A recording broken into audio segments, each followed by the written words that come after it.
Hello everybody, 4-Star here, and we are back again with the BFL. This time the first episode of BFL Season 7.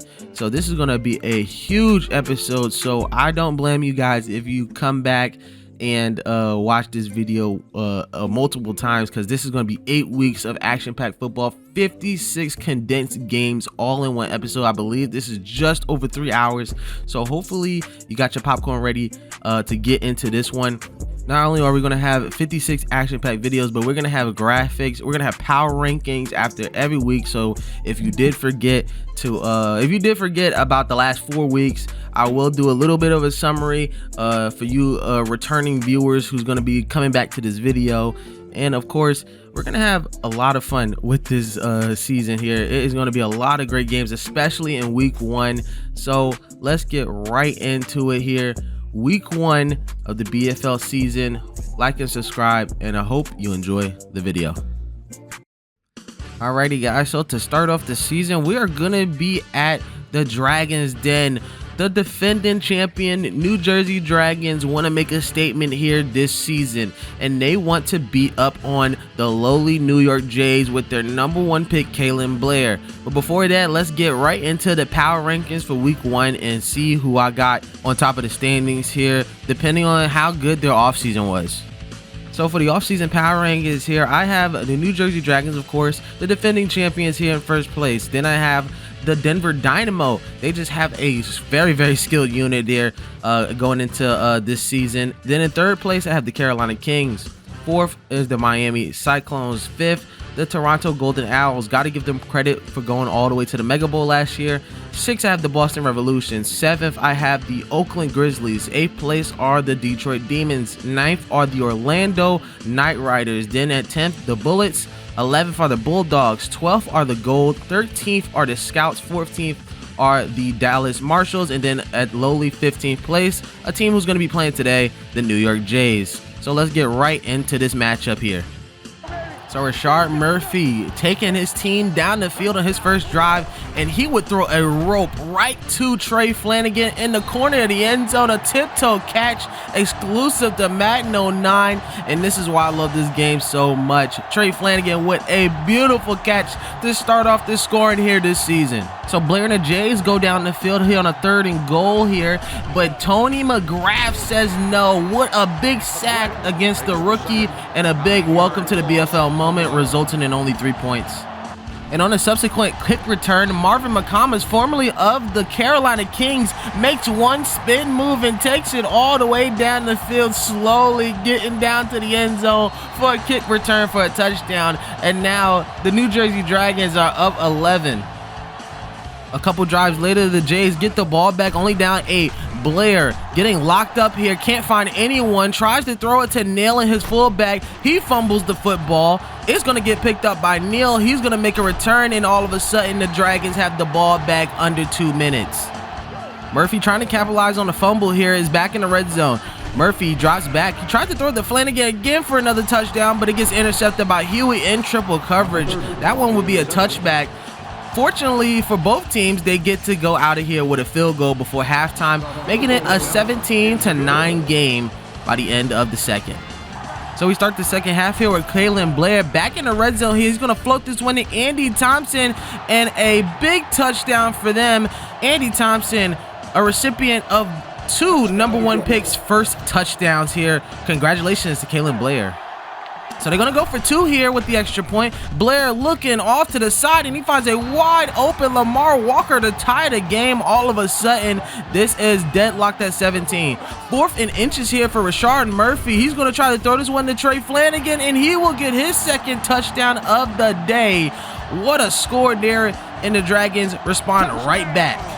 Now just starting out here in the 4th quarter, back in the opponent's side of the field, Kalen Blair throws another accurate dot right to Andy Thompson for his second touchdown. Andy Thompson getting 2 of Kalen Blair's first touchdowns of the season. Now it's Rashard Murphy's turn to try to respond here. He throws it down the middle, and Ty Carson with yet another INT of the day. the rookie, making a big impact today, and that would only lead to a field goal, but a couple of drives later, they would trek their way back into the end zone again to be up here by 10 late in the fourth quarter. It would just be way too late here for the Dragons to try to recover it, and the New York Jays would come off with the upset, winning this one 34-27 here. And after the game, the media got to ask Kalen Blair about his very first victory here in the BFL. It feels good to win like that when your defense plays that hard to give you the ball back. You got to go out there and finish. They brought us here together to change the culture here in New York, and beating the champs who happens to be our rivals is definitely a good first step. Great choice words for the rookie quarterback, and congratulations to the first win of the season. And now we head over to LA to see the season opener between the Bullets and the Gold. This should be a good one, as both teams here were fighting for the playoffs here last year. And here comes D. Singleton rolling off to the left side here, finding a wide open Darnell Wicks for the first touchdown of the season for the Atlanta Bullets, looking sharp already. Nate Whitman this time approaching the red zone here, but he gets sacked by Seth Jeffries, an acquisition from Denver, got picked up this year as a free agent.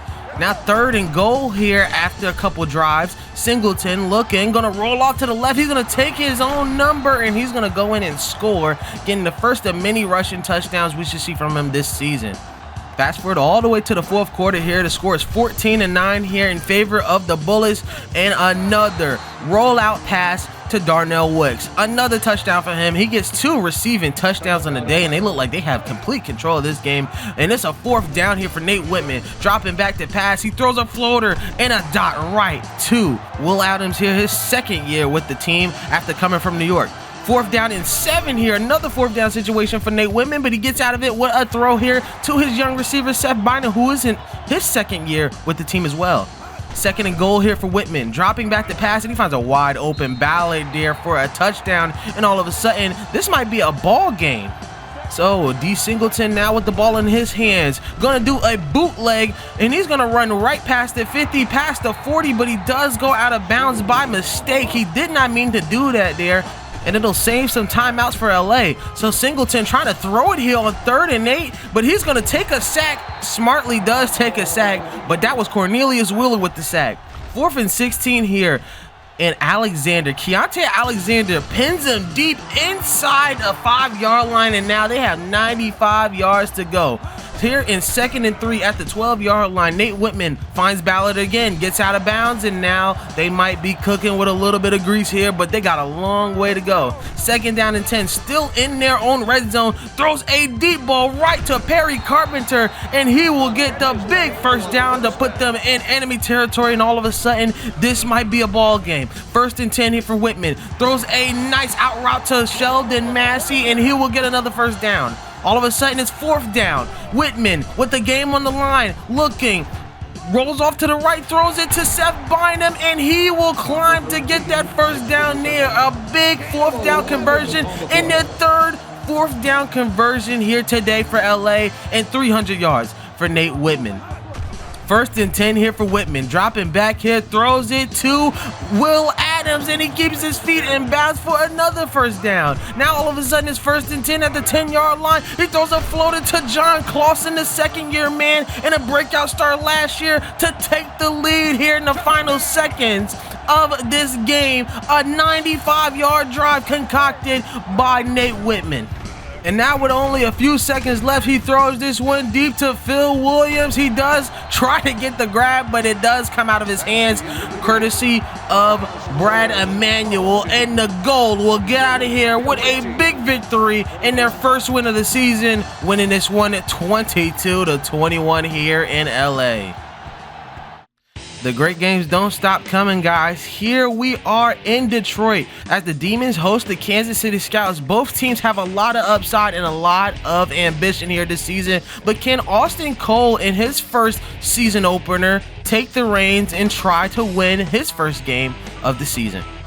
And the initial answer might be yes here, as he drives his team all the way to about the 3-yard line, rolling off to the right, and finds his backup tight end Douglas for the score, and the first score of the season for Kansas City. Down 10 early here in the first half. Now the 2-minute warning. Landshut finds his youngster, Toby McKinney. He breaks a tackle from nobody else but Austin Pleasant, and he takes this one 36 yards into the end zone to get them back into this game. KC wants to respond here after that touchdown. Cole dropping back, being patient in the pocket, seeing guys in front of him, throws a high ball right to Vasco Laurent, and he beats out Danny Castle for that big catch. Now just under a minute left here in this first half, and Ryan Clark, the 34-year-old running back, will run his way into the end zone for an 11-yard touchdown to have a 17-10 lead here, and they're not done yet here. In the third quarter, Cole, a lot of pressure in front of him, but the French Rocket will always prevail. A nice grab on the run and takes it into the end zone for a big touchdown to increase their lead. Now down 24-10 late here in the third quarter. Shutt and the crew will have to respond, and let's see if they do. Inside the 20, looking for Randall Bynum, but they call it out of bounds, and you know the coach was throwing that challenge flag hard as hell. Threw that one right on the ground here, and as you can see, clearly caught into the end zone. The play was reversed. It's a big touchdown for Randall Bynum. They get the ball back again here. Shutt takes a huge hit, but Clay, Tamarick Clay, one of the candidates for MVP last year, getting a big clutch grab there. There's going to be first and goal. They trek all the way into the 1-yard line, and Clay will finish off the drive with a touchdown, tying this ball game up here, deadlocked at 24. What a comeback here from the Detroit Demons. A controversial plays, but they get 2 quick scores. Cole here, just under 2 minutes left, gives it to Ryan Clark, and he will take it inside the 20. Now in scoring range, going to try to pick a game-winning field goal here by Schrader, and Schrader will kick this one through, but they leave a lot of time left. The defense did a great job stopping them here, and Shutt with no timeouts going to try to throw this one to Toby McKinney, and he gets the big grab, taking it all the way inside the 20, the 10, and he gets another big touchdown here today. Toby McKinney over 100 yards today with 3 receptions and 2 touchdowns with only 40 seconds left. But Cole, was that just enough time here? Throws a deep ball to Vasco Laurent, the French Rocket, and a big grab from him. He gets over 100 yards himself. What a game this is here in Detroit to start off the season. First and 10 here at the 13-yard line for Cole. Cole gonna be looking for Ryan Clark. Yes, he will. Gets the grab there on the outright and gets a touchdown there. A big response here with only 23 seconds left. 2 seconds left here for Shutt. Past midfield, gonna give it to none other than his #1 guy, and he cannot grab it. The Detroit Demons, in heartbreaking fashion, losing this one 34-31 to the Kansas City Scouts, and Austin Cole getting his first victory of the season. Now we head to Boston with 2 teams who had Mega Bowl runs fall short and are trying to get back there. The Toronto Golden Owls with Tyrone Hastings and the Boston Revolution with Anthony Vales, who will prevail here in this Week 1 matchup here in Boston. So Anthony Vales not looking like himself early here, almost taking a blitz there, almost taking a sack, and he throws this one right to Frankie Young, and he returns this one almost 50 yards inside the 30-yard line, and a big INT to start off the game for the Toronto Golden Owls here. Hastings gonna look off to his left and find Jelani Simon wide open for a big touchdown, the first of many for these two to connect this season. But we can't forget about our old workhorse here, the Derrick Henry of our league, Corey Smith here. The Season 5 MVP still got a lot of juice left in him, and he gets a big touchdown there and add on an extra yard to the face match, which they would take and try to go for 2 here. So Vales rolling off to the left, and once again, just not feeling like himself, throws another pick to Frankie Young in that 2-point conversion. So Hastings here on the next drive looking, gonna throw a floater to Jelani Simon, and he will get the grab right over Conrad Nystrom for a big first down to get them down the field.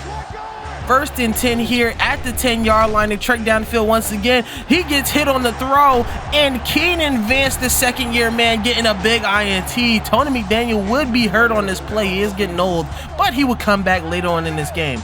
Third and goal here. The score is 10-9 here. Vales looking off to the right here, trying to find Adams, but he doesn't get him. He tries to run it there, fumbles the ball, and it does get put down at the 1 yard, thankfully for the Revolution. They would go for it here on 4th down, but number 93 stops Corey Smith and getting into the end zone. A huge feat there, and now Hastings will get the ball. They trek down the field, and they give it to their old reliable guy, Zeke Crawford, taking it into the end zone for a touchdown to increase their lead here, and it's an 8-point game. Vales getting back to the goal line once again, this time trying to find Adams, and he successfully gets him. A big touchdown there. Now they would have to go for 2 again to try to tie the game. And in this extra point, they're not going to fool around with a pass. They give it right to Corey Smith, and they tie the ball game up with all the mistakes here. You think they'd be down by a lot, but they are back with the ball, and they give it to their main guy, Joey Knight. Knight gets the big grab and a score, and now all of a sudden the Revolution are back into this game thanks to their defense. But here comes Hastings trying to get this one back into this game. He throws it to Cobb, and they tie this one back up with just a minute left in this one. The Golden Owls still fighting in this. Here comes Vales trying to make up for his mistakes here. Finds a wide open Jermaine Tucker, and he would take this one into the end zone. No, he would actually fall inside the 5, and what a brilliant play there by Jermaine Tucker, not being selfish. And now Garcia would kick a game winner to win this one. A great selfless act there by Jermaine Tucker, setting his team up for the victory and a big win here for Boston. For our 4th game of week 1 here, we have an interesting one between the Denver Dynamo and the hosting Orlando Knight Riders. As you guys know, I am very high on the Denver Dynamo this season. They should be one of the best teams in the league, just like last year. But Orlando here, not making too many changes, but made a coaching staff change here. Will this be enough to beat the Denver Dynamo, or will they have another bad start like last season?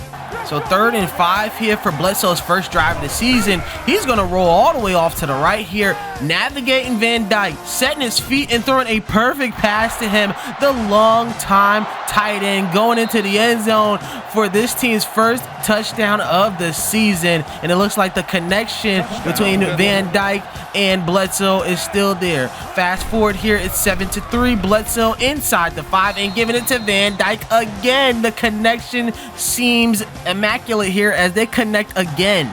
3rd and goal here for the Knight Riders, desperately needing a touchdown to keep up with these guys, and they do. Ends up getting into the end zone. That's Jonathan Pritchett taking that first touchdown of the day. Now back in the red zone is Bledsoe, and he's looking for nobody else but Carl Van Dyke. Another touchdown over Bobby Lowe of all people, and he gets his 3rd touchdown of the day. But here come the Knight Riders, a big spark here. Simmons slowly rumbling, bumbling, and stumbling his way into the end zone for around a 90-yard kick return for a touchdown. A huge play from the elite kick returner. So now 21-17 here right before halftime. Tries to throw it, tries to risk it there, tries to give it to number 5, but Bobby Lowe gonna take this one all the way back for 6, and all of a sudden it looked like the lead had no end, and now all of a sudden the Orlando Knight Riders and Bobby Lowe getting a big touchdown. They do tie the ball game up here before halftime, so they do try to save face. It is 24-24 going into halftime. Now here in the 3rd quarter, Kenny Harrison finding a little bit of momentum, but he throws it right to Pat Glazer. A big underthrow there, but he did get hit on the play. You can see Coach not loving it here. A new coaching staff for these guys, and here comes Bledsoe. Throws a deep ball, testing Bobby Lowe again. He says, listen, I got the arm. I can do it. He throws his 4th touchdown, this time to Chris Barber, the wide receiver 1, who probably felt like he was never going to get the ball here today, but he does get a deep ball touchdown to take a 10-point lead. Here comes Kenny Harrison giving it to Schultz, and Travis Schultz with a big dive at the 2-yard line, taking it into the end zone for a touchdown. The Knight Riders not out of it yet. So now we're here in crunch time, 3rd and 7 here. They instead want to pass the ball, has Davis wide open, but the rookie can't hold on to it. And now that saves a timeout for Orlando to try to kick a game-time field goal. So here comes Harrison at the 49-yard line, takes a hit, a throw, and a nice catch there to Carpenter. A huge play there and a big first down. Now that leads to a 52-yarder for John Mike Miles, and John Mike Miles, the current holder for the longest field goal in BFL history at 56 yards, nails this 52-yarder, and all of a sudden we're in overtime. And here in the rules of overtime in the BFL, you have to score a touchdown in your first possession. But a big running into the kicker there, a big penalty by him. He runs into the kicker on a 4th down, and it gives Orlando enough of an impact to try to run down into the end zone. They have in their one possession, gives it to Carpenter, and a big touchdown. Then all of a sudden, the Knight Riders with a big, huge upset win after a controversial running into the kicker call. And that paid them the price. The Knight Riders get out of here with a big victory. For our second to last game here for week 1, we got the Dallas Marshals going to Oakland to take on the Grizzlies. This will be the second time in around 3 seasons that they've had to go to Oakland to have their first game of the season. We speed up to late here in the first quarter, already up 7-0. Kane trying to take advantage of that lead, but Akeem Tucker snatches that one from Keenan Preston's hands with a big INT for Oakland to get the ball back to try to tie. And here on the 3rd and inches, Luke McCoy would meet up with Bobby Bowers, the 2nd overall pick in this year's draft, immediately making an impact.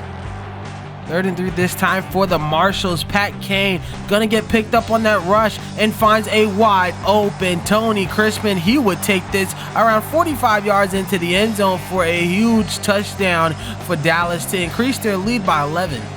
Now down 2 scores, Luke McCoy and Jed Cornell and the Grizzlies try to make something shake. And speaking of shake, Jed Cornell with one spin move takes out 2 guys and gets it to the end zone for a big touchdown, now reducing that lead to 4. And here on the Grizzlies drive, they were forced to punt the ball. Reynolds skyrockets this one. Marcus Sarah loses focus, drops the ball, and it gets picked up by Hums. And now Oakland has the ball back, now only down by 4. 2nd down goal hit for McCoy. Rolls off to the left and finds a wide open Jed Cornell for his 2nd total touchdown of the game. Now 1 receiving with that additional rushing touchdown. But Preston and the Marshals running game would march down the field once again, this time on a 1st and goal, a toss play, taking it into the end zone and making up for their special teams mistake with a touchdown of their own. The Marshals will add 3 more to make it a 7-point game, and here comes Luke McCoy. Play action pass, throwing it deep to Tariq the Freak Jammer, getting this one into the red zone as he finally gets a catch here this season. Jed Cornell trying to fight his way into the end zone, but he gets stopped by Marcus Sarah trying to make up for his fumble. And now 4th down, McCoy gonna scramble off to the left, throws it to Sam Nelson, and he just crosses the plane with that catch. A big touchdown for the Grizzlies to tie the ball game. But Dallas once again having another quick drive and giving it to Keenan Preston once again. His 3rd rushing touchdown today. What an effort for number 43, the 7th-year man here for Dallas. Here, 4th and 4 here for Luke McCoy. Throws this one to Otis Dumas, the longtime fullback. He gets the grab and a big 1st down. And now we're encroaching here in the final minutes of this game. 2:38 left here in the 4th. McCoy rolls off to the left, throws it across his body to Tariq the Freak, where he would get inside the 10-yard line. Now getting up inside the 1, they would leave it to the big boys. Otis Dumas, after a great play, gets into the end zone for a touchdown to tie the ball game up here with just under 2 minutes. The Marshals would do nothing with it, and we would go into overtime. So deep into overtime here, it is 4th and 11 from McCoy. He pump fakes, tries to throw it to Sam Nelson, but that one gets tipped away, a turnover on downs. And now the Marshals have ample opportunity to score here. So it's going to be 1st and 10, and Keenan Preston will take this one for 6, his 3rd rushing touchdown of the day. And with a Herculean effort, the Dallas Marshals would get out of here with a victory, 37-31, and they would get their first win over the Oakland Grizzlies. And boy, did we save the best game for last. Our last game here for week 1, the Miami Cyclones hosting a game here tonight against the Carolina Kings. 2 franchises with a lot of history and championships between the two, even meeting each other in Mega Bowl VII, but this time they're going to be taking each other for the first game of their respective seasons. And before the game could even start, Damian Kelly with a 100-yard kick return for a touchdown to start off the game for the new look Carolina Kings with their new helmet design. It looks absolutely brilliant, and for that, they get 6 points. Rex Johnson and the Cyclones trying to respond here on their first drive, but Benjamin Dexter gets in there and gets in early. The former defensive player of the year getting in there for his first sack of the season. Now it's 3rd and 4 for Johnson. Floats this one to BB Cash. Gets a nice little pick there by Austin King, and then he's off to the races. Inside the 30, the 20, the 10, and then high steps into the end zone for his first touchdown of season 7. And you can tell the king of wide receivers is ready for this year. So here we are in a 4th and 5 here. Risky play by Rob Griffith and the crew. But I'm going to put in a live reaction for this one. This was an amazing play. Both down here looking for somebody. Angelo tipped away. Oh, and Jesus Christ, Kelly. And that's a pass interference, but it's going to be declined. It's a first down. They're going to keep that catch. What a play. That amazing catch by Kelly will put them at a 1st and goal as Rocky Humphrey will get a nice little toss play to bring it in and to take back the lead. But here we are in the 3rd and goal here. It's going to be Nash, the backup quarterback here, who tries to throw it to BB Cash, but Dede Barker, the rookie safety, getting involved in that play, and what a hit. Now only a 1-point game. Rex Johnson coming back from injury, looking deep and has a one-on-one with BB Cash, and you know what that means, a big-time catch to put them in the red zone. So now in a goal line situation, 3rd and 4, Rex Johnson trying to find his man BB Cash again, but once again in the end zone, he drops the catch with another big hit. This Carolina Kings defense is relentless. So now 3rd and 12 here, had to settle for 3, and now Alonzo O'Neal getting the grab, getting a touchdown, and they take back the lead. Now to score 21-16 here in Carolina's hands. 1st and 10 here, just 14 seconds left here in the 3rd quarter. Johnson backing up and finding BB Cash again to drop the ball. What a down day here by BB Cash. After a big touchdown, he's going to keep dropping the ball. So now a 3rd down situation here. Johnson tries to find Jeremy Holmberg, but Fox, the middle linebacker, gets the big grab and a huge interception to waste more time on the clock. So now 3rd and 2 here for Griffin. They're going to try to pass it here. Rolls all the way off to the right. Now he's going to tuck it and run, but he takes a huge lick in there. The rookie Darrell Washington making a big stop, and they would be forced to punt the ball here. Kennedy trying to pin them deep. Ferguson's not going to go for it, and it takes a great bounce right to the gunner at number 40, and he gets a grab. Now it's going to be a 93-yard drive, but not so fast. Roniel Reed going to get a big 2-point sack there for the safety. Huge there, and now they will run even more clock. Rocky Humphrey trying to get down and trying to get that first down, but then there was a clipping call, so take it all the way back, and now there's going to be a shot for Miami with 2 timeouts. A huge call there. And now with that clipping taking him out of field goal range, Rocky Humphrey is just going to have to tuck it and run, and that might not be enough for a field goal, so they would have to punt the ball away. And for a struggling Miami team, all you had to do was give them a chance. BB Cash, after all the drops today, makes a big grab. Could have took it for 6, but here on Nick's next play, I'm going to leave it to another live reaction on this one. Looking here. Looking for somebody here. Throws it into the end zone. Oh, my goodness. And they call a pass interference. Oh my goodness! Pass interference on 47. Oh! So after that controversial call, there was nothing left to do but give it to Austin King for the score, and that would leave only a couple seconds left here for the Carolina Kings. But in this one, we'll give another final reaction to the last play of the game.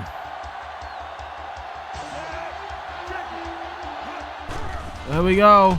Looking towards end zone. It's going to be a little bit short. And Kelly! Oh, now he's 1 yard short. Oh, my God. And TJ Siegel hurt himself.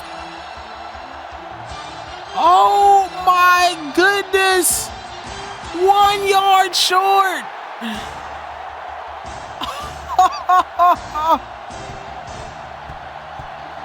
And with that epic final play, just 1 yard short from achieving victory here for Carolina on the road. And after the game, we got a word for Rob Griffith after that devastating final play. As tough as a loss as they come, hurts to be a yard short like that. We got a lot of growing to do and plenty of season to play. But we won't forget this one. Modest words from the locker room leader and longtime quarterback for this squad. Hopefully they can get their bounce back win against the Marshals next week. So here are our rankings before week 2. After 1 week here, we still have the New Jersey Dragons and the Denver Dynamo both at 0-1 though, but they did not go down in the standings after their devastating losses. And Miami jumped to 3rd place as they usurped the Carolina Kings, beating them in a head-to-head matchup. Same thing with the Boston Revolution and the Toronto Golden Owls. The Demons dropped the 9th and the Bullets stay there, both of them at 0-1. And here are all the 1-0 teams. The New York Jays jumped from last to 11th place, kind of messing up the bracket here, especially for the 0-0 bye-week Ohio Bulldogs, who jump all the way down to 2nd to last. Meanwhile, even with an upset victory, the Dallas Marshals drop all the way down to 15th, and just personally for me, I just don't believe that the Ohio Bulldogs are just worse than them roster-wise, but they can always jump themselves up. And 12th and 13th place stay the same with LA and Kansas City. So let's get into our first game of the day. 2 0-1 teams here. New Jersey traveling to Detroit here to take on the Detroit Demons. Can the New Jersey Dragons have a bounce back win, or can the Detroit Demons have a spoiler big victory at home? And Murphy and the gang, full of rage from their last loss here, gonna take it out on the lowly Detroit Demons. A bomb right to Rodney Parker to start off the drive here in this one. Quickly down 2 scores here at home. Lance Shutt trying to find Randall behind him, but a tip drill interception by Desmond Dixon takes this into the end zone for a 20-yard pick 6. Lance Shutt already down 3 touchdowns with an INT. He gets pressured immediately, and Avery McDaniels, the middle linebacker, will get another big pick there, and just a long day for the Demons here. 27-0 is the score here. Shutt trying to throw this one to Mackey, but he finds Weaver there. Anthony Weaver with a pick. 3 INTs in almost less than 2 quarters. No, he threw 3 INTs in 1 quarter there. Just a bad day here for Lance Shutt in this offensive line. Murphy rolling off to the right here, trying to find a receiver. He throws it across his body to Steve Gross, and I think that was just a nail on a coffin if it wasn't already. A 34-0 start here in this game, and I don't even want to show you the rest. It was a slobber knocker here, with Rashard Murphy scoring 5 touchdowns in this game. This game would end up in a 54-35 rout here by the New Jersey Dragons. An impressive showing here away, going on the road and getting a big victory. So continuing on week 2 here, we are going to Kansas City here as the Scouts host the Atlanta Bullets, 2 teams who are in different stretches here after week 1. Kansas City looking good in their first game, and the Atlanta Bullets giving up a 95-yard drive to lose the game. Let's see if they can bounce back here in Kansas City.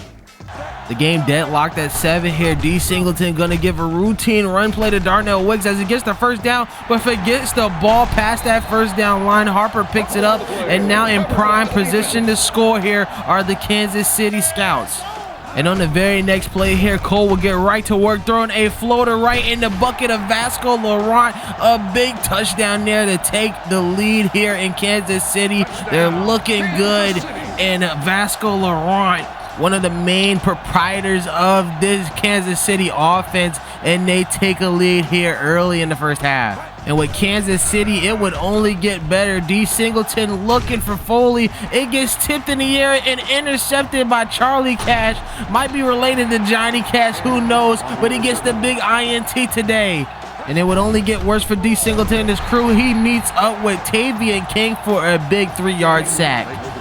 And for D. Singleton, it would only go from bad to worse here. Throws this one, tries to give it to Jermaine Price, and it ends up in Randall Wright's hands. They would only end up with 3 points on this drive, but the subsequent drive afterwards, they trek all the way down to the 2-yard line, where Ryan Clark would trip his way up into the end zone for a big touchdown to increase their lead. But Atlanta keeping themselves in this game. Austin Cole with a play fake, and that would be enough for Jeremy Richards to be wide open there. Nothing but green in front of him, and that would be the icing on the cake. Kansas City would get their second straight win of the season and a big win here in the season opener. A huge win. Once again, winning this one 37-27 against the struggling Atlanta Bullets. So after two big week 1 victories for both of these teams across the coast, the Jays will travel all the way to Los Angeles to take on the Gold. Can the rookie Kalen Blair start off a win streak, or will the veteran Nate Whitman carry his team to another victory? So Nate Whitman's here on his very first drive, dropping back and throws it, tries to give it to Will Adams, but it is going to be intercepted by Avery McLean. He almost takes this one into the end zone, but luckily Sheldon Massey saves a touchdown, and they only get 3 points. The Gold would eventually find themselves in the goal line here as Nate Whitman sneaks this one in for a touchdown to take the lead. New York struggling to score themselves here. Another 3rd and 10 here for Nate Whitman. Tries to throw this one to John Clausen, but Ty Carson, the rookie, once again, 2 games in a row with interceptions. This time his 3rd interception of the season, but New York would fail to score points here. It seems that the turnovers would continue here. This time for Kalen Blair, now down 8, trying to throw it to his receiver, but it gets picked off there by Dwayne Stevens, intended for Derek Vincent. With the defense only allowing 3 points after the interception, Blair tries to take advantage, but Jared Lowe will snatch another one off the young rookie's hands. And talk about a welcome to a BFL moment here for Kalen Blair. And here comes Mike Copeland, the backup running back, getting a rushing touchdown here to increase the lead further for Los Angeles. And with the score ending in a 30-22 game, the Los Angeles Gold just capitalized more on their turnovers than the Jays did with theirs. Continuing on week 2 here, we travel to Carolina here as the Kings, coming off of a devastating loss here against Miami, host a Dallas Marshall squad who want to go 2-0 on the season with yet another upset.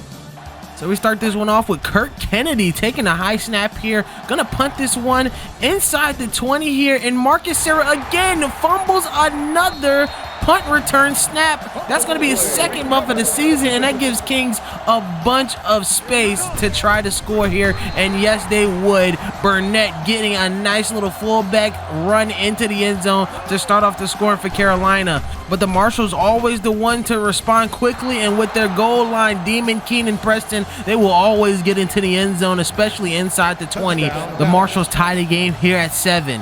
So 1st and 10 here at the 20-yard line. Rob Griffin feeling pressure, throws a dot to his rookie wide receiver, Angelo Williams III, and that will be his first career touchdown of his hopefully lengthy career. 3rd down and 3 here at the 3-yard line. Pat King finds a wide open Tony Chrisman to tie the ball game up right before halftime. We're going to skip all the way to the 4th quarter here, as it is a 17-14 game with Carolina having the edge, and they would throw it to Dame Kelly here, the longtime wide receiver, getting another receiving touchdown from his main man, Rob Griffith, and Carolina taking a 10-point lead. 1st and goal here, and you know who they're going to give it to. Keenan Preston, but this time fumbles the ball at the 3-yard line. It gets picked up by Bridges, and he would take this all the way past midfield. Will he go all the way at the 30, at the 20? Keenan Preston trying to make up for his mistake and collects him at the 10-yard line. The big man returning it for around 90 yards here to give and keep the lead here for Carolina. And 3rd and goal here, this might have been the dagger. Griffith finds a wide open Rocky Humphrey to keep that lead going here inside the 4th quarter. And the Carolina Kings will win this game 38-21. Rob Griffith with 3 touchdowns on the day, and they make up for a horrible loss last week.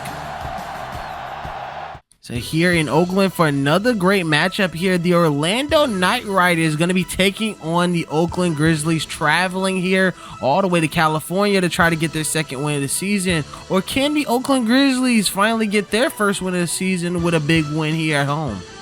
So we speed up here in the 2nd quarter, 3rd down here for Orlando, down 7.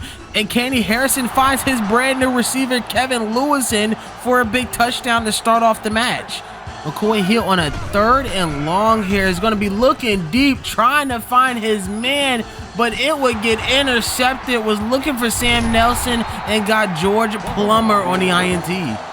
That interception would lead to the offense getting down the field inside the 10. A play action fake for Kenny Harrison, throws a strike right to Patrick Parker for a big score, and now to take the lead here in the 2nd quarter. But that wouldn't be the end here yet. With just under 40 seconds left here in the 1st half, Harrison throwing it to Patrick Parker again for his 2nd red zone touchdown of the day. And as you can see, Patrick Parker flexing those muscles, big 2 touchdowns of the day. Down 2 scores here in the 3rd quarter. Luke McCoy meet up with the new guy, Janaris Diallo, one of my picks for defensive rookie of the year. Gets a big one there. They would have to punt this one, and Orlando would lead themselves down the field again for another red zone touchdown. This time, Jonathan Pritchett, a 28-7 game. Now Luke McCoy, it's crunch time, having to score here in this 4th quarter, and Tariq Jammer gets a quick little score there to cut the lead in half. Now enter Derek Holloman, trying to go for the onside kick here. Gets a fortunate bounce, and now it's a scramble for who gets the ball. And fortunately for Oakland, they picked the ball up, so a little bit of life left in this one.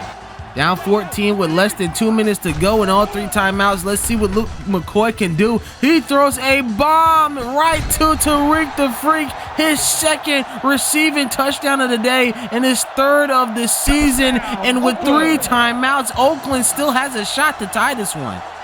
The real question is, can Holloman do it again? 1 onside recovery. Can it be 2? But Jarvis dives in there and gets the big fumble recovery.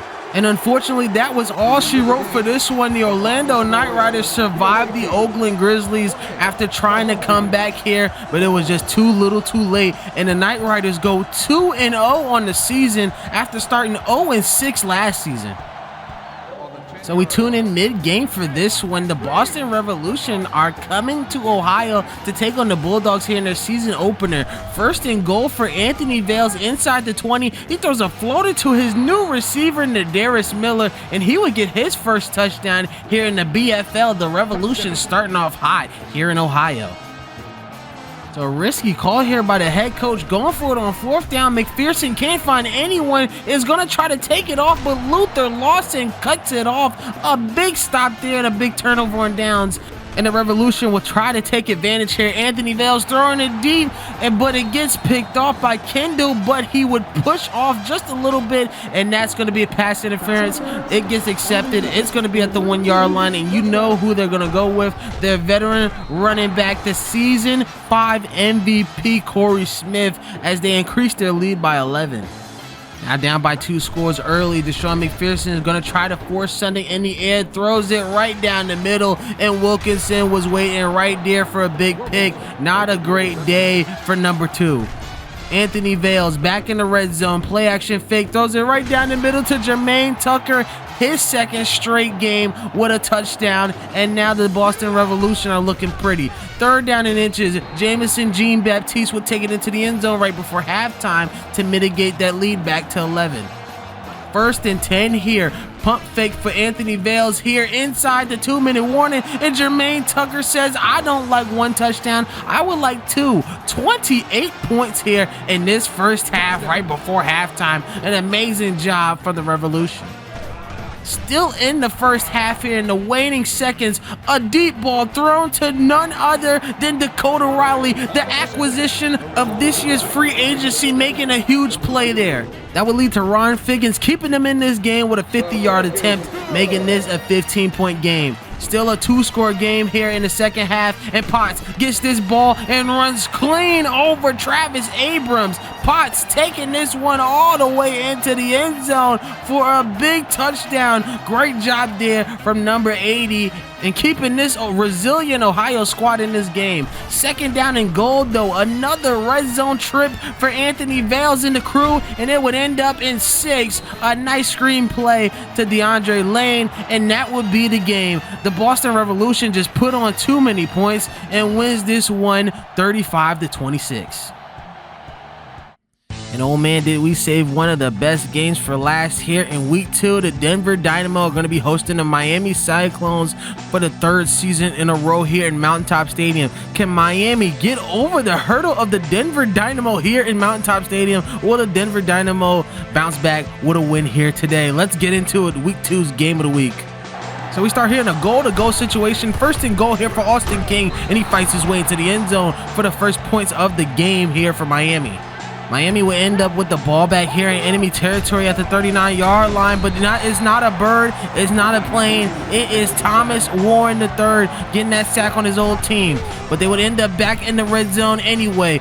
Rex Johnson throwing this one to BB Cash, nobody else but him. The king of wide receiver responds with a big touchdown, and now Miami up 2 scores.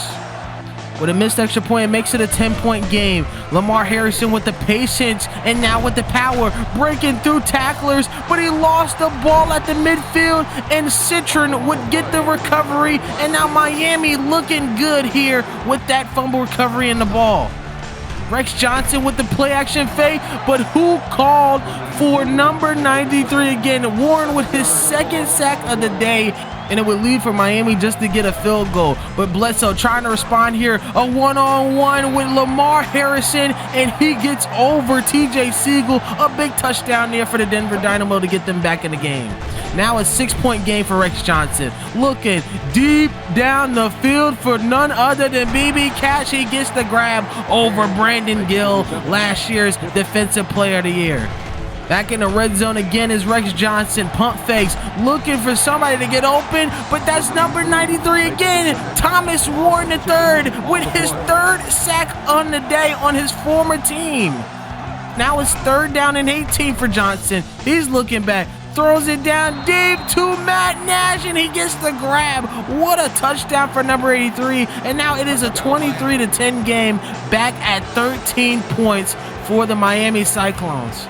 Miami could put the dagger in this game here. Rex Johnson looking, but it gets tipped and intercepted by Simpson. And now the Denver Dynamo have a little bit of life, but a long way to go on this one.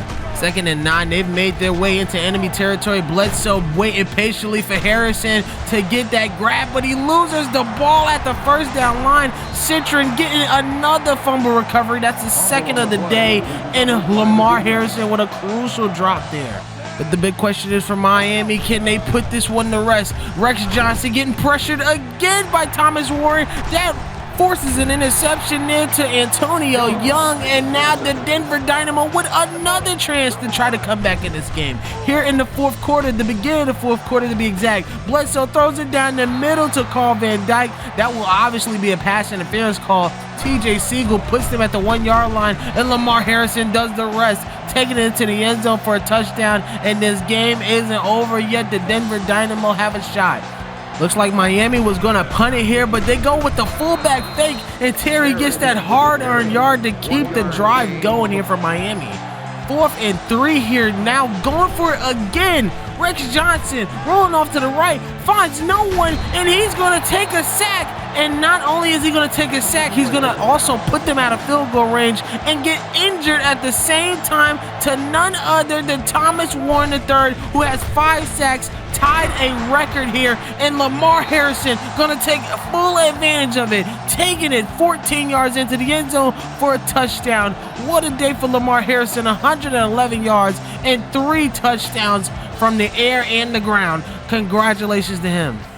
So now with the Rex Johnson injury, Drew Nash is in. He's looking for BB Cash, throws it deep, but you got the Defensive Player of the Year, Brandon Gill, right there to get the pick. And now he's going to take this all the way into the end zone for a touchdown. And all of a sudden, Miami's Follies have brought the Denver Dynamo back to lead this game 62 yards into the end zone for a big touchdown. So Miami here with Drew Nash taking it all the way inside the 16-yard line. But Nash meets up with a familiar friend, a guy who's been saying hi to Rex Johnson all day. That's his 5th sack, and he ties Kevin Forbes' record of 5 sacks in 1 game. Congratulations to Thomas Warren, but something tells me that won't be the last time. Throws a deep ball here. Drew Nash going to try to give it to BB Cash on a 50-50 ball, but Brandon Gill gets call for pass interference after the interception. A controversial call there, and he also gets injured on the play. What else can happen here in this game? So at the 1-yard line here, the Miami Cyclones have the opportunity to tie the game, and Nash would do it, giving it to Antonio Garcia to tie this game up at 31. What an insane game here as we go into overtime deadlocked. And the Cyclones will get the first possession here. First and 10 for Nash, looking, throws it high to BB Cash, and he finally gets him on that connection. What a throw and catch there from Drew Nash. And here comes Nash again, rolling off to the right, trying to find Jeremy Holmberg, floats it in the air and gets it to him inside the 5-yard line, and now an opportunity to score. 4th and goal here. Rex Johnson comes in for this play, looking off to the right, finds Terry, but he gets stonewalled by none other than Brandon Gill on that play. Unfortunately, the Dynamo was just way too much in enemy territory to do anything with it, so they give it back to Rex Johnson, and Rex Johnson finds BB Cash in double coverage, but he doesn't care anyway, gets the grab and even gets a pass interference call. 2nd down and 4 here, just under a minute left here. All they need is a field goal, but guess who? Thomas Warren III, 6 sacks, and he finally breaks the record. What a play there from T-Dub3. 3rd down and 18 here. Rex Johnson needing a prayer, throws it deep down to Antonio Garcia, and they call that a first down. Somehow, some way they call it a first down, and that would lead to a 34-yard field goal attempt by Mobley to end this game, and he finally does. With the final seconds, the Miami Cyclones somehow, some way get away with another great game here, and the Dynamo go 0-2, and the media would ask Ricky Bledsoe about losing back-to-back games in overtime in such a heartbreaking fashion. 2 overtime games lost like that takes a hell of a lot out of us mentally. Tommy's out there working his ass off for a record that we can't even fucking celebrate. That shit won't happen again. We're gonna turn all of this around. Mark my words. Bold words here from the 4th-year quarterback and the leader of this offense. Hopefully he could turn this one around going into week 3. So welcome back to the BFL, this time in week 3, entering after week 2. These are the power rankings here, and still hanging on to that number 1 spot are the New Jersey Dragons here, who sit on top after having a devastating loss to New York, but they bounce back with a blowout win against Detroit. In 2nd place are the exciting Miami Cyclones at 2-0, and jumping all the way up to 3rd place are the Boston Revolution here at 2-0.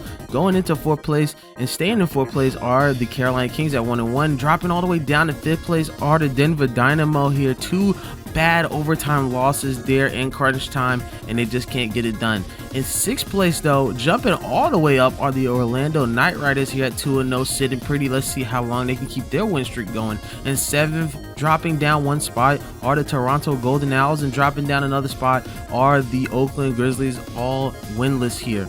But 2 2-0 teams rapidly approaching that top 8 power rankings are the Kansas City Scouts and the LA Gold, both of them looking great going into week 3 here at 2-0. Then in 11th place are the New York Jays, just losing their matchup here against the aforementioned LA Gold. Going all the way down to 12th place are the Atlanta Bullets, just not looking good. And even worse are the Detroit Demons, not looking good at all. Lance Shutt needs to get it done, and those turnovers need to stop happening. And then in 14th place, just moving up 1 spot, are the Dallas Marshalls, who have everything backwards here. They win a game, they go down a spot. They lose a game, they move up a spot, and that's because it was just a bad performance by the Ohio Bulldogs here, who sit in last place at 0-1. Let's see if they can bounce back this week and get a win.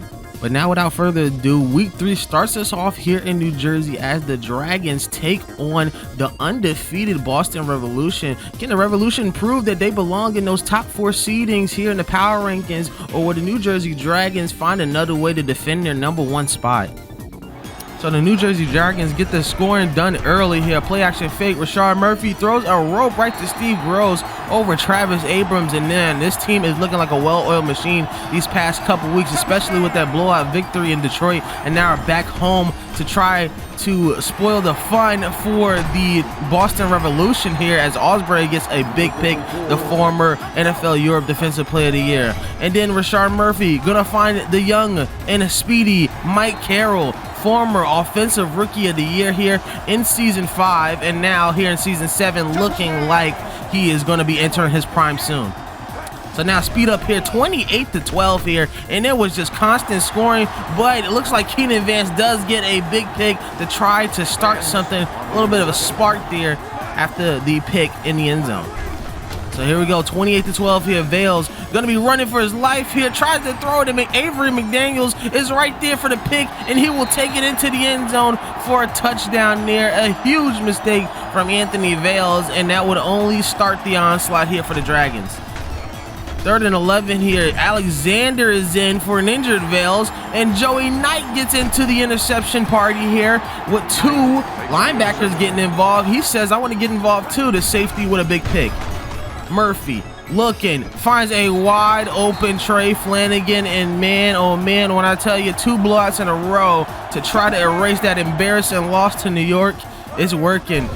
Fast forward to the 4th quarter here, they give it to their backup, Calvin Wilson. He throws a rope right to Trey Flanagan, and Flanagan will get in for another time. What a day here from the New Jersey Dragons. Another day and another blowout. 50+ points in their last 2 games. They've never done that before, and they win this one 56-12 over the Boston Revolution. What a great start here for the New Jersey Dragons as they tie up with the Revolution at 2-1, winning 2 straight after their first Week 1 loss.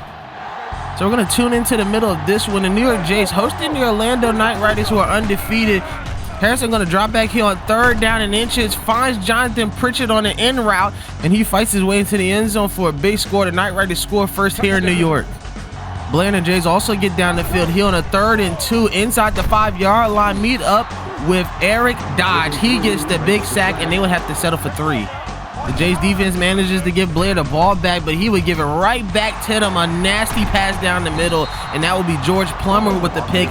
That will result in 3 points. Now fast forwarding to the 3rd quarter here. The score is 10-6, and a look at that grab there by Kevin Lewis, the rookie, getting another touchdown here this season, and an impressive one at that. Now 17-9 here the score, and Kalen Blair showing his accuracy once again. Another dot right to Derek Vincent, the 2nd-year man, getting a touchdown here, and now they're going to try to go for 2 here.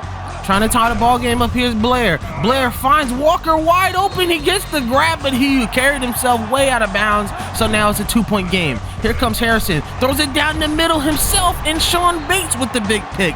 The big veteran middle linebacker giving his team the ball back. Now here comes 3rd and 3 for Blair. Blair, another dot right to Andy Thompson, and this time he holds on to it, but they would call it incomplete. So you know what the coach did? He's going to challenge this one, and obviously Andy Thompson with a beautiful tiptoe grab. Of course, that would be overturned. 2nd and goal here, and once again, Eric Dodge just getting involved. 3rd and goal here for Blair. Blair going to roll off to the right, tries to find Walker, and almost gets picked off there. A great lurk there by the outside linebacker.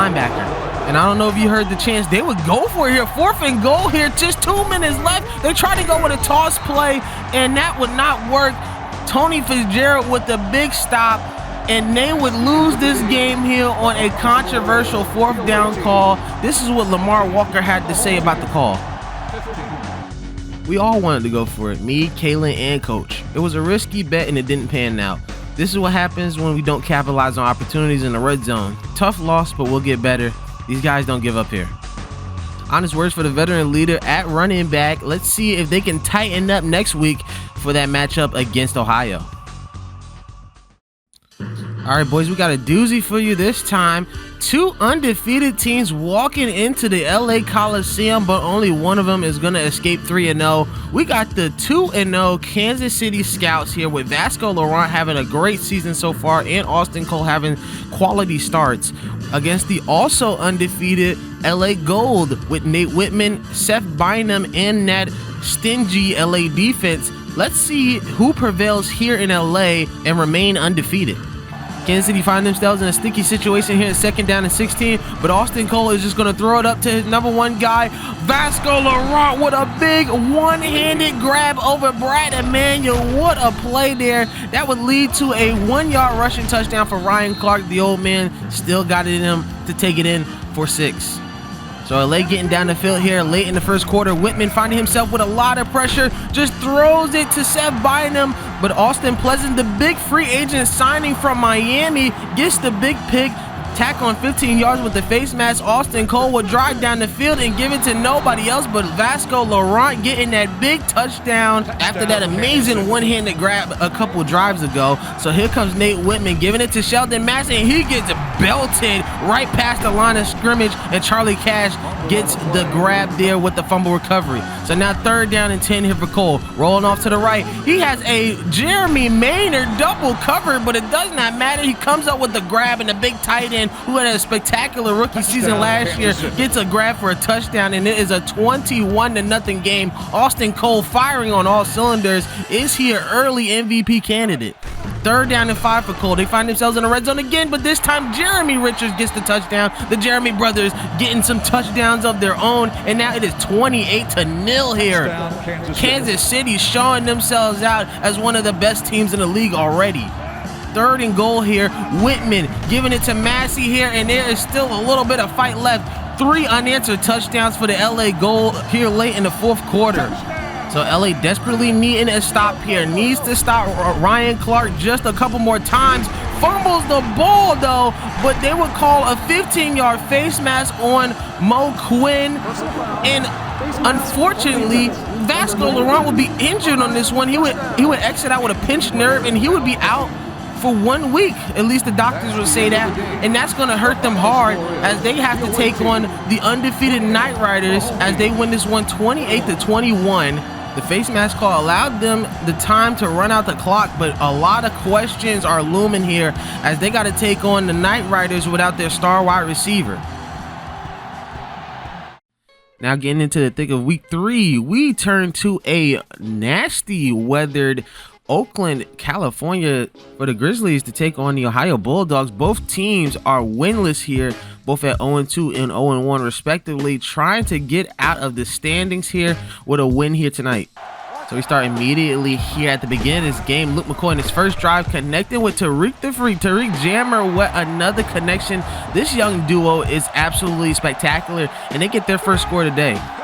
2nd down and 6 here for Deshaun McPherson, having to try to respond here. He throws it to Jamison Jean-Baptiste, and he's matched up with the linebacker, and this young duo is something to watch for too. Jamison Jean-Baptiste, one of the breakout stars for this Bulldog squad, gets a touchdown.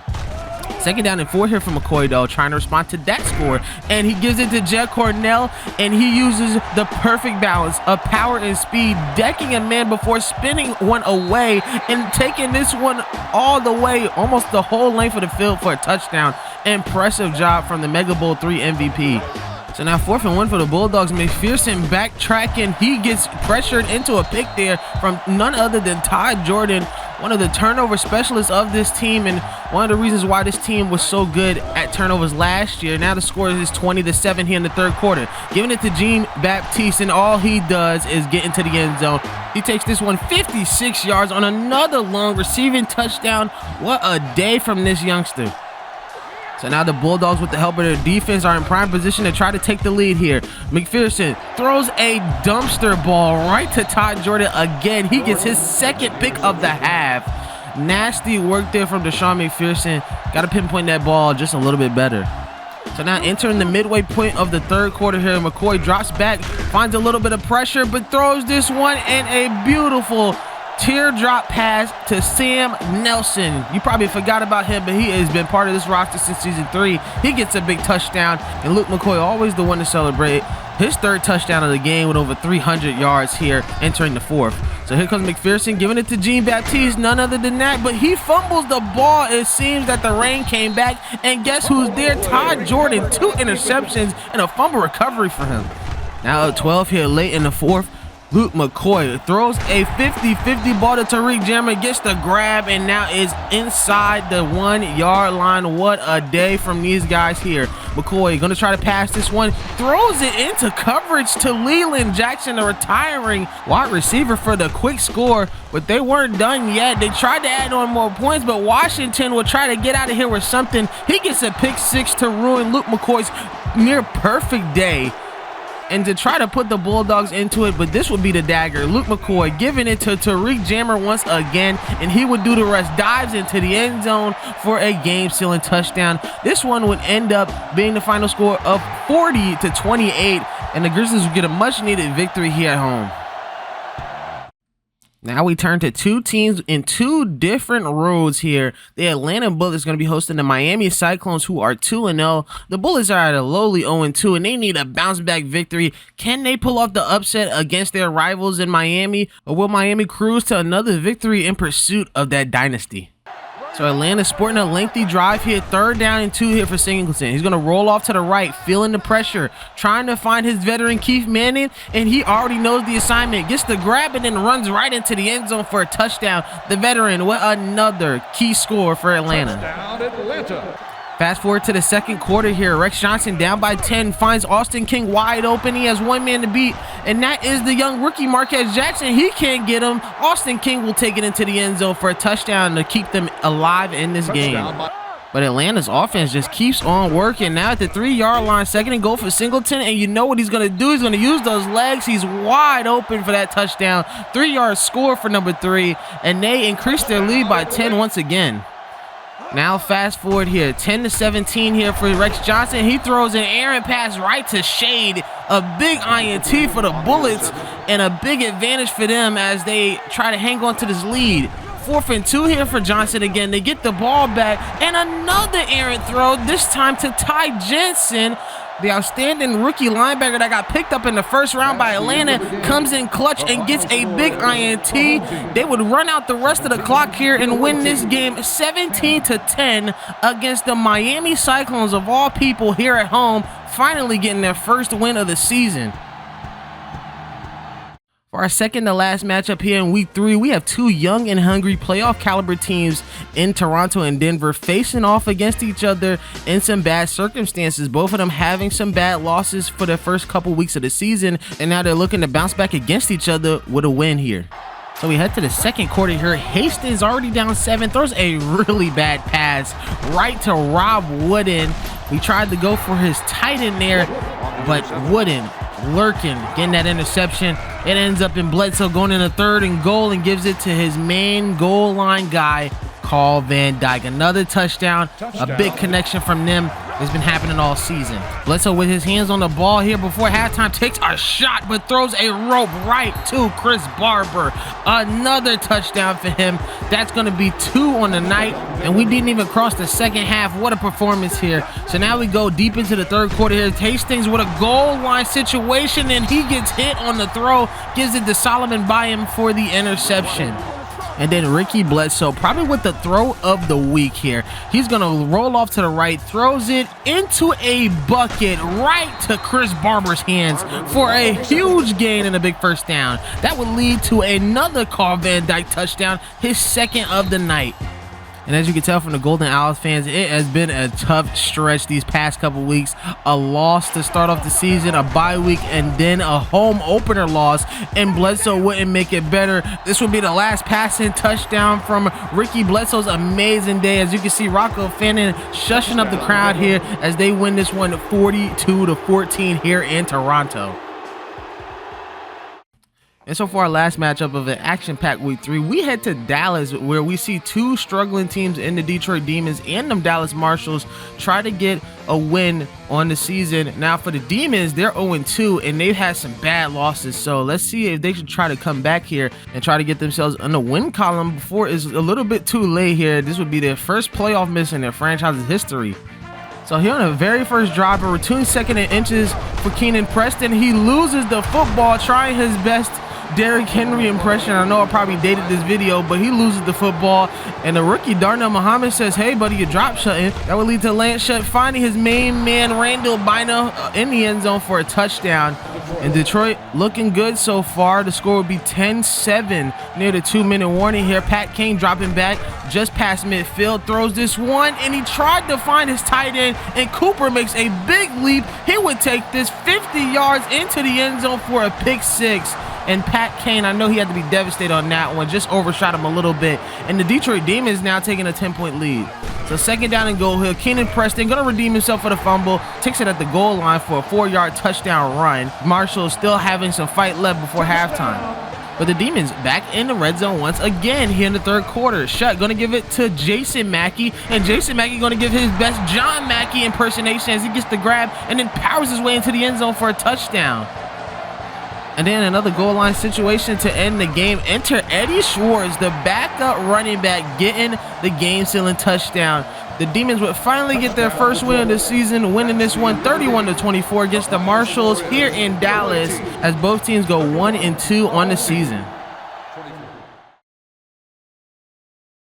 Hello everybody, and welcome back to week 4 here of the BFL season. If you are still watching after an hour-long session of me talking about my imaginary football league, I would like to thank you, and I would like to ask you to like and subscribe the video here for more of this content here. But without further delay, let's get into the week 3 power rankings going into week 4. And to no surprise to anybody, the New Jersey Dragons still sit on top after another blowout victory to go 2-1. They are trying to prove themselves to be one of the best teams in the league. Alongside them are the Miami Cyclones, who lost the game, but they still earned that number 2 spot. Number 3, the third place spot goes to the Denver Dynamo. They have bumped themselves all the way back up to third place after beating the now 4th place Boston Revolution. Going down in 5th are the Carolina Kings due to their bye week, but in 6th and 7th place, man, these two teams are surprising everyone. A 3-0 start from Orlando and Kansas City, and there's going to be one hell of a clash as they meet up against each other here in week 4. Keeping that 8th place spot are the Oakland Grizzlies, who won their last game, but in 9th and 10th, moving up a spot, are the LA Gold and the Atlanta Bullets.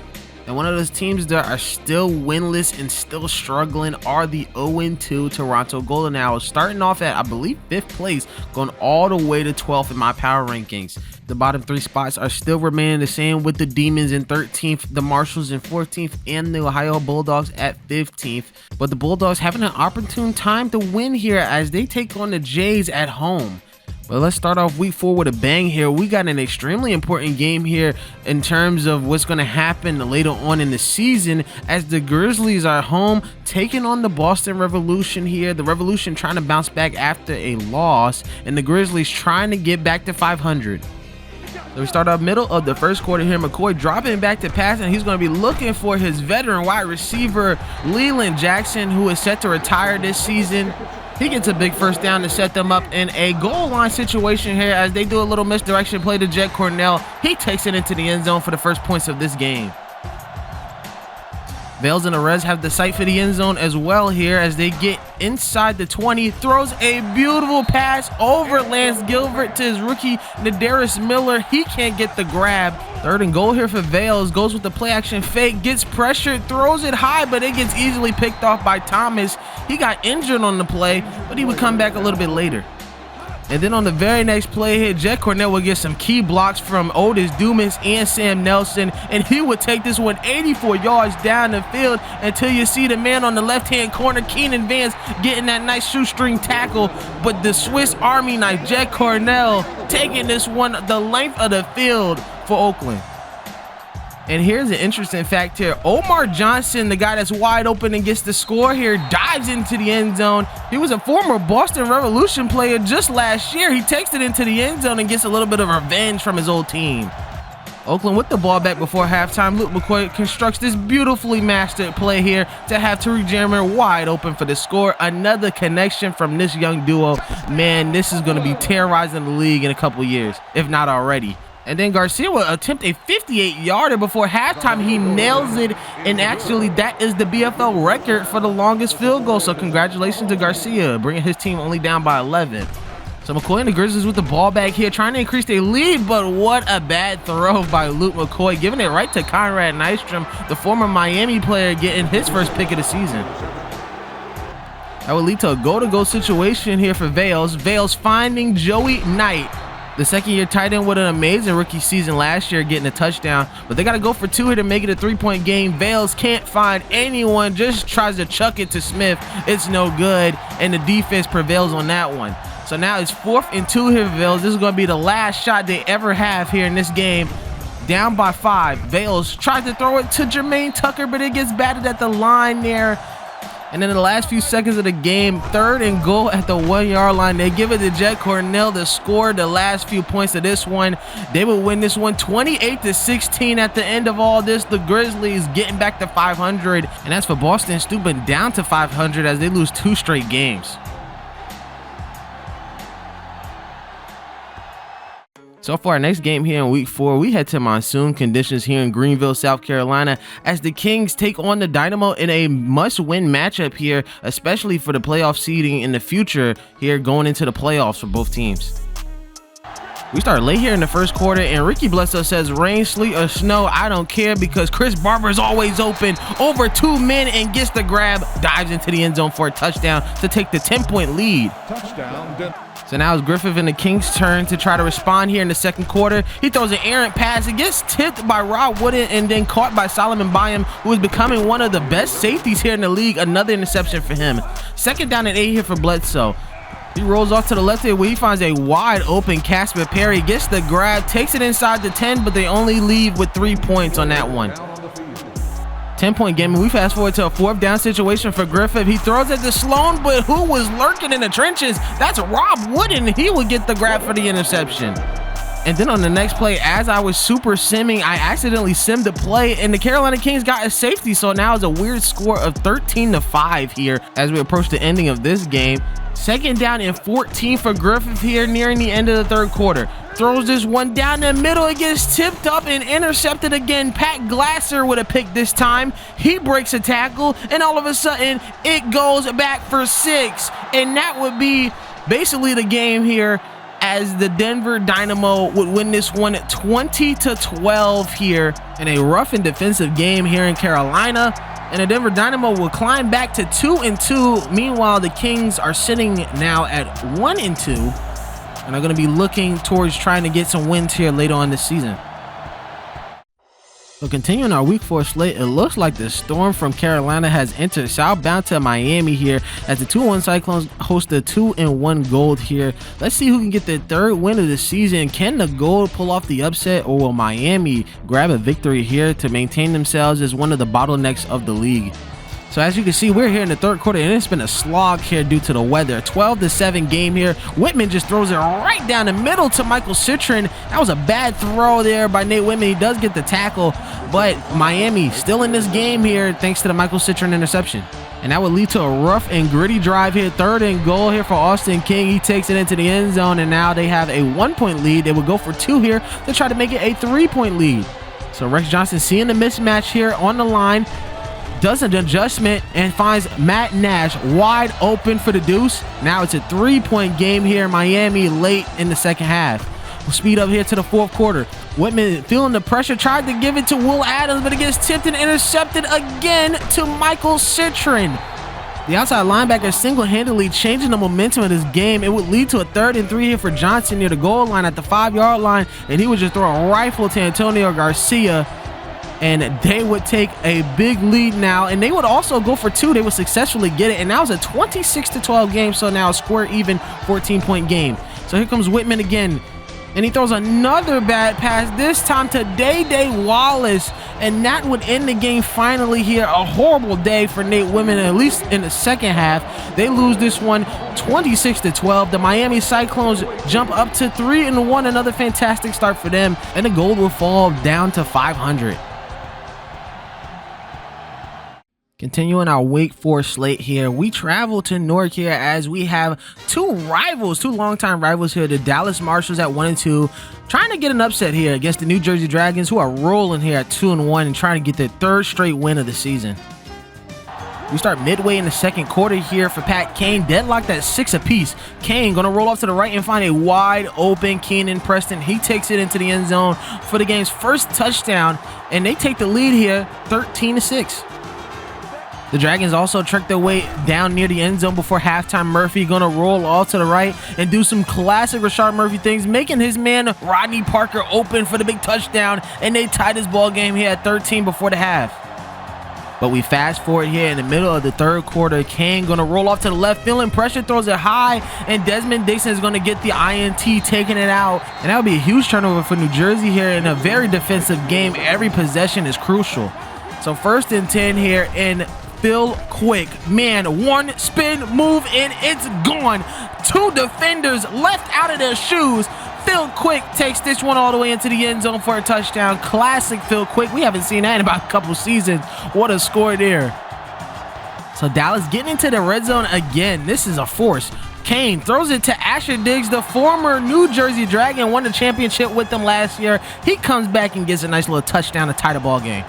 5:05 left here in the fourth quarter. Pat Kane on a 3rd and 9 throws an absolute rope to Tony Chrisman, and he dropped it. They would have to punt the ball away to New Jersey, who treks down the field in the red zone. Murphy looking, throws an absolute dot back to Rodney Parker for his 2nd touchdown of the game, and each possession is so crucial here. The Dragons now taking advantage of that big play. But now Kane comes with the response, looking, throws it high, tries to get to his receiver, but it gets picked off by Cortez De Leon. He tried to get Jaquavius McKinney, but he can't come up with it. A double covered INT, and I believe that would end the game here for the New Jersey Dragons, winning their game here in a back and forth bout against their longtime rivals, the Dallas Marshalls, winning this one 27-20. So trudging on through an amazing week 4 slate here. We got the New York Jays visiting the Ohio Bulldogs here in Columbus. 2 stout defenses, but can the Ohio Bulldogs finally put off their first win of the season? So we tune in here on a 3rd and 2 here at the 4-yard line. Tristan Myers coming in for an injured Deshaun McPherson and throws it right into Desmond Cornell's hands for a big INT in the end zone. Now Blair with the opportunity to score first is looking for Corey Fitzgerald, and big number 1 prevails. Gets the big grab to put them near the goal line, where they would try to pound it in here with Lamar Walker, and they do. A big touchdown here to start them off. Tristan Myers still in there here in a goal-to-go situation again, this time finding an open Dakota Riley for a touchdown, and now they tie the game here at 7. But Blair brings his troops back into the red zone, and this time in a goal-to-go situation, 3rd down, and he finds a wide open Fred Caudle, and the former Carolina King brings them back up in the lead. So Deshaun McPherson back from injury here, looking on a 3rd down, and he throws a really bad pass right to Sean Bates.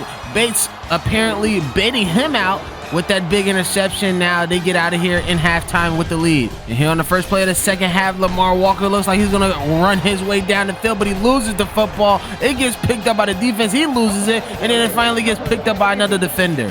So after a cacophony of turnovers, the Ohio Bulldogs are back in the red zone. McPherson throws a tough ball to Dakota Riley, but it does not matter. They would get a 1st and goal thanks to Young on the pass interference. So it's going to be 4th and goal here. They got stopped 3 times. McPherson finds a wide open Jamison Jean-Baptiste, and he dropped it. Oh my goodness. Talk about a rough day. They would get the ball back here in the 4th quarter, throws a dot right back to Dakota Riley, and now they're back in the goal line. 2nd down and goal here. McPherson rolls off, throws it high, and he throws it into triple coverage into Montgomery's hands. A tough game here and a huge defensive struggle here for both teams, as the Jays wouldn't do anything with that. So now the Bulldogs have a 3rd chance to try to score. They throw this one right to Adam Hand. A great throw there by Deshaun McPherson, but the big 1st down. But here we are back again with the oh-so-difficult goal-to-go situation for McPherson, but not this time. Finds a wide-open Desmond Riley for the score. Now it is a 3-point game here in Columbus. What a matchup we got here. And this one feels like the Ohio highlight show. Ohio getting the ball once again. Shout out to their defense. McPherson, he's going to be scrambling, throws it into a, looks like seemingly covered Jameson Jean-Baptiste, and he gets the big gain. A huge 30-yard gain, and that would lead to Ron Figgins' 51-yard attempt. The kick is up. It is right through the uprights. They tie the game here at 17 through all the eyes. So this one is a huge 3rd down and 4 here for Ohio. Blair takes a hit and finds Lamar Walker to get past midfield. They would eventually get far enough to attempt a 52-yard field goal here by Lorenzo Green. This will be his career high, and it is up with time expiring. The kick is good with 1 second left in this one. The New York Jays escape with a victory and their 2nd victory of the season. And the Ohio Bulldogs have an uphill battle here as they start off the season 0-3. For our next Week 4 matchup before the game of the week, we head to Toronto as the Golden Owls host the Atlanta Bullets. These are two struggling teams here early in the season with young quarterbacks in Tyrone Hastings and D. Singleton.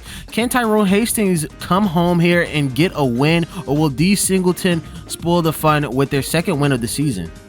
And this is a mini spoiler here. This is going to be known as the 3rd down game. 3rd and 12 for Tyrone Hastings, and he goes for yard. Throws it deep to Jelani Simon. His #1 wide receiver comes up with the big game. Toronto leads themselves in a 1st and goal. A play fake to Zeke Crawford leaves a wide open Jelani Simon to finish up the drive with a big touchdown. They take the lead. And then here in the subsequent kick return, Eric Miller, his teammates call him Agent 47. Miller takes this one 99 yards, veering all the way to the left hash into the end zone for a touchdown. Unfortunately, the kicker would not be able to get the extra point. It's a 6-7 ball game here. 1st and goal, and they give it to Zeke Crawford, and he has nothing but Green in front of him. Takes this about 15 yards into the end zone for his touchdown, now making it an 8-point game. Atlanta now find themselves at the goal line trying to respond, and they give it to Darnell Wicks, and he fights his way barely into the end zone for a touchdown. And now down by 2, the coach makes the call. They have to go for 2 here to try to tie the ball game. So let's see what D. Singleton, the coach, have cooking here for this 2-point conversion. Gonna do a little bootleg here. D. Singleton gonna take it himself, and he gets the 2.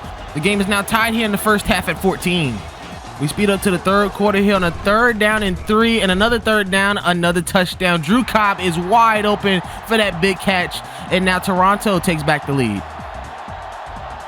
Speed up here to the beginning of the 4th quarter. Singleton gonna be looking, rolls off to the left and finds a Phil Williams with another clutch grab. Phil Williams, a very underrated wide receiver for this unit. 2nd down and 4 here. Singleton finds Lloyd Foley wide open on an island, and he gets the score to tie the ball game up.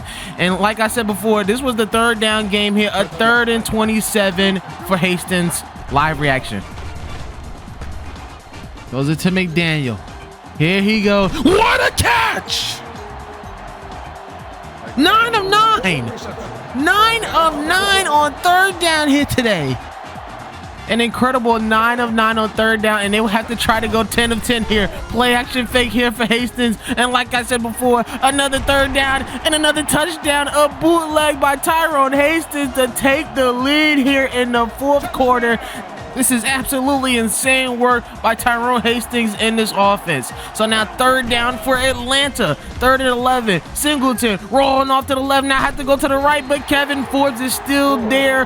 One of the greatest outside rushers in the league, and he puts him in a 4th down. Singleton again gets pressured by Forbes again on a pass rush, and he forces a turnover on downs. That would lead to a big victory and their 1st victory. The Toronto Golden Owls get out of here with a win, 28-21, and the press got the time to ask Tyrone Hastings about those crazy 3rd down conversions. Resiliency, man, just resilience. We stayed the course and kept fighting after every down. When you're facing a defense like that, it's all about who wants it more. Luckily, we had the strength to push through. Great words from a young leader who has turned this franchise around for the better. Congratulations on the Toronto Golden Owls' 1st win, and let's see if they can keep this up this season. So here we are at the pinnacle of week 4 in Kansas City, where they get to see their first undefeated team here in the Kansas City Scouts taking on the Orlando Knight Riders, who are also undefeated. This is going to be an all-time classic here, and let's see who's going to go into week 5 4-0. So we start off here near the end of the first quarter for Kenny Harrison, his crew at the 15-yard line, and throws a beamer right to Jonathan Pritchett for the first score of the game.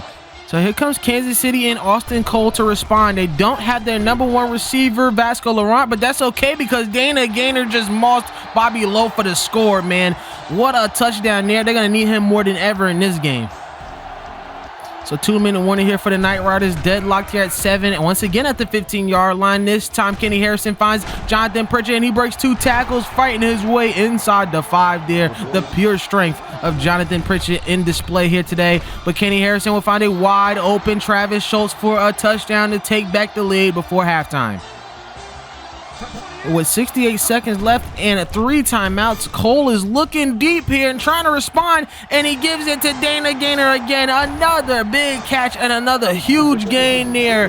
Dana Gaynor already passed 100 yards here in the first half. 5 receptions, really stepping up here today. First and goal, they would give it right to Ryan Clark, and they would power his way into the end zone for a touchdown, tying this ball game up at 14 before the half. So Harrison takes over 1st and 20 after a holding call, takes a hit from Tavian King, but he puts it right in the bucket for Stephen Carpenter, and he would take this one all the way into the end zone for a huge touchdown there. I believe that was around 85 to 90 yards. A great touchdown there for Kenny Harrison and the Knight Riders. So now it's 3rd and 10 here for Cole, trying to respond, and he would find Xavier Blades here on this big grab and touchdown here, and a lot of these backup receivers stepping up for both teams here, tying the ball game up at 21. Harrison, high snap, has to throw it, and Abbott would get the interception there, our first turnover of the night, and it came in on a great time for Kansas City. So a couple plays later, 1st and 10 here for Cole, and look at the pass rush by Jamal Stabler, forces an interception there, and Olsen would get the grab, and nothing comes out of that Kansas City turnover as they turn the ball over themselves. So a big 3rd and 10 here for the Kansas City defense, and Charlie Cash delivers a big sack on the outside edge, and the Knight Riders will be forced to punt the ball there. Kansas City will do nothing on their drive, so now it's 3rd down here for Harrison in field goal range, but trying to score. Looking for Kevin Lewis, the rookie, but he can't hold on to it. They would have to settle for 3, and Kansas City would drive themselves on a lengthy drive to put Justin Schrader in this situation here. A 48-yarder to tie the ball game up for Kansas City to keep their undefeated season alive. The kick is up. It is drifting to the right, and it is no good, and it wouldn't have mattered anyway because they got called for holding, and that would be the end of the game here. Orlando escapes once again with another victory, and this time winning this one in Kansas City 24-21, keeping that undefeated season going after starting 0-6 last year.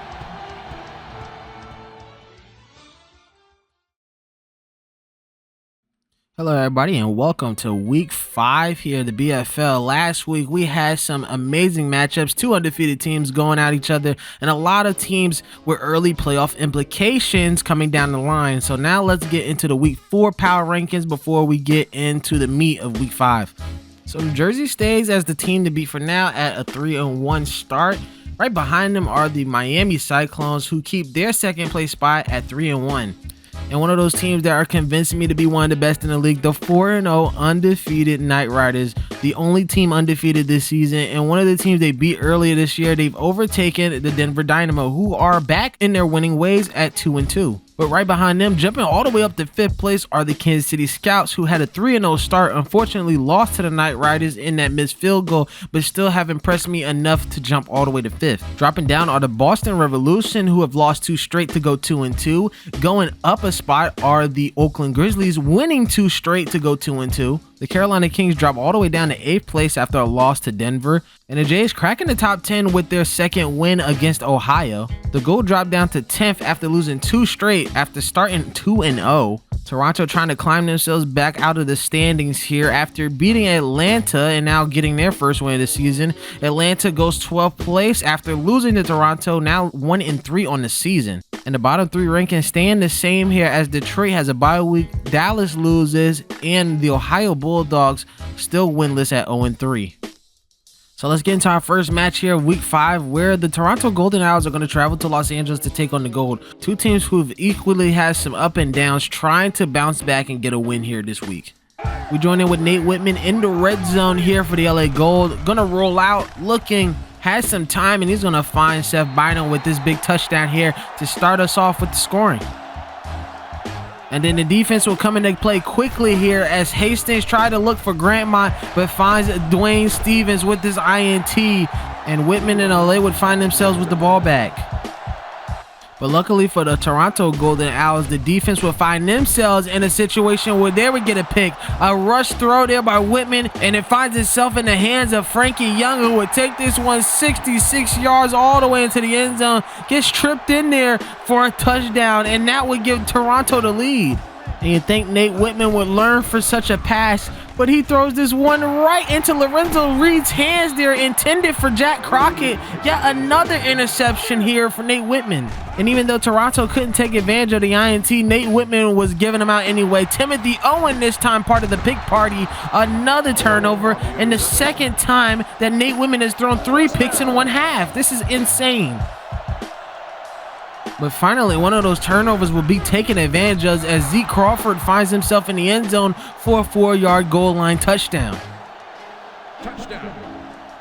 And then to make things even worse in this turnover-riddled game, a squib kick that he has kicked off of one of the defenders goes haywire, and it gets picked up by the kicking team. So now with 23 seconds left, the Toronto Golden Owls have an opportunity to score, and that they will. Tyrone Hastings, a bootleg, had Cobb open. He's going to take it himself, and now all of a sudden there is a 17-point lead here for Toronto and Tyrone Hastings.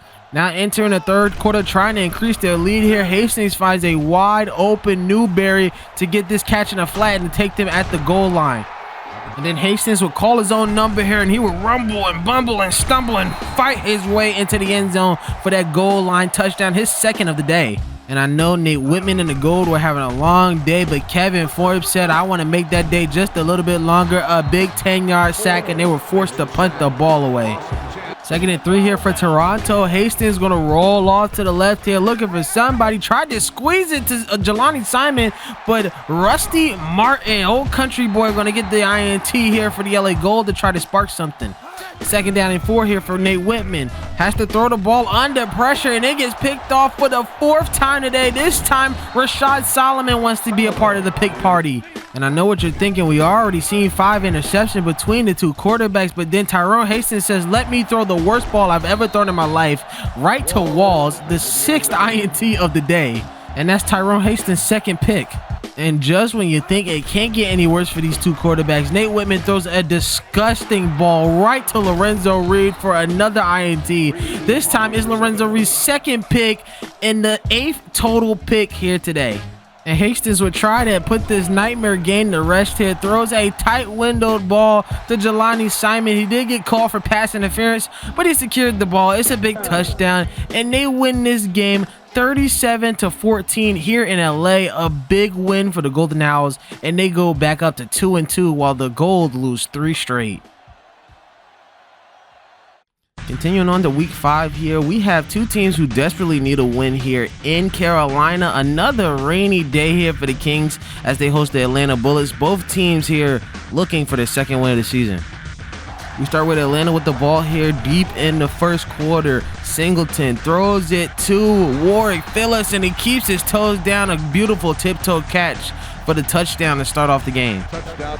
Singleton, the Bullets back in the red zone again here, looking, having time in the pocket, throws it to that right side again and finds Keith Manning this time. Singleton's 2nd passing touchdown today, and they take a 2-score lead over Carolina. Now Griffith trying to respond here, and he finds Alonzo O'Neal on an island, and then he uses his speed to go past everybody. A big touchdown there, and to keep themselves in the game here in Carolina. Singleton finds himself at the goal line again at the 5-yard line, 1st and goal, rolls off to the left.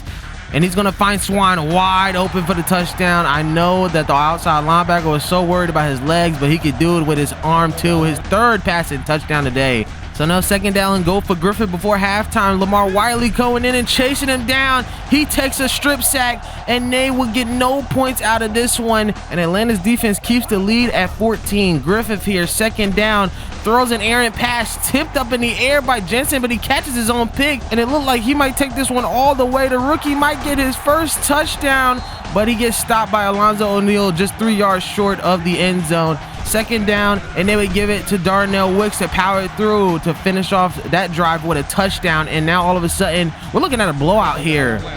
So now down 21. Griffith going to try to orchestrate some sort of a comeback here. He rolls off to the left here, and he's going to decide to tuck it and run. Tries to dive for the first down, but loses the ball 5 yards ahead of him. And Lamar Wiley, who got the strip sack, gets the recovery this time.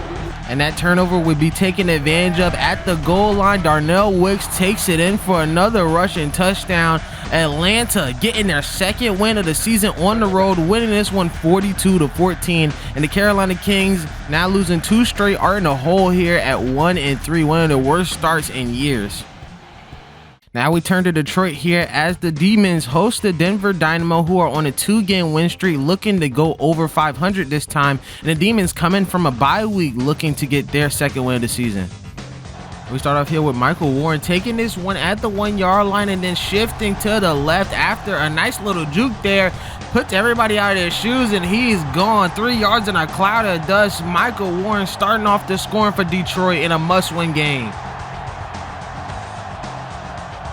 And then here on a second down in the next drive, Ricky Bledsoe showing you guys why he should be MVP caliber as he throws a bomb right to his main man, Chris Barber, on this play.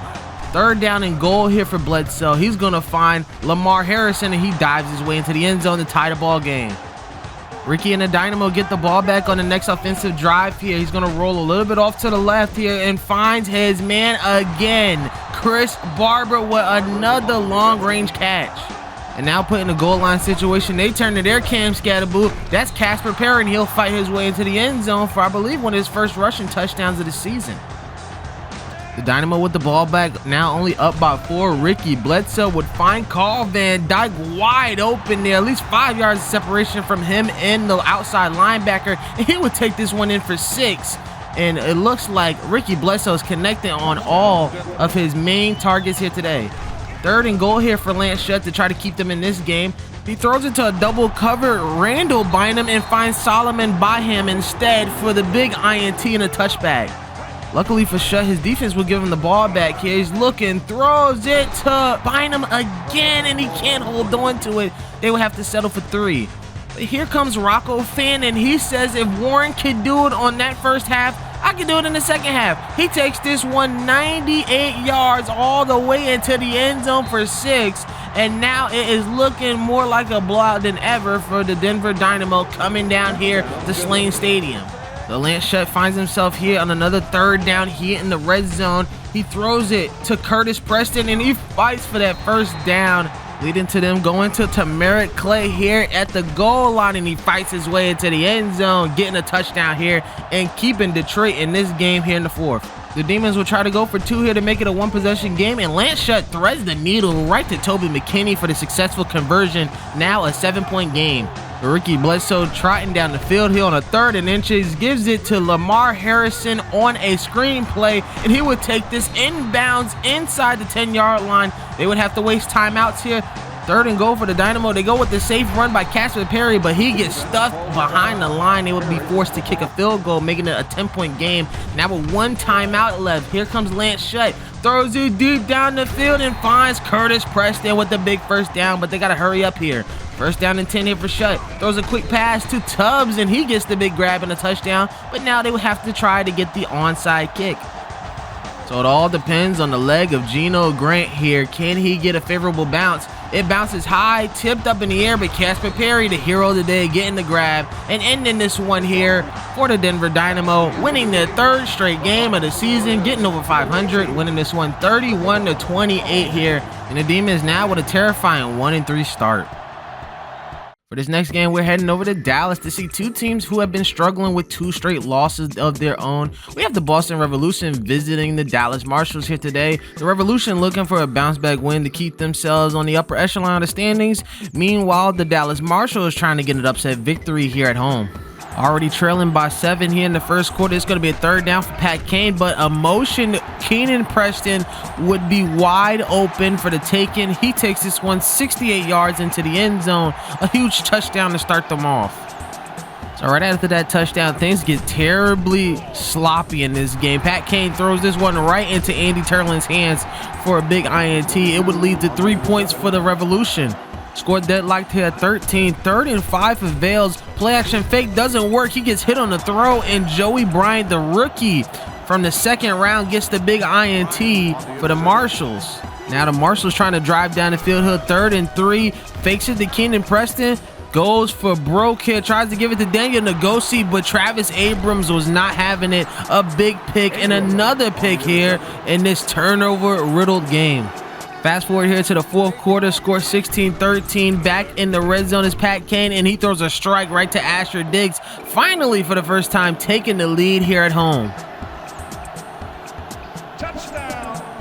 So now the Revolution have to respond here. Under 2 minutes left with 1 timeout, and he's just looking for a receiver, and he finds a wide open Jermaine Tucker for a huge gain, now getting inside the 35.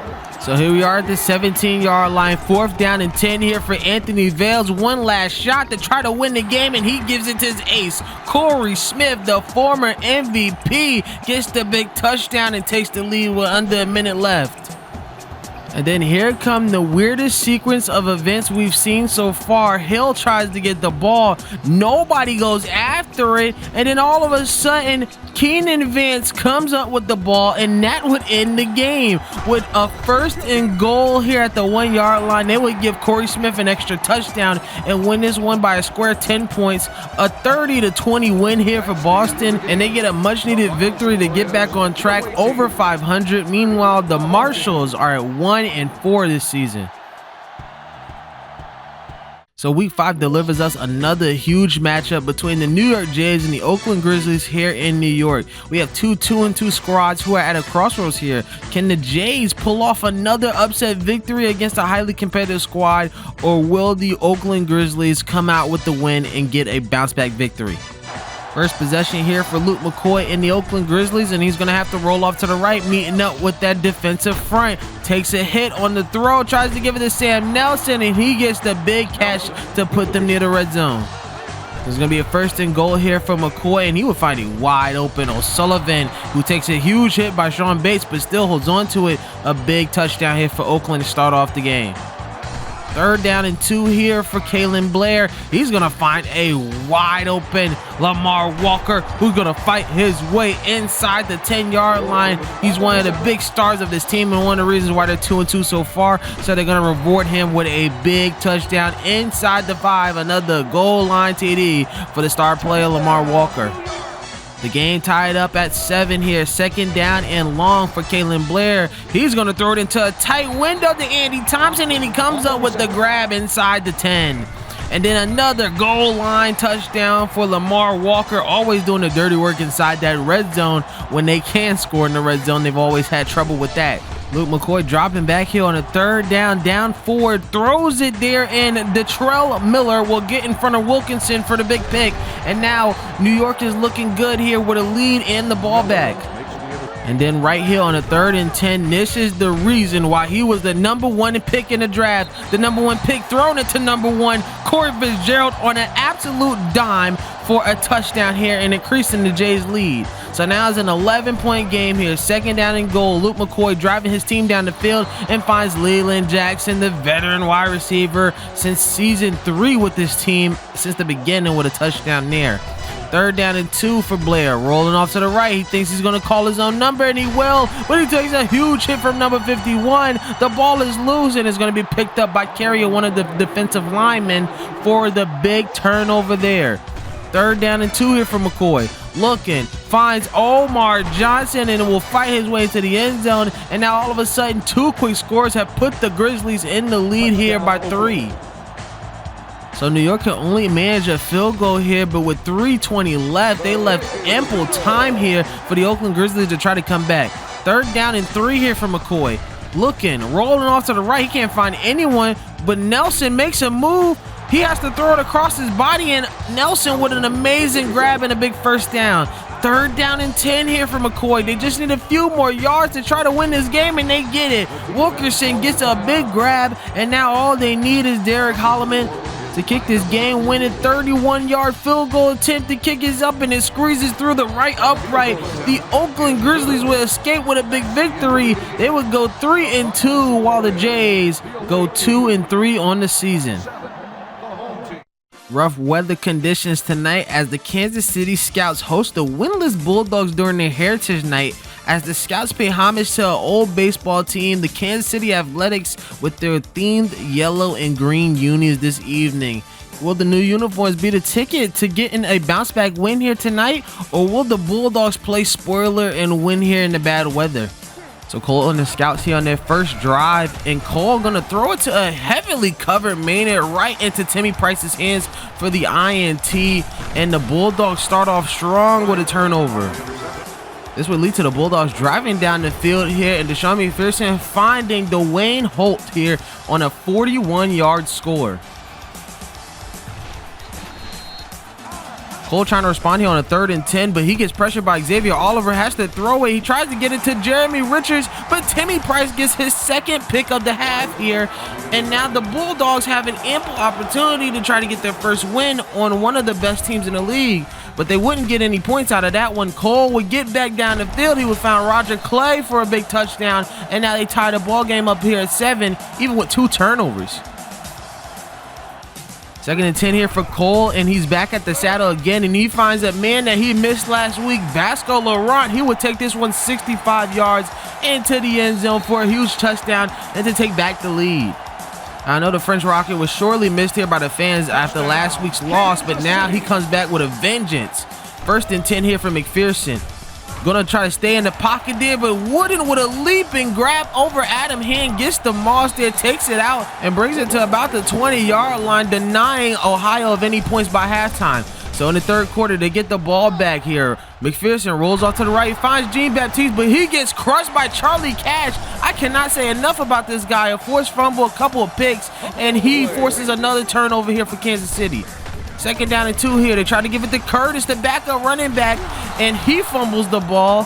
One of the reasons why they keep Ryan Clark in the roster. He's probably one of the best running backs in the league so far. McPherson rolling off to the left here. Gonna try to throw it. He does. Gives it to Jean-Baptiste, and he gets a big run after the catch. They can't take him out of bounds. Austin Pleasant this time finally runs him out of bounds inside the 15. On the very next play, they go with the play fake to Jean-Baptiste. Gonzalez finds himself open all alone in the end zone for a huge touchdown to tie the ball game up here at 14.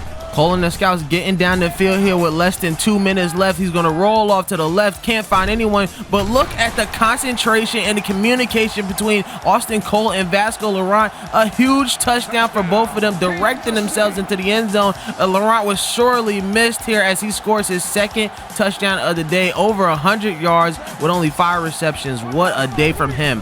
So here we go, 4th down. This is probably the last shot here for Deshaun McPherson, but he finds Adam Hand for a big 1st down, and he gets out of bounds. So here we are, 3rd and 10 for the Season 3 MVP. McPherson rolling off to the right and throws a bomb to Dakota Riley, but it gets broken up by Austin Pleasant, one of the reasons why they gave him that gold contract. 4th and 10 here for McPherson. He's going to look for somebody. He looks for Xavier Gonzalez, and the 2nd-year man will take him for 6. 51 yards to tie the ball game up with 30 seconds left, but was that just enough time for Kansas City to construct the drive? They have 2 timeouts here, and Cole going to be looking for Ryan Clark with a clutch grab to take them near midfield. 2nd down and 10 here for Cole, dropping back. Looking, clean pocket, takes a little bit of pressure. With 2 seconds left, Laurent gets the ball and gets down, and just enough time to kick a field goal. A 48-yarder here for Schrader. As you remember last week, he missed a game-time field goal, and here with the 48-yarder, he drifts it down the middle, and a game winner for Justin Schrader after missing a game-time field goal, this time winning this one 24-21 against the Ohio Bulldogs. And the media would ask Austin Cole about the win and how it feels to have Vasco back. Losing Vasco hurt us last week, and it's good to see him ball out today. Nice to see Schrader pull through after what happened last game. We're really starting to click together. It's still a long season, but it's nice to be in this position early in the season. It's good to see Austin Cole and the Kansas City Scouts in good spirits after a much-needed win here, now starting 4-1 onto the season. So here we are in our last game of week 5 here. It has been an incredible week, and it's going to get even more incredible. The Orlando Knight Riders are going to have their first real test here as they take on the 3-1 Miami Cyclones. Can the Knight Riders keep their undefeated season alive by taking on their crosstown rivals, or will the Miami Cyclones prevail once again in achieving the Governor's Cup here in Florida? So we start off here in the very first drive, 3rd and 5 here. The first challenge for Kenny Harrison, and he failed spectacularly, throwing this run right to Joshua Cameron for the INT. Luckily, his defense held it down, and they would give the ball back to him. 3rd and 1 at the similar position here, looking off to the left. This time he's going to tuck it and run, but Ricky Epps says, "Where are you going, boy, with that ball?" He takes a huge hit, gives the ball up, and now Ricky Epps with a fumble recovery as well. That would lead to a drive for Miami, with Austin King finishing up the drive with a 1-yard touchdown run to give Miami the lead.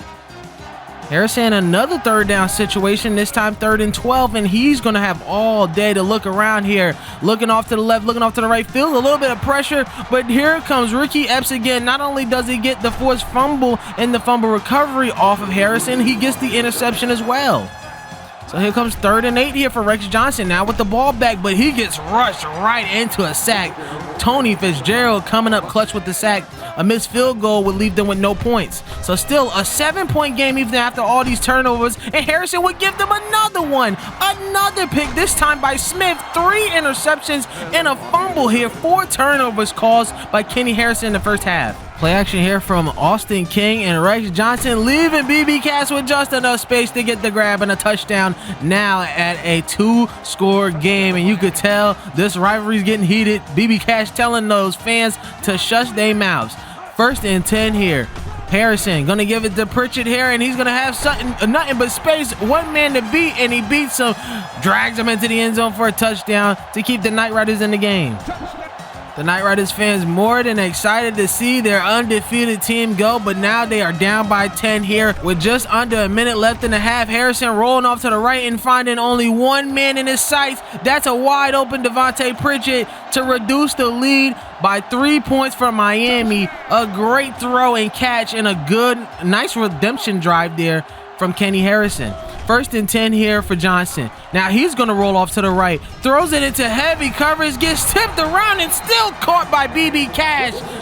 What a catch there from one of the best wide receivers in BFL history. 11 seconds left. Johnson throws it down the middle, and it gets picked off by Olsen. All that effort by BB Cash with no points to show for it. A 4-point game going into halftime. So here it goes, 2nd down and goal here, and they drive down the field and take the lead after 4 turnovers in that first half. The Orlando Knight Riders somehow take the lead here. Now it's a 3-point game. Johnson looking to the left, throws it high, but it gets caught by Jackson with a big INT there. And now the Miami Cyclones are starting to turn the ball over. The trash talking and the attitudes of both teams are heating up here. A 3-point lead here for Harrison. He has to take advantage of it, and he does. Gives it off to Travis Schultz, and look at the Herculean effort. The 2 stiff arms and then a missed tackle takes him into the end zone for a big touchdown. The 2nd-year tight end showing you why he should be considered for the All-Pro selection. Here comes Johnson. Looking off to the left, and he finds a wide open Matt Nash, and he will take it all the way into the end zone for a touchdown, keeping themselves in the game.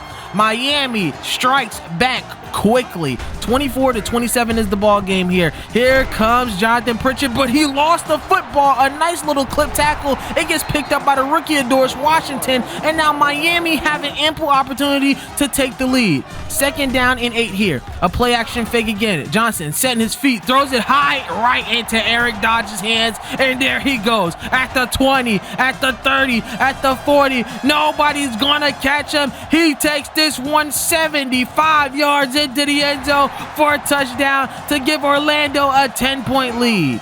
Deep in the 4th quarter here, Johnson looking off to the right and throws an absolute dot right to Antonio Garcia to keep the game alive here for the Cyclones. What a throw there by Rex Johnson. Now it's a 4-point game. 3rd and inches here for Johnson. Rolling off to the right. Looking, still looking. He's going to call his own number, and he's going to get some room. The old man, 32, 33 years old, still making those much-needed yardage there. A great run there from the old man.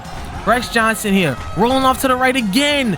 Finds Matt Nash, and somehow, someway, he keeps his feet in bounds for that big grab, but they need 6 instead of 3 here, so they're going to keep on driving down the field. Here they are in the red zone. 1st and 10, comfortable in the pocket, throws it high, tries to give it to Matt Nash, but Jackson gets his 2nd pick of the day, and that would be the game. The Miami Cyclones fall to the Orlando Knight Riders 34-30 in a thriller here. And the Knight Riders at home continue their winning ways, going 5-0. And the media got to ask Kenny Harrison about being 5-0 after an 0-6 start last season. Definitely feels better than being 0-6, right? We're doing good so far, and there's still a lot to iron out on both sides of the ball. This team doesn't quit, and it shows. This schedule only gets harder from here, so we have to stay prepared and keep our edge. Choice words from Kenny Harrison and his undefeated Knight Riders. The real question is, how long can they keep this up?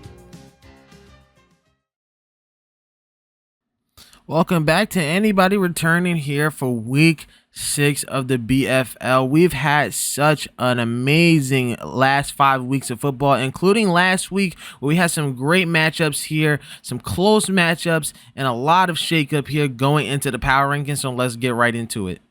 So now going into week 6, these are our power rankings here. The Dragons had a bye week, so they stay at 1st place, but in 2nd place, man, I was so close to giving them that 1st place spot. It's the Orlando Knight Riders here at 5-0 this season. I just believe that the Dragons just have a better unit here. And of course, those 3 turnovers that Kenny Harrison had in the first half of that game last week against Miami really brings them down. And if he could brush up on those turnovers, he could really put his team into a championship position if he hasn't already. Next in 3rd place are the Miami Cyclones, who got overtaken by Orlando last week. And then we have the Dynamo, who have trotted back to 4th place after winning 3 straight. The Scouts, with another victory, keep themselves in 5th place at 4-1. Both Oakland and Boston keep themselves in their positions with a win here last week.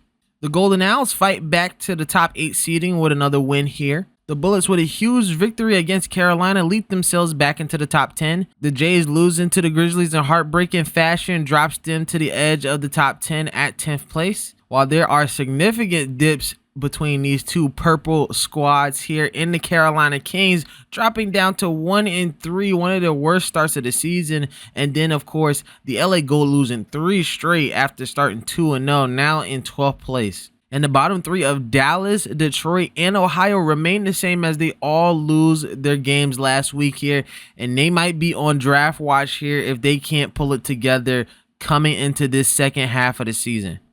Now we move on to a much anticipated matchup here between 2 powerhouses here in the power rankings. The Denver Dynamo are going to be hosting the New Jersey Dragons. Can the Dynamo end up like last year and prevail over the Dragons, or will the Dragons finally get revenge for that loss last year here in Mountaintop Stadium? So we start off here in a very defensive first quarter here. 3-3 is the score. Lamar Harrison would get the ball and he would break free for a big gain, now taking it inside the 30.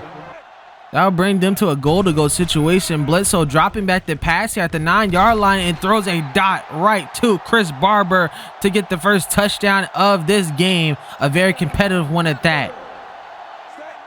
Murphy and the Dragons finding themselves in the red zone here. Murphy rolling off to the right here and finds a wide open Steve Gross over Brandon Gill for the touchdown to tie the ball game up.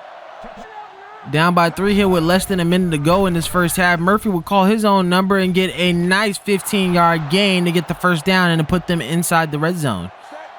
Here on the very next play in the red zone, Murphy would roll off to the right and find Rodney Parker, his main tight end for these last 7 seasons, to get into the end zone to take the lead.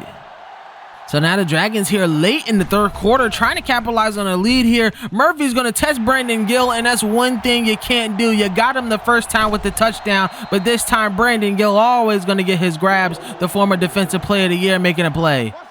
So now a dangerous call here by the coach. 4th and 3 here. Bledsoe gonna go 5 wide here. Can't find anyone. Tries to get Davis. It gets tipped off of his shoulder pad, and that would be a turnover on downs for New Jersey.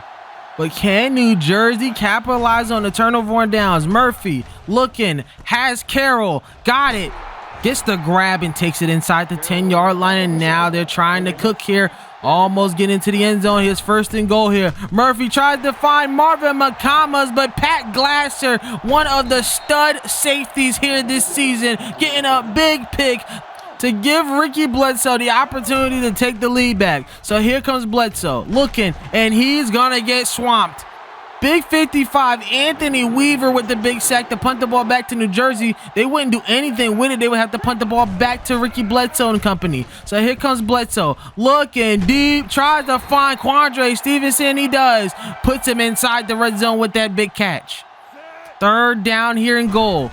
Not been a great day for 3rd downs here for Bledsoe, but he's going to make it great. Gives it to Rocco Fannin, and if this was any other game, that would have totally been illegal touching, but not here. Denver take the lead here. So here comes Murphy. 38 seconds left here on a 3rd down. Scrolling, rolling off to the right, then the left. Then the left again, trying to find somebody, and finds Steve Grosh at the hash marks. He gets the big 1st down. 30 seconds left here for New Jersey. Let's see what Murphy can cook up here. Throws it high, but he gets hit on the throw, and Spence would get the INT. That would lead to a win here for the Denver Dynamo at home, getting their 4th straight win of the season, and finally toppling the New Jersey Dragons here for that top spot in the power rankings. Continuing on in week 6 here, we have another test for the New York Jays as they have to head to Boston to take on a surging Boston Revolution squad. Will Kalen Blair spark a rivalry between Boston and New York here in the BFL, or will the Revolution have another get-right game to have a 4-2 start? Vales in a Revolution wastes no time here as he throws a nice rope right to Jermaine Tucker for a 26-yard score to get the scoring started here for Boston. The Revs get the ball back here in the final minute of the 1st quarter. Vale's going to roll off to the right and find Corey Smith wide open for the touchdown. The veteran with another receiving touchdown here this season as they increase the lead to 2 scores. We head to the Jays here on a 3rd down for Kalen Blair. He's going to take a play action fake, but he can't find anybody but Conley in front of his face for that big sack, which would lead to a punt. And starting in this 2nd quarter, this would be the DeAndre Lane show. Vales just throwing dots right to him, keeps his feet in bounds, and gets a huge 1st down. Now 2nd and 10 near the goal line. Vales play action fake, finds DeAndre Lane again with separation, and he takes it in for a touchdown. Now the Revolution up by 3 scores.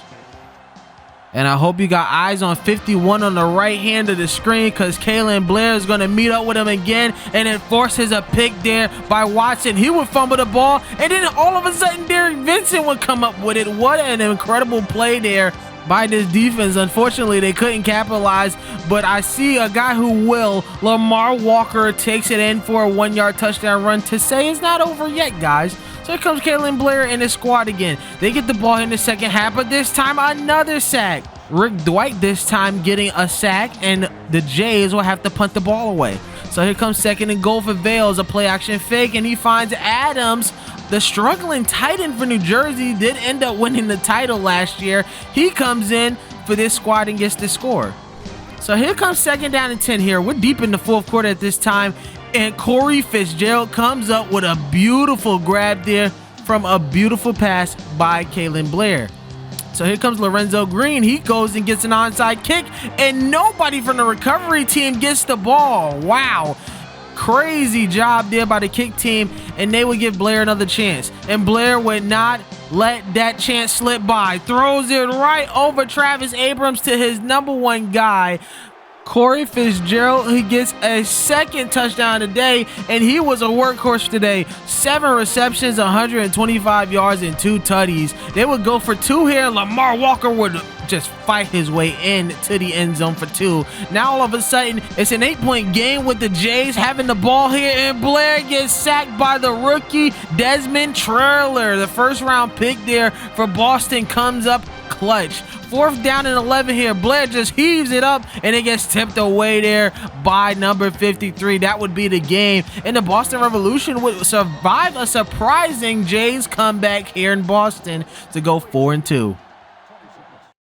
Big game here in Columbus as the Miami Cyclones travel to Ohio to take on the Bulldogs. Miami needs a win here to stay over 500, but can the Bulldogs finally get their first win of the season here at home? So the game is 3-0 here late in the first quarter. Backed up into the shadow on goalpost. They give it to Jamison Jean-Baptiste, and he gets some key blocks to take this one all the way down the field for a 47-yard gain to start them here on this drive. Then McPherson would drive down the field here. It's a 3rd and 3. McPherson looking, finds Mark Potts, and once again, Potts coming in clutch with that big touchdown to start them off in their scoring. So Miami getting a big return here to start off the second quarter. Rex Johnson going to be looking for Jeremy Holmberg, but he meets up with Timmy Price. I believe that's his 3rd interception in these last 2 weeks. Timmy Price being the playmaker here for Ohio today. And here comes Rex Johnson. They didn't get any points out of that interception, but he takes a sack there from Oliver. The defensive front really showing up today and forcing a punt. Here comes McPherson, dropping back, rolling off to the left here, looking for Desmond Riley. Number 1 will get the touchdown here, and the Riley twins now getting on the board. 2 unanswered scores, and Miami will have to respond here. Play action fake here for Johnson, and he finds Antonio Garcia. The Nicaraguan can get the ball, and he gets a touchdown there to minimize the lead by 4. So here comes McPherson again, and this time Gonzalez gets the ball. Xavier Gonzalez trotting down the field. Nobody's going to catch him. He will take this one all the way into the end zone for a 76-yard touchdown. Xavier Gonzalez keeping him in the lead. And with Miami coming up with no response, McPherson is going to keep on extending that lead, this time to his main man, Adam Hand, for a touchdown. Now up 28-10. So the real question is for Miami, can they respond now down 18? Rex Johnson rolling off to the left. He finds the old vet, Jeremy Holmberg, longtime receiver for the Dallas Marshalls, takes this one 73 yards into the end zone for a touchdown. Miami not out of it yet. But McPherson said, comeback in my house? I don't think so. He's going to be looking for the other Riley twin. That time it is Dakota Riley, the long-time Ohio Bulldog since season 2, ends this game with a touchdown. Both teams would exchange touchdowns here in the 4th quarter, but that would be it. The Ohio Bulldogs get their first win in the season, and now Miami struggling here at 3-3. So we're tuning in the middle of this game between the Detroit Demons and the Atlanta Bulls. The Demons looking for their 2nd win of the season here. Lance Shutt going to toss this one to Tamarick Clay, and there he goes, fighting his way into the end zone for an 8-yard touchdown. And Detroit scores first in what is a seemingly must-win game between both teams. So Detroit with the ball back in the red zone here, now only up by 4. Tamarick Clay is going to find his way into the end zone once again. His 2nd touchdown today, this time a 9-yard rushing touchdown. Before it landed down 2 scores, this felt all too familiar, so they were in crunch time here in the first half, and D. Singleton would find Jermaine Price Sr. for the big touchdown here to cut the lead back to 4 points. So fast forward to the 3rd quarter here. The score is deadlocked here at 17. D. Singleton having an opportunity to finally take back the lead, and he finds Darnell Wicks, but he drops the ball, and it would get picked up by Lopez for the INT. A beautiful tip drill pick there for Detroit, and they get the ball back here. 3rd down and 11 for Shutt. Looking, throws it high, and the rookie Ty Jensen gets a pick there after Lance Shutt panics and throws an errant ball up in the air for the taking. Now 3rd and goal, and D. Singleton will sneak his way into the end zone for Atlanta's first lead here. So now 4 minutes left here in the 4th quarter. Lance Shutt with the play action of all play actions there, faking everyone and throwing an absolute rainbow right to Randall Bynum for the big touchdown. And now they've tied the ball game up. Singleton right before the 2-minute warning here, right past midfield, drops back the pass, throws it to Jermaine Price, and he just really goes in there and vortexes that ball. A great catch there by him. 3rd down and goal, and he gives it to old reliable Keith Manning getting a grab and a touchdown, and all of a sudden this is a 31-24 game here, an exciting one here in Detroit, and Lance Shutt trying to capitalize here, trying to get back in this game, throws it right to Tubbs for a big 1st down, but they're gonna have to hurry up here. 2nd down and 10 here. Shutt throws it on a comeback route to Bynum, almost getting picked off there by Miller, but Bynum comes up with it. 16 ticks left on the clock, no timeouts here, just gonna heave it deep, and it gets tipped up in the air, and Snow gets the INT, trying to give it to Bynum there, and now we're in the game here. Atlanta surviving this one in Detroit, 31-24, and going 3-3 on the season, and Detroit will go 1-4 to start off their season. Now we head to the LA Coliseum to see the LA Gold try to stop their losing ways here and get a much needed win against the Carolina Kings, who need a win themselves. So we start off here with Carolina in a 3rd and 5 situation here. Rob Griffin gonna roll off to the right, but one guy who is spying him is Jared Lowe. He comes up with the interception intended for Damian Kelly to give LA the ball back. And that would lead to Nate Whitman dropping back and throwing this one to a wide open Will Adams for the score. The longtime New York Jay gets a touchdown to put them in a 10-point lead. Here comes 3rd and 5 here for Griffith. Gonna roll out, tips it up in the air, and Angelo Williams comes up with it. What a grab there by the rookie. And then Rob Griffith would finally respond here, getting inside the 10-yard line, finding a wide open Alonzo O'Neal for the score, finally putting points on the board for Carolina. Women in LA find themselves in the goal line again, but Benjamin Dexter comes and saves the day. Big sack there, and LA will be forced to kick a field goal. And that would leave Rob Griffith and this King squad ample time to try to make something out of nothing. Griffith looking here, but he finds Jared Lowe again for another pick, putting LA in another situation to get points. So now the Kings luckily only down by 9 here. Griffith looking for a receiver. He finds his tight end Sloan, who brings them inside the 5-yard line. And then here on the very next play, 1st and goal, they toss it to Rocky Humphrey, and he fights his way in for the score, with the Kings only down by 2.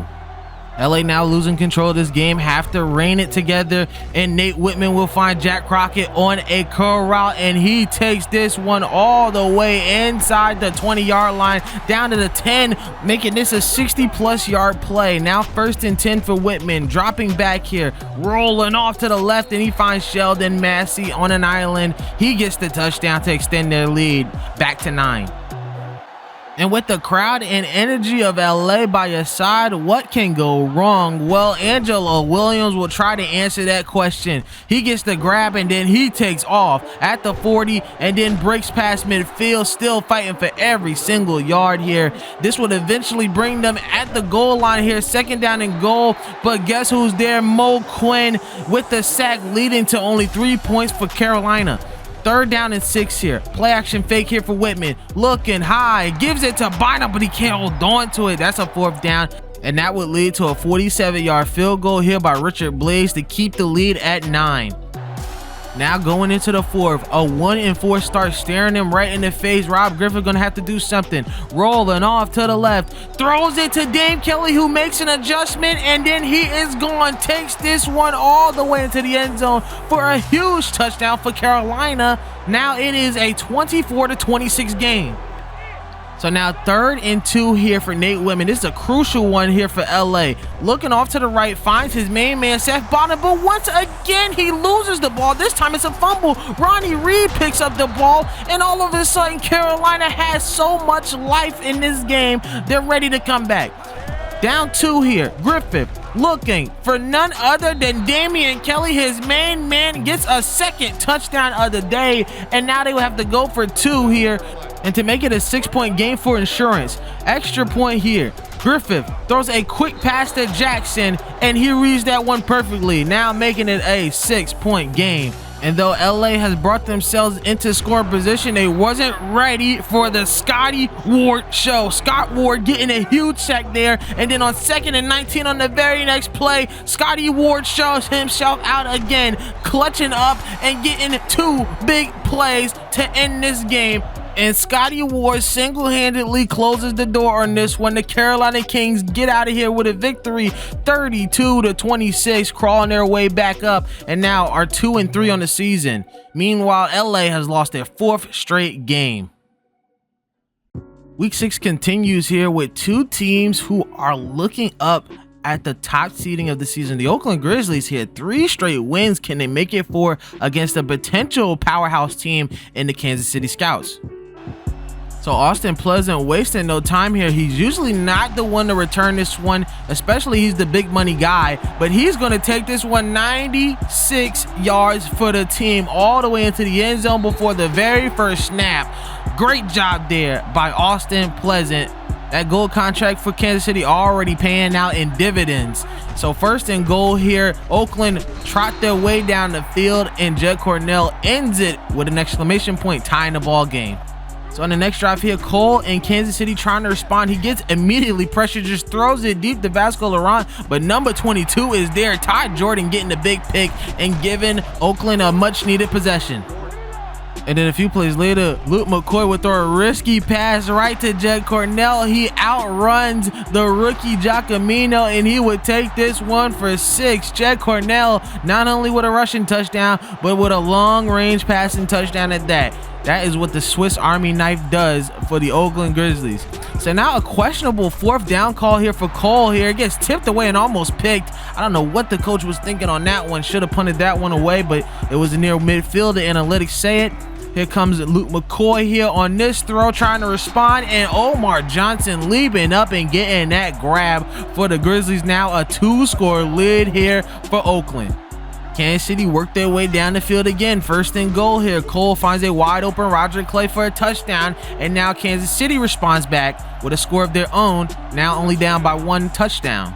And this right here is such a back and forth game regardless of weather here. Luke McCoy just throws an absolute rope right to his veteran receiver Leland Jackson to put them in the red zone. This team is firing on all cylinders, and they would end up the drive with nobody else but Jed Cornell taking it into the end zone for a goal line touchdown. Now his 3rd touchdown of the game here. Cornell has become quite the Swiss Army knife here. Unfortunately for Oakland, they would not get the extra point. And now down by 2 scores here in the 4th. Austin Cole's going to try something. He forces this ball to Vasco Laurent. It becomes incomplete, but thankfully Todd Jordan gets involved with a pass interference call, put the ball at the 3-yard line. So here comes 1st and goal here for Cole. Looking, dropping back, dumps it off to Ryan Clark, and he will find his way into the end zone here in a murky Kansas City. The Scouts trying to come back here. Oakland now only up by 6, find themselves in a 3rd down. They decide to throw it here, and they give it to Leland Jackson, but he can't hold on to it. Takes a hit, and now Kansas City has the opportunity to score. So here we go, 2nd down and 2. Cole, clean pocket, gonna go deep for Jeremy Richards, and he comes up with the grab past midfield. So here we are in a 4th down now. Cole here, last chance for the Scouts, and Ryan Clark gets the dump off for the big 1st down, keeping that drive alive. Another 4th down here for the Scouts. Cole looking under pressure, throws it high and tried to give it to Vasco Laurent, but it gets tipped away, and that would be the game here for Oakland. Their 4th straight win of the season, and the Scouts' 2nd straight loss of the season, both of them ending up at 4-2. For our last matchup here in Week 6, we traveled to Toronto once again to see the Toronto Golden Owls host the Orlando Knight Riders, who are undefeated. Can the Owls be the first team to beat the undefeated Knight Riders, or will they continue their conquest of an undefeated season? So starting off here in the 2nd quarter, back against the wall here for Orlando. Kenny Harrison going to do a play action fake. It gets tipped away and then caught by Rashawn Thomas, who takes it down the field nearly past the 50 there, getting tackled at the 48. That would lead to the 91-yard drive finally coming to an end here as Jonathan Pritchard takes it into the end zone for a 4-yard touchdown to give the Knight Riders a 10-point lead. Orlando would eventually find themselves in the red zone once again. Kenny Harrison rolling out to the right and finds Jonathan Pritchard for an 11-yard touchdown to increase their lead even further, now 17-3. And Hastings trying to make something out of nothing before halftime, throws it right down the middle to George Plummer for the INT. And with that turnover, they will add 3 more points on the board. But after the field goal, Miles goes for the squib kick, but everybody gets toppled here on the left side. Joey Grandma just runs through the bodies, and he will take this one all the way. I believe this was about 70 yards into the end zone. Now actually 80 yards into the end zone for a touchdown to give some momentum to Toronto before halftime.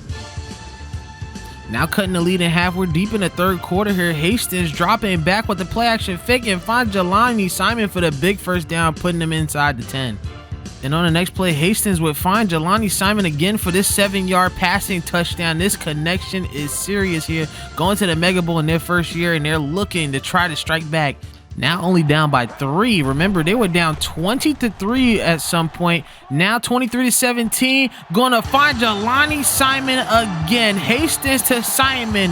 What a connection between these two. And now with an extra point, they take the lead. Now down for the first time today. Harrison trying to respond here. Gets blitzed. Throws a risky ball to Devontae Pritchett. And he will take it into the end zone for a touchdown. Now taking back that lead. A risky throw there by Harrison, but he makes it work. And now going for 2 to make it a 7-point game. Jonathan Pritchett barely crosses the plane for the 2.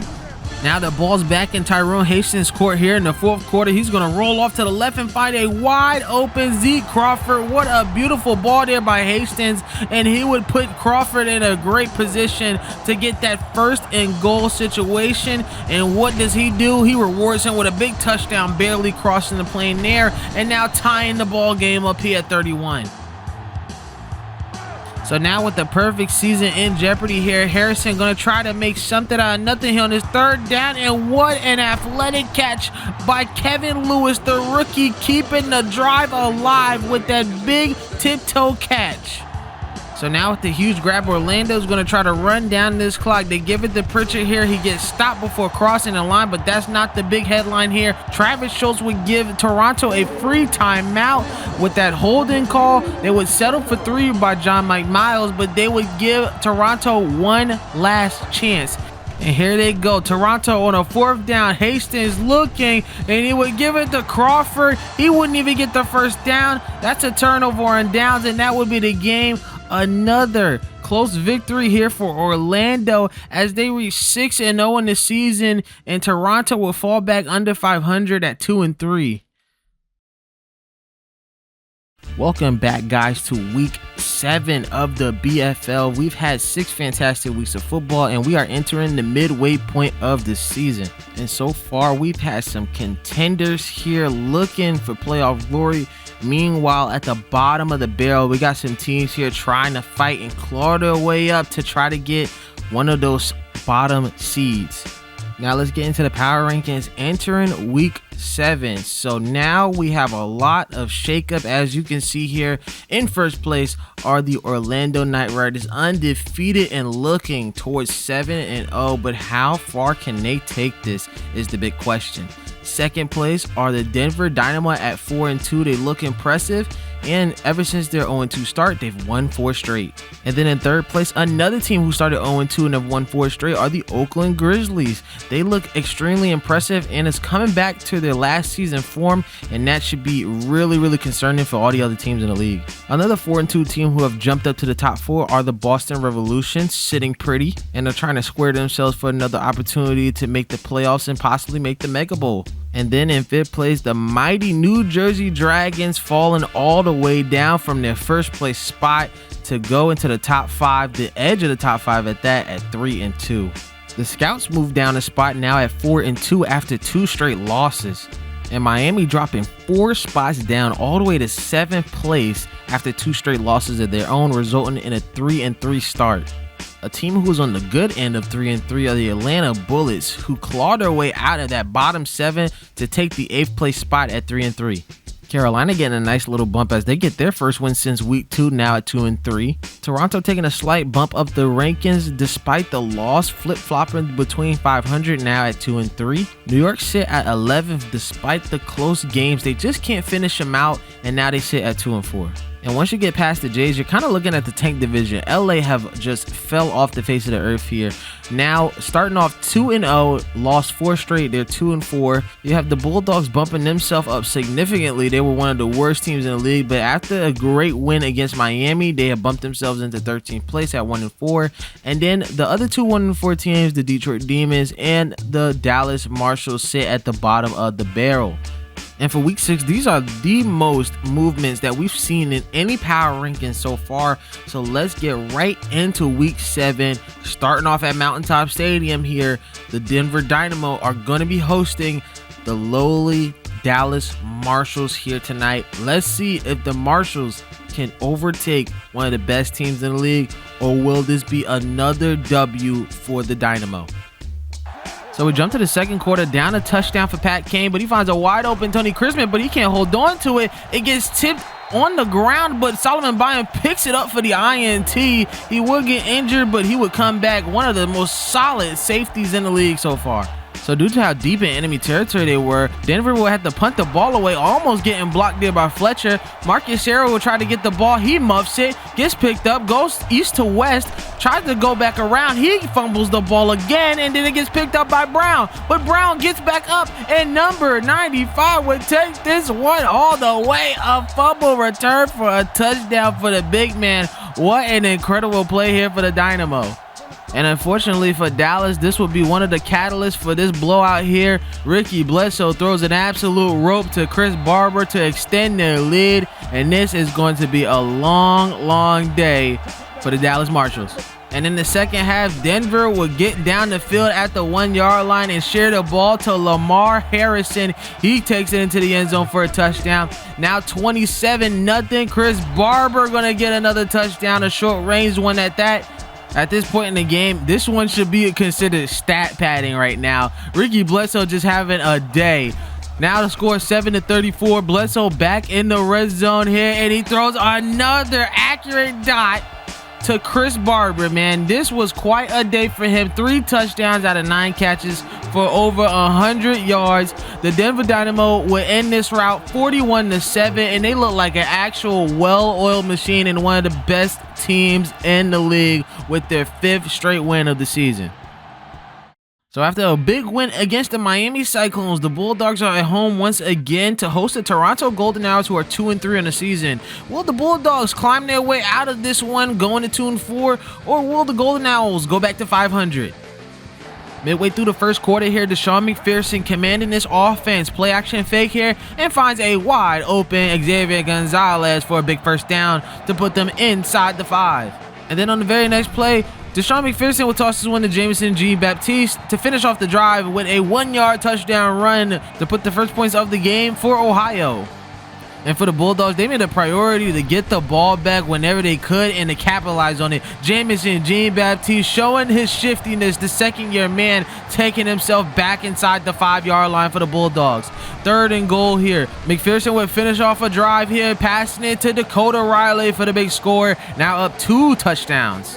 And then at the 2-minute mark here in the first half, Jameson Jean-Baptiste, just look at this. Jukes out 2 men, hurdles another, and takes his team back in the red zone. This guy is absolutely incredible. They reward him with another touchdown here. This time a 2-yard touchdown run. Jameson Jean-Baptiste just running over these guys here today. And for the Golden Owls, the offense was anemic going into the first half, but here in the end of the third quarter, Tony McDaniel will get a nice little goal line touchdown here to finally put Toronto on the board. And for Ohio, they live in the red zone today. McPherson dropping back, almost getting sacked there, but he rolls out. And this time he throws it to Desmond Riley for a big touchdown. Now both of the Riley twins getting a touchdown here today. What else can go right for the Ohio Bulldogs? But we weren't done yet. After a Toronto touchdown, this will be the nail in the coffin. Deshaun McPherson says, hey, man, I want to get into the end zone too. A rushing touchdown for the big man, and they win this one convincingly. And the Bulldogs will show some life here these last 2 games, winning 2 straight, now 2-4, while the Golden Owls slumped down to 2-4 in the season.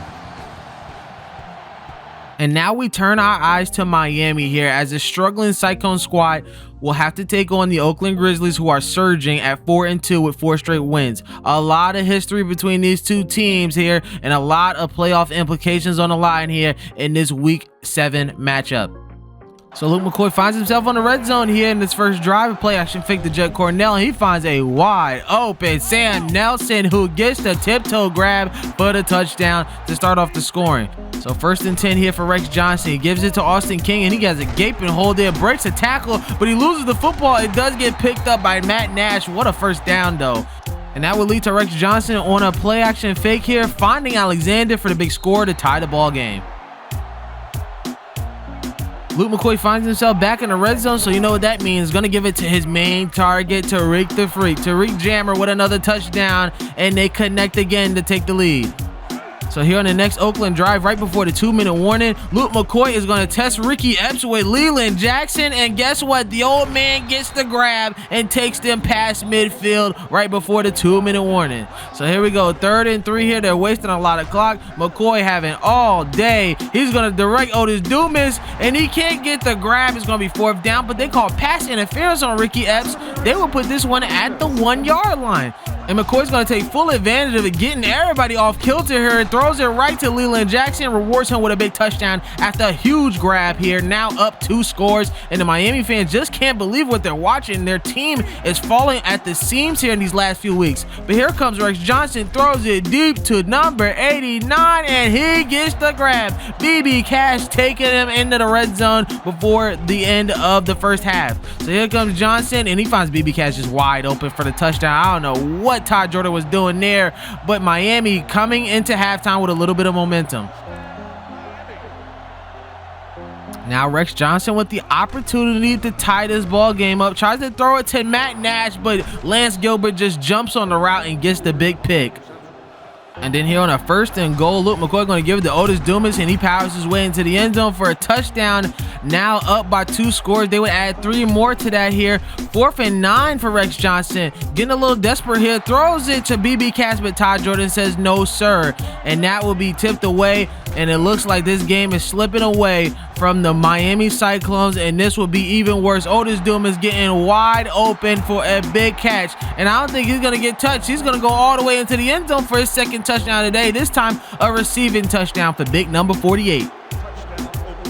And Luke McCoy showing himself why he was MVP last year. 4 touchdowns here today with over 300 yards. Now 3rd and 10 here for Rex Johnson is basically over. He throws it high after getting hit. It gets tipped around and caught by Lance Gilbert, his 2nd interception of the day, and that would end the game 38-14. Oakland with another rout, and they are keeping up with Denver now. 5 wins in a row here, and for the first time in years, Miami slumps down below 500 at 3-4. Continuing Week 7 onto Don's Memorial Stadium here as the Carolina Kings host the undefeated Orlando Knight Riders at 6-0. Now the Knight Riders have 1 more win to tie the record for the most consecutive wins in one season at 7. Can they do it against Rob Griffith and this Carolina Kings squad, who is trying to bounce back here this season? So this is Carolina's first place from scrimmage even from the game here, and Rocky Humphrey shakes 2 men off their boots, taking this one 80 yards into the end zone for the touchdown. You would have thought this was his MVP 3rd year, but this is his 7th year in the BFL, and he's looking sharp. And speaking of sharp here, Rob Griffith going back. He throws it, takes a hit, but Angelo Williams III getting a big grab and getting a 1st down. The rookie showing up here today. A few plays later, 2nd and goal here, and then Rocky Humphrey with the 99 change of direction just swings to the other side and goes into the end zone for his 2nd rushing touchdown of the day. And it might just be a running back type day today. This time, Jonathan Pritchett taking this one into the end zone untouched for a big touchdown to finally put Orlando on the board. And then the running backs just continue to shine. This time, Rocky Humphrey for his 3rd rushing touchdown of the day. This time, a 13-yard run untouched. And now Carolina still up 2 scores here in the running back shootout. This time, Kenny Harrison going to take it in the air, and they leave Devontae Pritchett wide open. He would take this one all the way down in the end zone for 6. Their 2nd touchdown of the day. And they are keeping up here with Carolina, but let's see if the defense can hold on. And the Orlando defense knows that the threat of Rocky Humphrey is too deep, so they take the bait on the play action fake and a rainbow ball all the way into the end zone for Dan Kelly. He gets the grab and takes it across the plane for a big passing touchdown for Rob Griffith. So here comes Harrison. He's taking a blitz and he throws it into quadruple coverage to Ronnie Reed, and he breaks 2 tackles, taking it into the end zone for a pick 6. Unbelievable job there from number 58, the captain of this defense. Orlando looking much vulnerable here. Harrison throws it there and it's going to get picked off again, this time by Jamarcus Page. And will he take this one for 6? Devontae Pritchett says no, and the Carolina defense showing up here today. And if you know anything about Rob Griffith, he's going to capitalize on those turnovers, giving it to Eric Lucas here, who's going to fight his way into the end zone for a 19-yard reception touchdown. And Carolina is absolutely routing one of the best teams in the league, an undefeated team here. And Ronnie Reed gonna get his 2nd pick of the night after getting a pick 6 earlier. He basically ends this game by halftime here. And then Rob Griffith, right before halftime, throws it to Alonzo O'Neal to take it into the end zone once again. 49 points here in this first half, an unbelievable score. And the game was essentially over after that. Rob Griffith getting 3 touchdowns, Rocky Humphrey getting 3 touchdowns, and they win this one 56-28, absolutely shocking the Knight Riders here at home. And the Kings triumphantly going back to 500 at 3-3. Meanwhile, the Knight Riders, even though a big loss, still 6-1. Week 7 continues as we head to New York to see the Jays host the Kansas City Scouts here in Brooklyn. Which one of these 2 teams will get a bounce back win to climb themselves back out of their respective standings? And Cole will start the Scouts up strong here, again in the red zone. Gonna throw this one to a wide open Jeremy Richards for the first touchdown of the day. 3rd down situation for Blair here. Gonna drop back to pass. Looking. Rolling off to the right here and finds Lamar Walker on a dump off. And look at that block, man. What a pancake block there by Corey Fitzgerald to lead Lamar Walker into the end zone for the Jays' first touchdown. Unfortunately for Lorenzo Green here, he couldn't get the extra point, so it's a 7-6 game. Cole will give this one to Jeremy Maynard. He fumbles the ball from Young. Michael Atkinson picks up the ball. He fumbles it. Now it's a scramble. It gets picked up by Sean Bates, and then he runs over 2 of the most premier wide receivers here, including Danny Gaynor and Vasco Laurent. We got to take a look at that one again. So there's the fumble. It gets picked up by Michael Atkinson. He fumbles the ball, and now it's a scramble. And then Sean Bates just runs over 2 of the best wide receivers in the league for that turnover. So here comes the Jays and Blair here. He throws it to Lamar Walker, and let me tell you something, this was a 2nd and 19, and all of a sudden he goes in for 6. What a score there by the New York Jays, and now they've turned the pendulum down their way, 13-7. The Jays would get the ball back here. 2nd down for Blair. He throws it to Fred Caudle, and he fumbles the ball. Now it's on the ground, and that's a scramble. Abbott picks it up, and Fred Caudle makes up for it by pushing Abbott out of bounds just enough. And now it's going to be a 4th down here for Cole. They go for it, and they're going to throw to Danny Gaynor, but I think he's still shaking up from that hit. He loses the ball, and that's a turnover and downs. So we fast forward here to the start of the 4th quarter. Kalen Blair gonna look around. He finds Fred Caudle, and he makes up for that fumble with a big touchdown there. And now the Jays will go for 2. And the Jays will try to make it a square 14-point game. So here comes Blair looking for Caudle once again. And we got an octopus here in the BFL. Fred Caudle getting a reception for a touchdown and a 2-point conversion. The Scouts will fight themselves all the way down at the goal line where Austin Cole pitches it to Ryan Clark. And he gets a nice little passing touchdown there. Now making it a 1-score game. And when the Jays need to end this game, who do they give it to? Big 45. Lamar Walker getting a big first down here. And the coach will be loving it. Everybody here would be loving it as they get down the field to get 3 points. So now down 2 scores, 4th and 1 here for Austin Cole. This one just might be to pad the stats, but they're not even going to get that. Number 42 once again showed himself out, and he gets the tip away. The Jays win this one by 10 now, 3-4 on the season, while the Scouts lose 2 straight. For the last matchup of the Week 7 slate, we have a special one here today. 2 brothers facing off here today. Seth Bynum of the LA Gold and Randall Bynum of the Detroit Demons facing each other off here for the 2nd time in their careers. Let's see which brother is going to get the bragging rights here today in this must-win matchup for both teams. We start off with Nate Whitman trying to convert this 3rd down and 7, but Darnell Muhammad is going to get the big sack, and the rookie takes LA out of field goal range with that play. And both defenses showing out strong here in this first quarter. The defensive tackle just goes in and rushes that throw by Lance Shutt, who throws it right into another rookie, Nate Tanner, for the pick. So after great stops by the defense, this is where the Bynum Bowl really starts off. Seth Bynum gets open and gets some separation, gets lined up by a linebacker, and he would take this one all the way inside the 5-yard line. Kendrick Erickson spoiling the fun there with the tackle.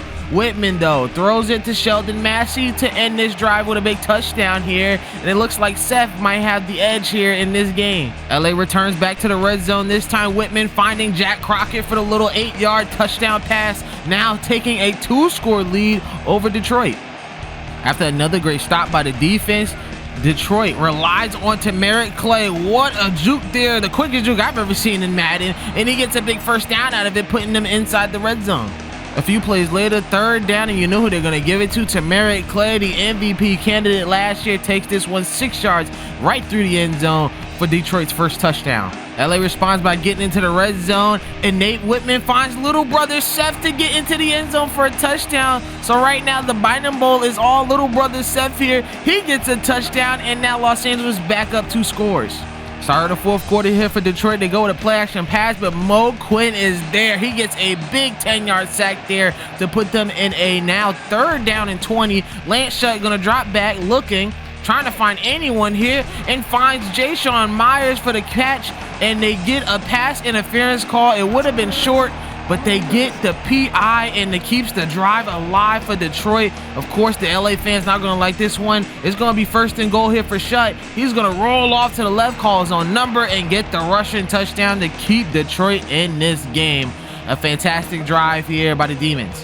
2nd down and goal here for the Gold, and Sheldon Massey puts in the dagger. A big touchdown there, and that would end the game for LA. And after 4 straight losses in a row, they finally get a win here at home, and a much needed one to go back to 3-4. The Detroit Demons now with a 1-5 start, and little brother Seth got asked about beating his brother under the spotlights for the main event of week 7. It's nice for mom and dad to both see us ball out in one game for once. He got more yards, but I got more touchdowns than that dub. Finally got the best of big bro for a change, so I'll take my victory lap for now. A big victory lap indeed, as the LA Ghosts snap their 4-game losing slump here and now have to fight their way back to a playoff position. So I missed this game in the lineup here. This is the actual last game of week 7 here. The New Jersey Dragons travel to Atlanta to take on the Bullets. Can the Bullets, for the first time this season, get over 500, or will Rashard Murphy and the Dragons have a bounce back win here tonight? We start off here in the red zone for Jersey. Rashard Murphy in the offset I formation throws it high to Rodney Parker. He gets the grab there, and the first touchdown of the day for New Jersey goes to him. Similar point in the red zone here for the Bullets.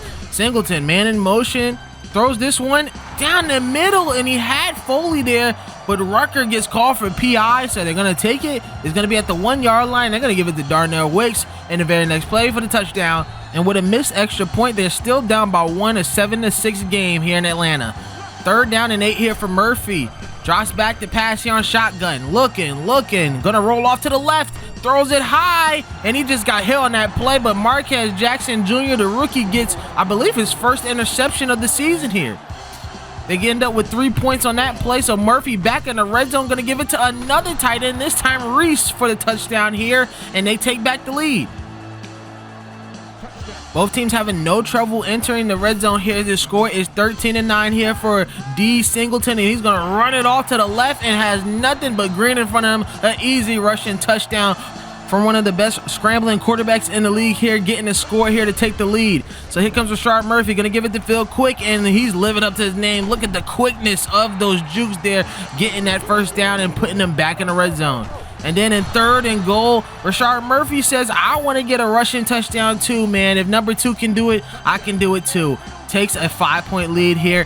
And now getting the ball back with just 30 seconds left in this first half. Mike Carroll is wide open down the middle, and he will add on to this lead here. Now up by 12.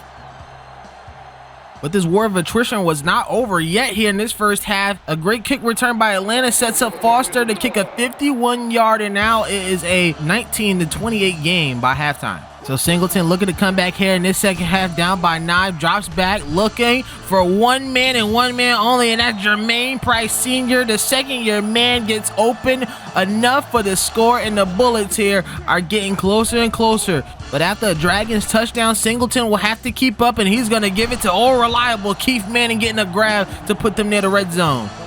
So 3rd and goal here, down by 9 in the 4th quarter. Singleton dropping back the pass, and he finds Jermaine Price Sr. again. This time he dives into the end zone for his 2nd receiving touchdown of the day.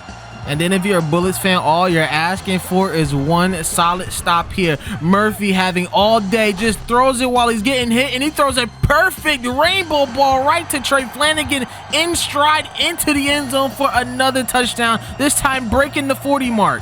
The time is ticking on this war of attrition here for the Bullets. 3rd down and 10. Singleton rolls off left and rolls off right. Throws it down the middle to Keith Manning, and he gets a big grab passing midfield on that play. This has been a passing matchup here from two of the best quarterbacks here in the league. D. Singleton throws it to Keith Manning again, and this time he gets the grab for the touchdown. This is a crazy show here from both teams. But now you just need an offside kick here. Keontae Alexander kicks it, gets a good bounce, but Mike Carroll saves the day and gets the grab for New Jersey. And with that, they would run out the clock here in this war of attrition. 82 combined points in this matchup here. New Jersey edges them out, and they get their 4th win of the season. Meanwhile, Atlanta slumps back down under 500 at 3-4. Welcome back, everybody, to our 8th and final week of BFL football, man. We've had 7 fantastic weeks of some best football league action here. We've seen win streaks come and go. We've seen win streaks start so far, and we've seen a lot of shakeup here between all 15 teams trying to make the playoffs here going into this second half of the season. So let's take a look at what's going on here in the power rankings from week 7 going into week 8. So for week 7, we have a new leader in first place due to that loss by Orlando. Denver with 5 straight wins will go into first place. Right behind them are, of course, the aforementioned Orlando Knight Riders at 6-1, and then another team who has won 5 straight, the Oakland Grizzlies, sitting at 5-2 as well. The Dragons slowly trying to reclaim their dominance here as they move up a spot, now going to 4th place. Replacing them are the Boston Revolution, of course, losing to them in a head-to-head, but still with the same record at 4-2. Still hanging on in that 6th place spot are the Kansas City Scouts here, but they've lost 2 straight here and are hanging on by a thread there in that top 6 seeding. And then what a story by the Atlanta Bullets, coming back from the dead here. They look like they were down and out here at 1-4, but they are climbing back here. 2 straight wins put them at 3-4 and over the Miami Cyclones, who are 3-4 after having a 3-1 start. Carolina, although not moving in the power rankings, are getting back to form here at 3-3. Going into 10th place are the New York Jays here, reclaiming their top 10 spot at 3-4. LA moves up 1 spot after a big win against Detroit at home. Ohio slowly trying to get out of that pit of despair, kicking everybody down with them as they go 2-4. Hastings and the Golden Owls looking like they're going through a sophomore slump right now. They're at 2-4 in 13th place.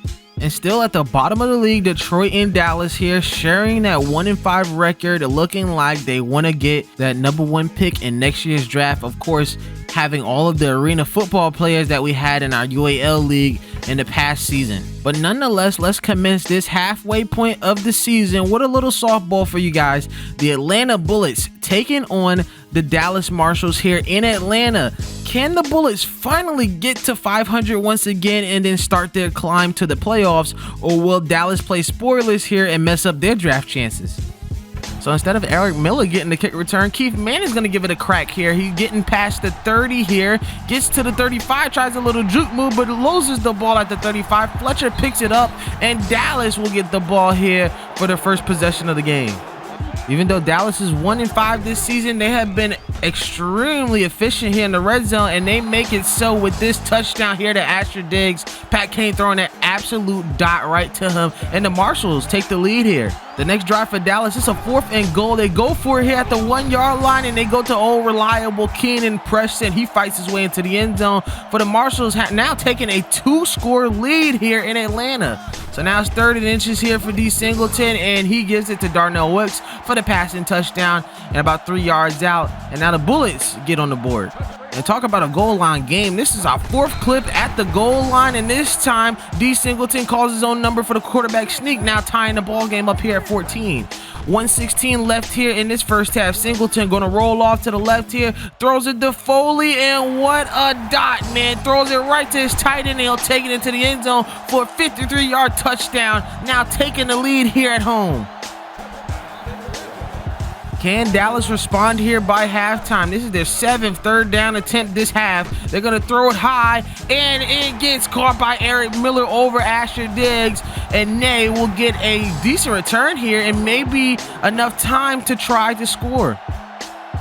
So Singleton with 22 seconds left already got 2 passing touchdowns and a rushing touchdown today. Let's add another one. Throws it off balance to Keith Manning, but he catches up with it, and he gets a receiving touchdown, makes up for that fumble he had earlier, now up 2 scores. So here comes Pat Kane here in the 3rd quarter, throws it to Kendall, and he gets the grab, takes it inside the 20, and add on a roughing the passer call, going to put him half a distance to the goal. Pat Kane will give it to his other tight end, Daniel Ngozi, the rookie, will get the grab and crosses the plane for a receiving touchdown there. So it's 4th and inches here, down by 10 here in the 4th quarter. Why not give it to Keenan Preston as he powers his way through the first tackler, and then he goes untouched after that, takes it all the way to the end zone for a touchdown. And this goal line demon showing you a little bit more diversity in his run game with a big long-range touchdown there. So it's 1st and 10 here for Singleton, rolling off to the left here, and then he throws the worst ball probably of his career, throws it across his body there to Keith Manning, but he gets intercepted there by Marcus Sarah. So Pat Kane trying not to waste this opportunity. He's going to look deep. He's looking for his running back, Keenan Preston, and he gets the grab, and he can do it all, a big 55-yard gain. Unfortunately for Dallas, they couldn't get the touchdown. They do get the field goal before time expires, and they send this one into overtime, now tied at 31. So here we are in the waning seconds of overtime here. Both teams have had possession, so it's sudden death here. Next score wins. He throws it deep to Daniel Ngozi, even getting a pass interference call. Pat Kane with an absolute dot there to his rookie. And now on this 3rd and 2, Keenan Preston will go untouched. Another rushing touchdown for him. I believe this was his 3rd touchdown of the day. And what a Herculean effort here by Keenan Preston and this Dallas Marshals team. Finally getting a win since week 1, everybody. Since week 1, now going 2-5 on the season. And the Atlanta Bullets, just having way too many crucial mistakes, they dip down to 3-5. So we're tuning in the middle of this matchup here in Newark as the Dragons take on the LA Gold here. Richard Blaze going to try to attempt a 45-yard attempt. It goes off the right upright, so it bounces off and is no good here. Not a good start for LA. So a couple plays after the missed field goal here, Rashard Murphy with a miscommunication with his running back, but he would get some key blocks, and he would get about a 15-yard gain there on the nice little run. A few more plays later, they end up in a goal-to-go situation. This time the handoff was clean, and Phil Quick making adjustments to get into the end zone for a 4-yard touchdown. Murphy and the Dragons with the ball again, this time trying to toss it in the air. Rolling off to the right, tries to find Marvin McComas, but Brad Emanuel was there for the big pick. Will he take this one for 6, past the 50? And yes, he will. He will take this almost 60 yards into the end zone for a pick 6 to put LA on the board. So here on the next Dragons drive, Rashard Murphy back in the red zone here. Drops back here, and he just finds an open lane right down the middle. Nobody puts a spy on him, and he would run 11 yards in for another rushing touchdown for the Dragons. But Rashard Murphy not afraid to pass it here. Shotgun formation. He throws an absolute rainbow right in the hands of Trey Flanagan. Will take this one all the way 80 yards into the end zone. One of his most premier deep threats, Trey Flanagan, showing out once again. Rashard Murphy, one of those legendary figures in the game here. 2 Mega Bowl wins, 2 Mega Bowl MVPs, and he's showing you why. Dropping back, throws another deep ball to Trey Flanagan. The connection is insane, and all of a sudden they are up 3 scores against LA here at home. Jersey getting the ball again. Rashard Murphy trying to add on to his amazing day, but he throws another pick there intended for Mike Carroll. This time Walls getting the pick to put LA in a nice position to try to get back in this game here. 19 seconds left in the third. Whitman finds Ballard, his fullback, and he will dive into the end zone for a touchdown, now making it a 1-score game here for the Gold. So now only up by 8. Rashard Murphy trying to add on to the lead once again. Murphy throws it to Carroll, who looks like he's seemingly covered, but he goes up and gets it now, putting them inside the 10. So a couple plays later, Murphy back in shotgun formation here at the goal line, rolls off to the right and finds a wide open Steve Gross down the middle for another touchdown to increase their lead back to 15. Now Whitman down 2 scores, trying to play keep up here within the 2-minute warning. He gets blitzed, but he throws it right to Perry Carpenter, and he gets the big grab now, putting them past midfield. 2nd and goal here for LA at the 8-yard line. Shotgun for Nate Whitman, throws it to Bynum. He bobbled it, but he caught it in midair. What a grab there by Seth Bynum. Truly a promising receiver here. Now they would have to go for 2. Whitman throws it to Sheldon Massey. They get the 2, but now they're down by 7, and they have limited amount of time here, so they're going to give it to Ward. Here he goes with the onside kick, gets a favorable bounce, but Foster is there at the last second to get the grab. That will be the game here for New Jersey, surviving this one against the LA Gold, who tried to attempt the comeback here, but to no avail. The Dragons go to 5-2 on the season. Meanwhile, the Gold return to their losing ways, going 3-5 on the season. Continuing here in week 8, we head to Toronto one last time here to see these 2 young squads face off once again. Remember last time in BFL season 6, the Grizzlies lost at the Toronto Golden Owls in Oakland, but can the Grizzlies finally get that revenge game back and beat the Toronto Golden Owls when they're at their lowest point of the season at 2-4? So after Toronto's first drive of the game ends up in a dud, they will have to punt it to Bobby Bruce. And here he goes. He tries to do a little move there, but he loses the football at the 40, and Toronto will recover it. They will get the ball back into their hands to continue their drive. So here comes Hastings dropping back. Throws it right to Jelani Simon, and he will get an angle diving into the end zone for a touchdown. These 2 still a great connection together, and probably for a long time here in Toronto. Next drive here for Hastings, rolling off to the right, throws it down the middle, but Little was there to try to lurk and get that interception, and he does it beautifully there. Now Oakland getting the ball back. Now trying to make up for that muff punt here. Luke McCoy gonna rainbow it all the way to Sam Nelson, who gets the grab in coverage with a big touchdown there. They tie the ball game up, and that's just classic Luke McCoy for you guys. Tyrone Hastings dropping back here, trying to respond. Throws this one high to Joey Grantmont. We haven't seen a lot of him this season, but he makes himself known. A big receiving touchdown for him. And Toronto going back and forth with this Oakland squad. The MVP trying not to get one up by the Rookie of the Year last year. Throws this one right to Judd Cornell in stride. Takes this one around 80 yards into the end zone for a touchdown. Another shootout game here in Toronto, and the Grizzlies keeping up. So after a Toronto stop here, Luke McCoy looking here on 3rd down. Pump fakes, throws it down the middle, but Marvin Stevens is right there for the big INT, now giving Toronto a turnover.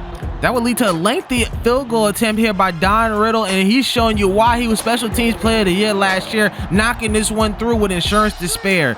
Now the game tied here at 17. Hastings looking for Tony McDaniel, and Lance Gilbert looked like he was going to get the pick, but McDaniel, his veteran hands, gets the ball, and he even gets 15 more yards for the face mask.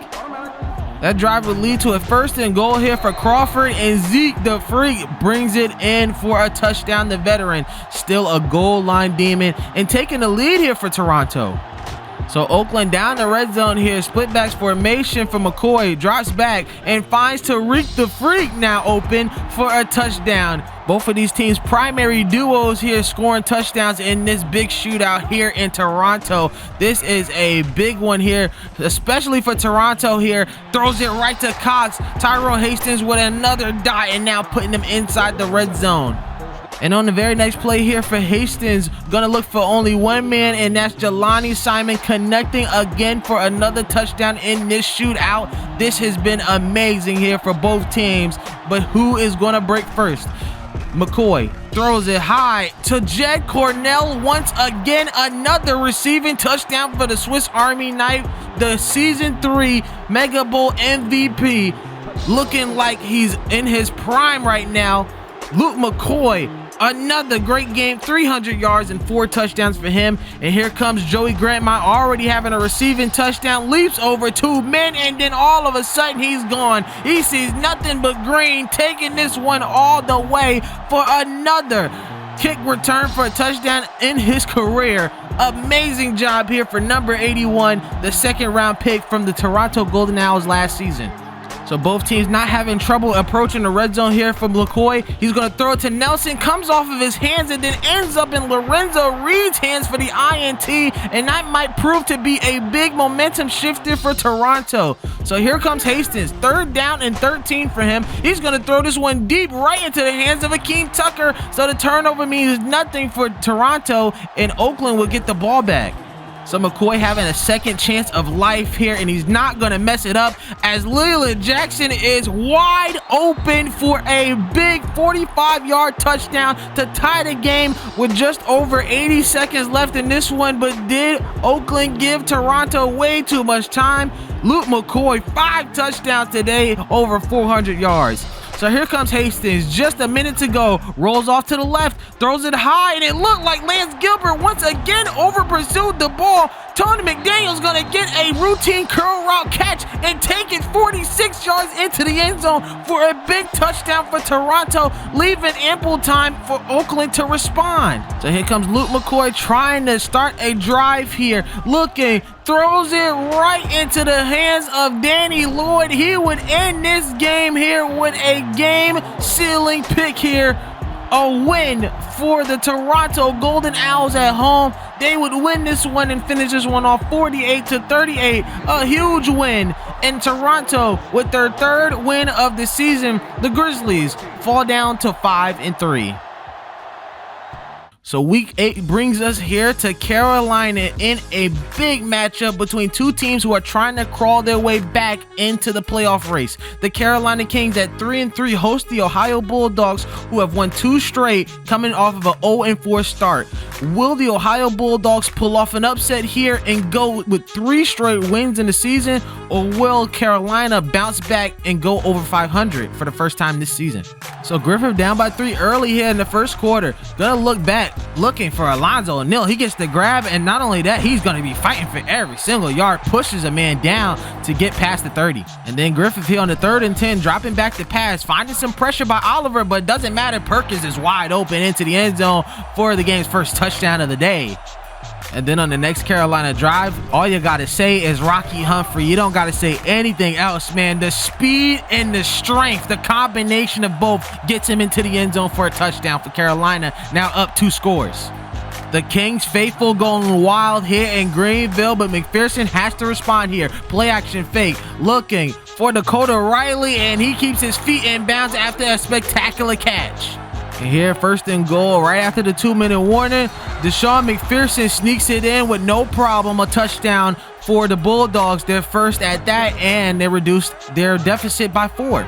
So here comes Griffith, gonna be on a play action fake here. Last seconds here in halftime, just throws it deep here for Angelo Williams, and he comes up with the grab. What a grab there, 67 yards to go into halftime to take back that 11-point lead. What an incredible play there by the rookie. So it's 3rd down and 10 here. McPherson at the 10-yard line, gonna give it to Scott here. His fullback will fight his way to the end zone. 47-on-47 crime, but Scott wins the battle there, and he takes it into the end zone. Now it is a 4-point game, and they have the ball back, so they give it to JJB. Jamison Jean-Baptiste, the Haitian sensation, goes untouched into the end zone for the Bulldogs to take their second lead of the day since 3-0. So it's the Kings' time to respond here, and Rob Griffith is known as one of the best deep ball throwers in BFL history for a reason, testing his rookie out once again, and this time he prevails again. Another big catch, only his second of the day, and he already has 100 yards and a TD. It doesn't lead to a touchdown, but they do get a field goal here to tie the ball game up at 24. So Carolina would end up with the ball back. Griffith dropping back here to pass, but he gets absolutely rushed. He can't find anywhere. He keeps getting pushed back by Lloyd, and then Oliver finally ends up with the play here. A big sack that put them out of field goal range. So here comes Deshaun McPherson. 3rd down and 10. Having time in the pocket. Throws it to Dakota Riley, and he gets the big catch, and now they have an opportunity to end this game, and Jamison Jean-Baptiste is going to inch them closer and closer. Now wasting all the timeouts for Carolina, a big 9-yard gain for them, and now they will try a 33-yard field goal for Ron Figgins, and it is light work for them. They end up with a game winner, and now Ohio climbing themselves out of the 0-4 hole, winning 3 straight here, including a big win here in Carolina against one of their most hated rivals here, and Carolina unfortunately now having to go back down under 500 at 3-4. So now next on the slate, we head to Boston as the Revolution using their black alternates here as good luck to take on the Kansas City Scouts, who have been slumping recently, now losing 2 straight at 4-3. Can the Revolution get a much needed win here to keep their pursuit of a top ranking here in the standings? And we start off with a kick return, the very first kick return of the game. Andy Turlin taking this one 102 yards all the way on that right hash into the end zone for a touchdown for the Revolution before any team can even get on the field. So 3 and out here on the next drive for Kansas City. They would give it right back to Andy Turlin, and you're thinking, man, can he do it again? No, this time he fumbles the ball. Robinson struggling to pick it up, but he finally does, and he would take this one 25 yards all the way back for 6. Both teams scoring their first touchdown via special teams. A 3rd and 11 here for Vales, going to go 5 wide, and Michael Reed, the 4th string wide receiver, is wide open, and he would go untouched. 81 yards down the field and a touchdown, his first of the season for the 4th string wide receiver. The Revolution take the lead. So Cole and the Scouts try to respond here. Drops back, immediate pressure, throws it to Jeremy Richards, but Keenan Vance jumps the route, and he will take this one all the way for 6. A beautiful pick 6 there for number 3, and the Revolution take a 2-score lead.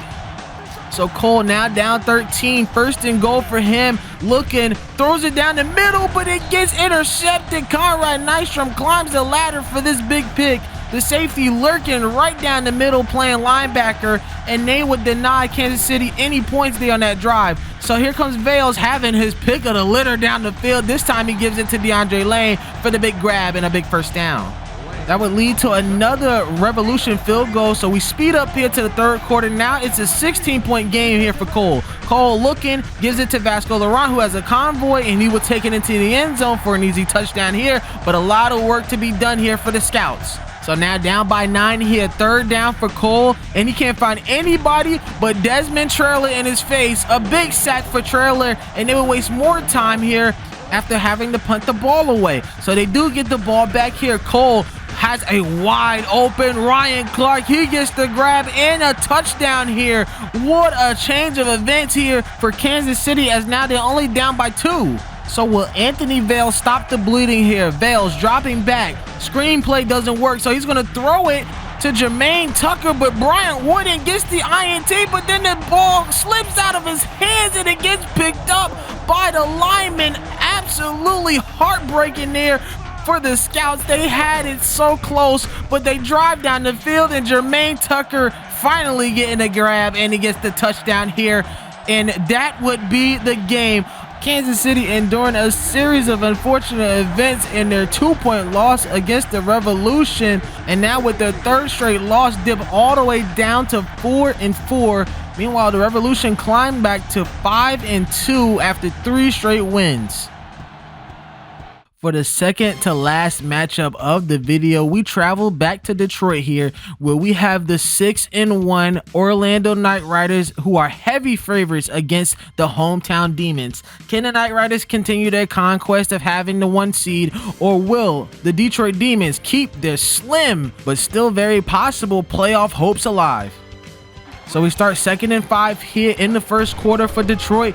Tamarick Clay showing why he's one of the best in the league, man. Breaking 2 tackles and even breaking a 3rd to get that first down, which will lead to Lance Shutt finding a wide open Mackey into the end zone for a passing touchdown. And now Detroit having an early lead. But that lead wouldn't last long here. Sidney Simmons taking this one down the middle, then veering off to the right, gets past the pile, and then he slowly gets down the field. Blocks get picked up, and he would take this one 101 yards into the end zone for a touchdown to tie the ball game up here for Orlando. What a run there.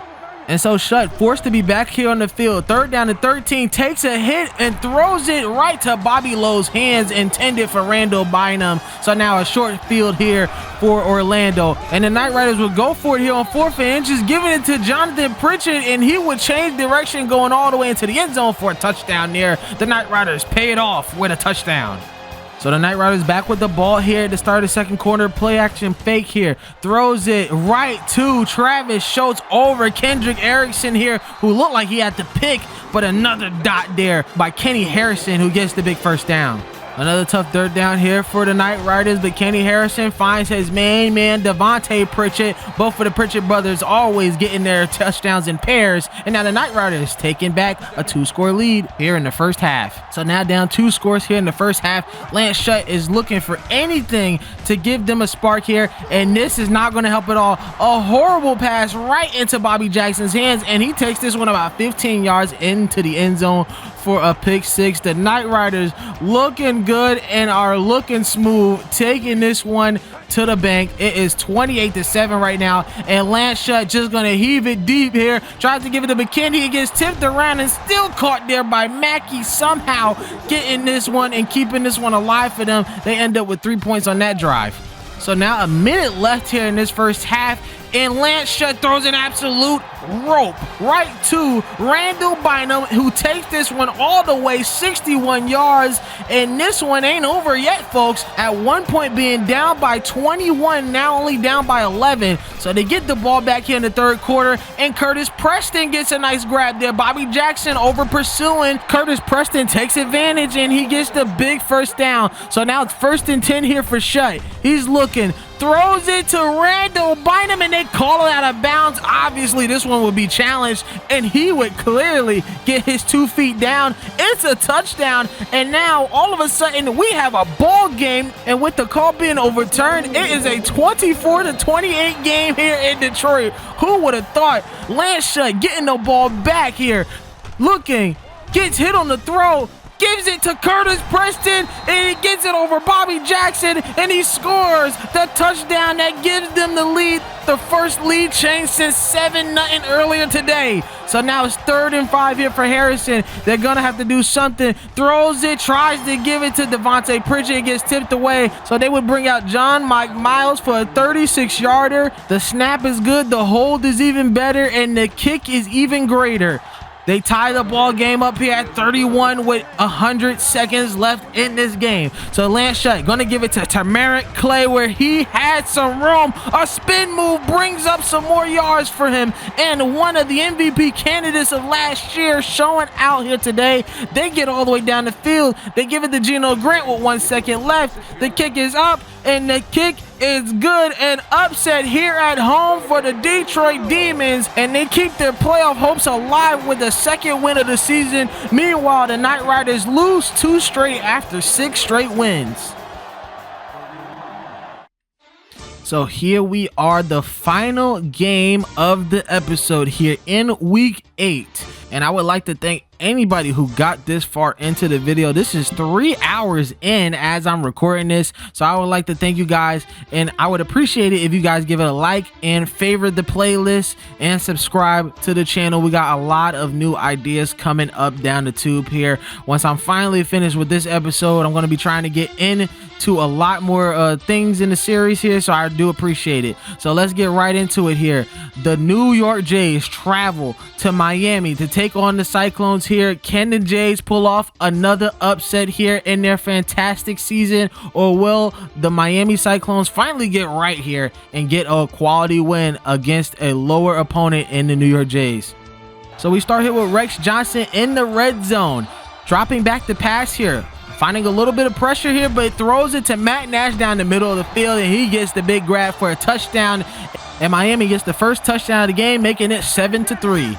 So here we go, 3rd down and 4 here. Blair, play action fake here, and he throws it right into Ricky Epps' hands, intended for Andy Thompson, but Miami now trying to add on to their lead, giving it to Austin King here. He breaks through 3 tacklers as he gets the big first down to put them in the red zone. What a run there, and an angry run at that. They only end up with 3 points, but they would get the ball back here, and BB Cash on a routine curl route. How many times have we seen this episode? He takes this one all the way. The speed is just blinding here, going 73 yards, and you guys wonder why I call him the king of wide receivers. Just look at him. His resume speaks for itself, and now Miami have a 14-point lead. Blair throws it down the corner to Andy Thompson, gets the touchdown before halftime, and reduces the deficit to 7. So we go to the second half here. 3rd down for Rex Johnson in this Cyclones offense, and he holds the ball for way too long, and William Wade comes knocking. A big sack there for number 99. He wasn't playing any games with the old man. However, on their next drive, they would get down the field inside the 5-yard line. They would try to give it to Ferguson. He gets stopped by Sean Bates, and now Miami will be forced to kick another field goal. So speed up here to the middle of the 4th quarter. It's 1st and goal here for Blair, but Eric Manson puts him down. A huge sack there for the Cyclones, and now putting the Jays in a long goal-to-go situation. So now it's 3rd and goal for Blair, dropping back to pass, looking, throws it down the middle of the field. It gets tipped up in the air, and oh man, Derek Vincent had a crack at it, but they can't get that one. It's going to be 4th down. They would kick a field goal here to make it a 7-point game. So there's still life for the Jays here. 3rd down for Rex Johnson. He's looking to pass it here. Throws it high, but overshoots Matt Nash. He grabs it, but he can't keep himself in bounds. They'll be forced to punt the ball away to Blair. So here we go. 1st and 10 with the time ticking. Blair throws it high, and it gets picked off by Day Wallace, and will he take this one all the way? He goes down the field, and now it is out of bounds, and it looks like this game is just about over. All Miami has to do is either get in field goal range or run down the clock. Here comes Austin King, and he loses the ball at the line of scrimmage. Sean Bates picks it all the way up, and he will take this one all the way for 6. I can't believe it. A 65-yard fumble return for a touchdown for the Jays to keep this one alive. From the bench on the sidelines all the way to New York, the fans who are at home watching this one, they can't believe it, and neither can the booth. They will review this one, and they say that Austin King is down by contact. New York will have to expend timeouts. It's 3rd down here. They're going to give it to Austin King again, and this time he fumbles it again at the line of scrimmage. You cannot make this up, and it would be reviewed again. But this time the call stands. New York having life in this game. 3rd down and 10 for Blair. He drops back the pass, looking, throws it high to Corey Fitzgerald over TJ Siegel for a big first down. This game is still going here for the Jays. Blair dropping back, 1st and 10. The play afterwards, throws it high, and Derek Vincent just can't make the grab. You can't make this up. Your players have to make catches in these situations. 2nd down and 10 for Blair. Looking, rolling off to the right, throws it high, and again, a surefire touchdown right to Andy Thompson's hands. He can't hold on to it. So now it's 3rd and 10. Throws it to Fitzgerald again, and he holds on to it. He keeps his feet in bounds. I I can't believe what I'm seeing in this game. 2nd and goal. Blair throws it to Vincent again, and he can't hold on to it. I'm sorry, that was Corey Fitzgerald. 3rd down and goal. Blair throws it to Walker, and wow, can you believe this drive? Fumbles everywhere, drop balls, and New York finally gets the touchdown. It's 4th down and 1 here for Johnson in overtime. So Johnson, play action fake, has Garcia wide open, and he clearly misses him. I can't believe it, a turnover on downs, but for New York, they still have to try to score a touchdown. So here comes Blair, looking, throws it high in the air, and Derek Vincent comes up with the grab. A touchdown for New York, and they end the game in a spectacular fashion. New York gets the upset of all upsets here, going 4-4 on the season, finally going back to 500, while the Miami Cyclones, I cannot believe it. We have a 3-5 start for Miami, and now it looks like they're going to have to fight their way in this second half of the season for a playoff spot.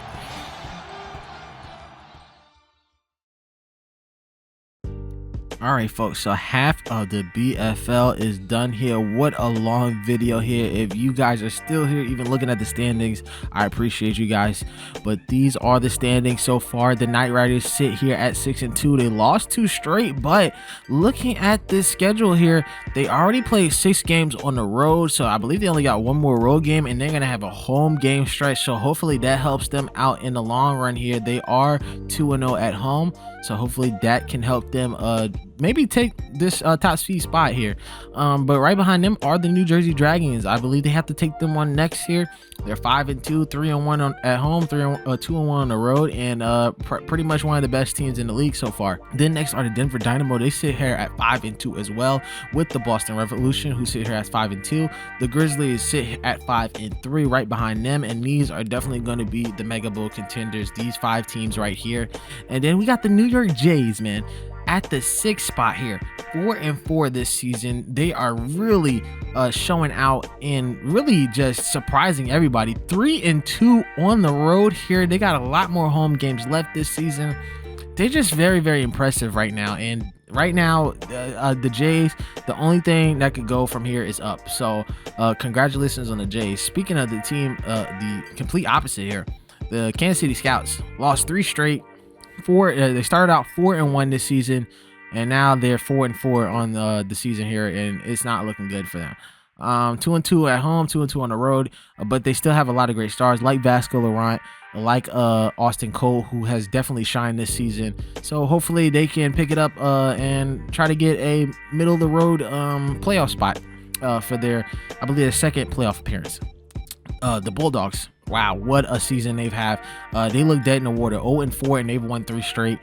Still only 196 points forced, but still their defense is solid. Their offense is pretty good, and it looks like they're finally clicking here to take this, I believe, what is this, the 7th spot. So the Golden Owls, they're hanging on here, 3-4. They don't look the best. They don't look like last season by far, but they still have a chance to make it to the playoffs here. 2-2 at home, 1-2 on the road. Still got a lot more games left in their slate, so I'm not too worried about the Golden Owls, but right now they're not doing too well. You got the Carolina Kings here at 3-4. Wow, what a season from them. They are just struggling, but right now they're 3-4. They're still in the thick of the playoff race.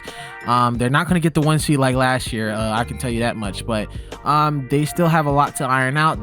Remember, they're getting, so sitting here at the 10th spot are the Carolina Kings, 3-4. They've had an up and down season, to say the least here. Only 199 points forced, 190 points allowed. Their defense is still solid. Their offense is clicking right now. Let's see how far they can take that. But a lot of losses here, a lot of unnecessary losses at that, but they got a long season to go to. And right now they're looking okay. They're looking okay right now, and they definitely need some wins towards the end of the season if they want to make the playoffs once again. They're definitely not going to make the 1 seed again, but they're going to try to make this playoffs. Then at 3-5, we have the Bullets here. They started off not great. In the middle of the start of the season, They had a stride, but now they've slumped back down. They had opportunities. They've lost 2 straight. 1-2 at home, 2-3 on the road. D Singleton still lights out, probably one of the best players here in the league. And then you have his receiving core of Jermaine Price and Keith Manning. They're doing swell. It's just that defense.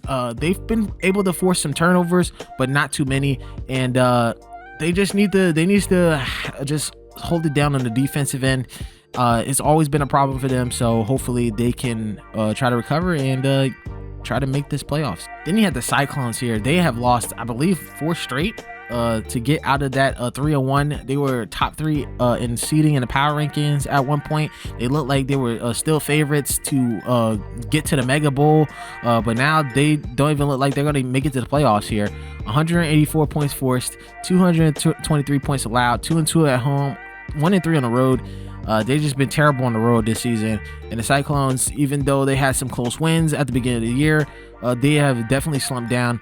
Their offense still humming, but the turnovers is really causing them trouble here. Whether it's fumbles from Austin King in his second season, his first season as the full-time starter, or is Rex Johnson really regressing here, especially going towards the middle of the season. A lot more turnovers, but BB Cash is still BB Cash, and the receiver core is still great. They still need to work on their run game and their defense, but the turnovers is what's killing them this season. Then we go to the Gold here. They start out 2-0 and they have gone 1-5 in their last 6 games here. Just terrible so far. 0-2 on the road, 3-3 at home. Already done most of their home games here in LA. They only have 1 more home game before the end of the season. So they got a lengthy drive to go to, and they got some tough games, especially if they're going to go on the road here, and they're already 0-2. So a lot to work with, but a lot of young stars there. Obviously, Sheldon Massey, he's getting towards his middle of his career right now, but he's still a young up and coming running back. He's still great, and hopefully this offense can keep it going here as Nate Woodman tries to command this offense, but a lot of turnovers from him, and it's just looking bad here. The defense pretty solid, but those turnovers really killed them. You still got studs like Seth Bynum and guys like that, so hopefully they can try to rebound here and try to recoup some of them losses. Not there. There's a lot of problems, not with the offense when it comes to the run game, but when the passing game, still dealing with some drops. A lot of young guys like Jaquavius McKinney. Tony Chrisman is a veteran, and he's been holding it down. And Asher Diggs has been a pleasant surprise for this team. So still a lot to work with for this Marshals team. The Demons, though, 1-4 at home. Terrible at home. They haven't been able to squeak out wins. Last week they got a win at home, and that was very much needed for them to try to even think about the playoffs here. But they got a lot more road games coming up to them, and for the Marshals, 0-2 at home, 2-3 on the road. So they got a lot more home games coming their way. 5 home games here for the last 8 games of the season, or the last 7 games of the season. So we should be seeing a lot of Marshals games in that Dallas stadium, in that Fort Worth stadium. But the Marshals, I mean, Keenan Preston is trying his hardest to get those wins. He got the 2 wins on the road for them in overtime. So they've only won in overtime. But this is very, very difficult for the Marshals to try to get down the field and try to score. They've been doing a good job in getting to the red zone and scoring. But when it comes to scoring overall, their defense just does not hold it down for them, especially their secondary. And then for the Demons, the turnovers are really killing them. It's Lance Shutt, and he's really regression. And now with that long contract they got for him, you kind of asking yourself, can he try to turn things around for this team? Because they have Lance Shutt, Tamarick Clay, and Randall Bynum all on, I believe, 5-year contracts or 4-year contracts. So they're gonna have to try to sharpen this team up. After barely making it to the playoff last year, I don't think there's any hope for them to make the playoffs this year. So next we're going to go into the league leaders, and then I'm going to talk about my personal MVPs for each team. All right, so going into our league leaders here, you're going to see a lot of MVP candidates here at the passing stats. So for our ratings leader is Luke McCoy, 115 rating here. I believe one of the few active quarterbacks that are maintaining a 100 rating. Luke McCoy Ricky Bledsoe, Rashard Murphy, and Rob Griffith, and D Singleton even. So wow, a lot of quarterbacks still maintaining that 100 rating. Leading in yards is Luke McCoy, obviously just slinging that ball out there. 25 touchdowns so far, on pace for 50 here. Could be the record. I believe his record is 48 here, 2,404 yards, 8 INTs, and 25 touchdowns. I believe he's leading the league in touchdowns as well. I mean, just the pair of him and Tariq Jammer have been absolutely insane. A 61% completion percentage. He is looking sharp. Rashard Murphy, 23 touchdowns, 10 INTs, 1,700 yards. Austin Cole, 2,000 yards, just edging over 2,000, 20 touchdowns and 6 INTs.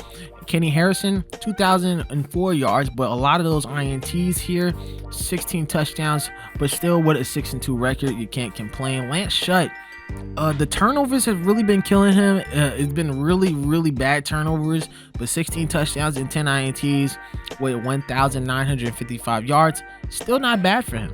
Going into the rushing stats here, this is very surprising. Jet Cornell is leading in rushing yards here, 679, on pace for 1,100 here for him. 6 touchdowns for him. Right behind him is Darnell Wicks, and these are usually running backs that aren't really getting 1,000 yards. Darnell Wicks, I don't believe has had an 1,000-yard season. I believe maybe last year he did. But usually when you have running quarterbacks, or even quarterbacks that pass the ball a lot, like the Oakland Grizzlies, or like a running team like Atlanta, you usually don't see their running backs leading the league in rushing yards. So that is very impressive. Rocky Humphrey, good as always, 623 yards and 7 touchdowns. I believe he's leading the league, but we'll figure that out later. Jamison Jean-Baptiste, such a stud for this team here. Lamar Harrison right behind them. Once again, very surprising to see passing teams, priority passing teams, having leading rushers so far. Lamar Walker, what a workhorse here. 6 touchdowns here, 556 yards, and then the workhorse, Keenan Preston, 532 yards and 10 touchdowns here. So we found out our answer, who's leading the league in touchdowns, is definitely Keenan Preston here. 4.1 yards per carry, still pretty impressive. 76 yards a game here. Jonathan Pritchard right behind him, 8 touchdowns from him, and Rocky Humphrey, of course, leads off the top 3. When it comes to receiving, it's BB Cash and then the rest, man. He has been the workhorse for this team here. 53 receptions, leading the league there. 1,065 yards already, man. On pace for 1,800. We've never even seen those type of numbers here. He leads the league here, and I believe the record is about 1,300 receiving yards. So he's about to smash that here this season, and that's his previous record. So 6 touchdowns for him. He's looking to have an all-time season here, even with our 15-game season. Randall Bynum right behind him with 605, the only 2 that's over 500 yards. Lamar Walker, this is insane. So Lamar Walker has 492 yards, and I just remember, I'm not even at the yards, I'm not even sorting by yards yet, I'm sorting by receptions. But Lamar Walker, he is 3rd in the league in receptions. You can tell how reliable he is. I believe he has 1,000 yards of scrimmage yards, and it looks like he does, yeah. So an impressive season from him. He is definitely carrying this Jays team, and hopefully to the playoffs here. That first playoff appearance will be nice. Trey Flanagan leads the league in touchdowns, 9 touchdowns, and can you believe only 16 receptions and 365 yards? He is such a deep threat here, and he rarely gets the ball. It's absolutely unbelievable. Jelani Simon, though, he gets a bunch of touchdowns as well, 7 touchdowns. But these are the guys who are the number ones: Jelani Simon, Tariq Jammer, Vasco Laurent, and Randall Bynum. Obviously, they are all number ones for their respective teams. But looking at the yards here, man, BB Cash is just in a league of his own. 133 yards a game. Imagine betting the over on that. I'd be scared to death, man. Jeez Louise. Randall Bynum, 600 yards. Chris Barber, man, 7 touchdowns, 586 yards, man. He is still a stud, even with all the great wide receivers on his team, and definitely a favorite to be getting Offensive Player of the Year. But he's got to get through BB Cash, who looks like he's a shoo-in this year. All he needs is a couple more touchdowns, and he would have the triple crown, our first ever triple crown here in the BFL. And then when it comes to blocking, obviously a man who's in a league of his own, Cameron Brown, 39 pancakes, only 2 sacks allowed. Behind him is Daniel Olafonu, the rookie, really showing out here, 26 pancakes and no sacks allowed. Joe Lewis right behind him, he has 3 sacks allowed but 24 pancakes. And then you have a tight end up here, Travis Schultz, really showing that he is a very versatile tight end here, 23 pancakes on for the season. And then for the defense, you got George Plummer, or you can say Jorge, but I like to say George Plummer, for 46 tackles here, leading the league right now. Tackles for loss, it's a 3-way tie. Hastings, Chandler, and Smith here, all in that front 7. The sacks leader, Oliver, the rookie, he is really showing out. He looks like he might be a shoo-in for defensive rookie of the year here. Tommy Warren with 6 sacks. He got 5 in one game here, only managing to get one more sack here, so he needs to get his numbers up. Tavian King, 5 sacks. Lamar Wiley, 5 sacks, and Kevin Forbes, 4 sacks here. An impressive bunch here for this season. Timmy Price, 4 INTs here. I believe he got 2 in one game and almost got 2 in one game twice. I might be misremembering here, but that is impressive from him. Solomon Byham, he has just been a stud here, and he's playing corner here. He looks like he's playing safety. Absolutely insane. And then Lorenzo Reed, 3 INTs. George Plummer, 3 INTs. Ty Jordan, 3 INTs, always up there. And Akeem Tucker, 3 INTs, man. When you talk about interception specialists, you got to be talking about 2 teams and 2 teams only, and that's the Oakland Grizzlies and the Denver Dynamo. Then at the kicking game, Lorenzo Green, the rookie kicker, has been really showing out here. 52 yards was his longest field goal attempt. He made it 17 out of 17. He's looking great so far. Right behind him is Xavier Blades, who has 16 of 17 this season.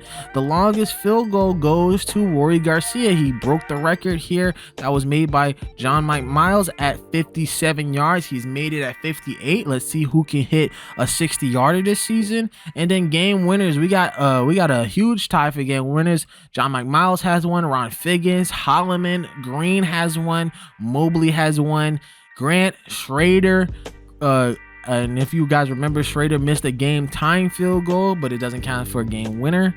Garcia has one, and those are our kickers. So now I'm going through each team's MVP in my opinion. These are the guys who have definitely carried their teams through one game, through multiple games, or even more. But these are the studs here that you guys should be looking at, either for the best player on their team or just the MVP, because these guys are absolutely spectacular. Starting off in alphabetical order, we have Jameson Jean-Baptiste for the Bulldogs, 585 rushing yards, 4 rushing touchdowns out of 105 attempts. He has 5.5 yards per carry, and he gets 83 yards or 83 rushing yards a game here. And then of course on the receiving end, 23 receptions, so he's 4th on the league, or 4th on the team, 367 yards here. So he is, I believe he's 3rd on the team for that. And then he has 2 receiving touchdowns, so definitely just very, very versatile. He's a young running back. He's still got a lot of miles on him. How old is he? He's only 25 years old, so he's getting towards that prime of his career, and definitely one of the reasons why this team has won 3 straight. For the Bullets, as long as they got number 3 on the squad, it's always going to be number 3. D Singleton is definitely one of the best basically players, most versatile players on the team here. He's minimized his interceptions so far this season out of 8 games. Right now he's looking sharp, and 1,800 yards, 18 passing touchdowns, and 4 INTs. And then we're not done yet. He has 300 rushing yards and 6 rushing touchdowns here. He has more rushing touchdowns than his running back, and he's halfway towards his running back's rushing yards. So it is insane right now for him this season. He almost capped off 1,000 yards last year, and it looks like he might do nearly the same. Right now, 18 plus 6, that's 24 total touchdowns so far. He's looking sharp. He's looking to get 50 again this season after having the BFL record for most touchdowns by one player at 51. He is looking sharp, but his team just needs to get it together right now. So far so good for them, but they need to get more quality wins if they want to reach those playoffs again. For the Cyclones, it's pretty self-explanatory. BB Cash is above and beyond one of the best receivers in the league. He might be even looking for MVP. Now, he's the reigning 2-time back-to-back offensive player of the year here from season 6 and season 5. Of course, two-time Mega Bowl champion, and he is just looking like he is going to be dead set on making that Hall of Fame here. 1,000 yards already in. He's not even being too stingy here. Jeremy Holmberg has 500 yards this season, and he's been a reliable number 2 for them. He has very much slotted himself in, overtaking Matt Nash here, who has 3 touchdowns though, with 212 yards. But 1,000 yards for BB Cash, on pace for an 1,800 yard season, maybe even 2,000 yards. That hasn't even been done in the NFL yet, so that is insane here. 6 receiving touchdowns, 133 yards a game, 248 yards after the catch here. He does have 7 drops, but his longest reception was 73 yards, and I believe that was off of a curl route, just taking it to the bank here. He is definitely one of the best players on the team and way over the best player in the league. So for the Detroit Demons, this is a tough one between Tamarick Clay and Randall Bynum. I mean, you just gotta give it to Tamarick Clay. 475 yards. I know that's not a lot. 6 rushing touchdowns. He finishes drives 4.2 yards per carry, and he's really good on the receiving end as well. Tamarick Clay, second in receptions here. Of course, none other than Randall Bynum getting those receptions, but he has 25 receptions for 332 yards.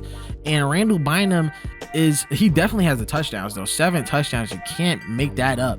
But Tamarick Clay, 47 yards per game on the receiving end, and then of course he's giving you 67. That's averages over 110 rushing yards, or 110 yards from scrimmage a game. You just can't get that from nobody else here. Tamarick Clay is definitely one of the best players on the team here. Of course, a close second is Randall Bynum here. He is just amazing here this season. 605 yards, definitely going to get over 1,100 yards this season, and he might even break the 15 touchdown mark if he's not careful. I mean, these two players on this team, they should be at least 4-4 or at least 5-2. I mean, this is a really good team here. They just haven't gotten it done when they needed it the most. Their defense really failing them, and a lot of turnovers happening from this team here, but hopefully they can turn it around at the second half of the season. For the Dragons, another self-explanatory one. Rashard Murphy here, just definitely one of the best quarterbacks in the league here, and definitely one of the best scrambling quarterbacks in the league. 1,700 yards, 23 touchdowns, 10 INTs. That might be a lot here, especially for the first half of the season, but 237 rushing yards and 3 rushing touchdowns. He's definitely one of the most balanced scrambling quarterbacks in the league here, and he's definitely showing out here. This team is 5-2 so far. They've had 2 tough losses, but they've really rebounded, and they have really just stacked up the points against opponents here. And Rashard Murphy, I mean, his resume speaks for itself. 2-time Mega Bowl MVP, 2-time Mega Bowl champion. He won an MVP back in season 1, and he's looking for MVP now in season 7. He is just looking like he has not lost a step.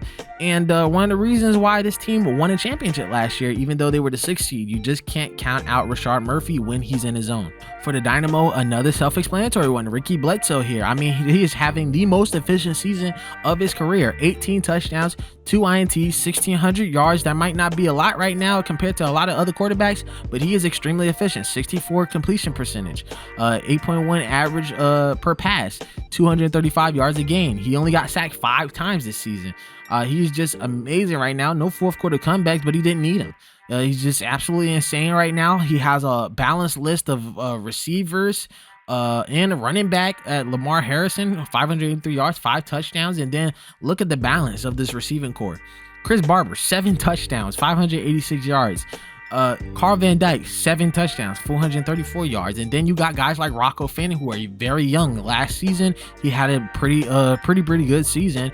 2 touchdowns, 234 yards. We haven't even talked about Quandre Stevenson, who hasn't really gotten a lot of reps this year because of Chris Barber, who is really just taking over this team. Obviously has to, because he's one of the originators of this team. He's been here since season 3. He is going to be here. He's going to be the main receiver, but you have a lot of young guys in the wing here that he can throw it to. And then we haven't even talked about Casper Perry, who has 12 receptions, 123 yards. He has been a nice blend of fullback and tight end, 44 184 yards rushing, 1 touchdown, but he is so reliable in those 3rd and shorts here. Like I said, he's like these guys is Cam Scatterable. He just can get in there. He can be rough. He can block. He can catch the ball, and he lost some more weight here. I believe originally 2 seasons ago he was like 250, and he's lost some weight.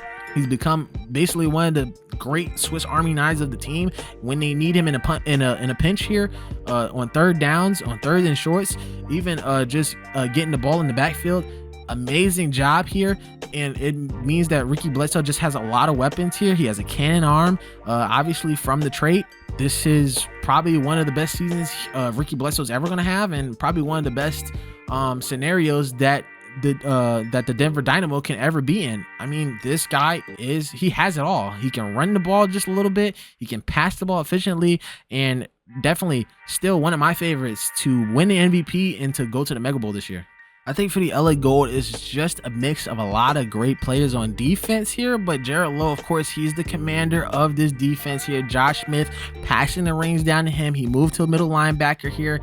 Tanner, a guy who they drafted this year, he should be listed as a rookie, has an INT this year, has a sack. He's been very, very well, but of course, Jared Lowe, I'm going to put him as the MVP of the team just because he's the leader of this squad here. 3 INTs, though, really, really well, doing great. No sacks yet, but he's trying to adjust to that middle linebacker role, so he's not going to get as many sacks as he did last year, especially when he's going to be spying down the middle. He's not going to really find his way into the backfield a lot, but when it comes to running the ball, he gets a lot of backfield tackles, 6 tackles for loss. He leads the team in that by far, 29 tackles. He's just a couple of tackles behind the safety.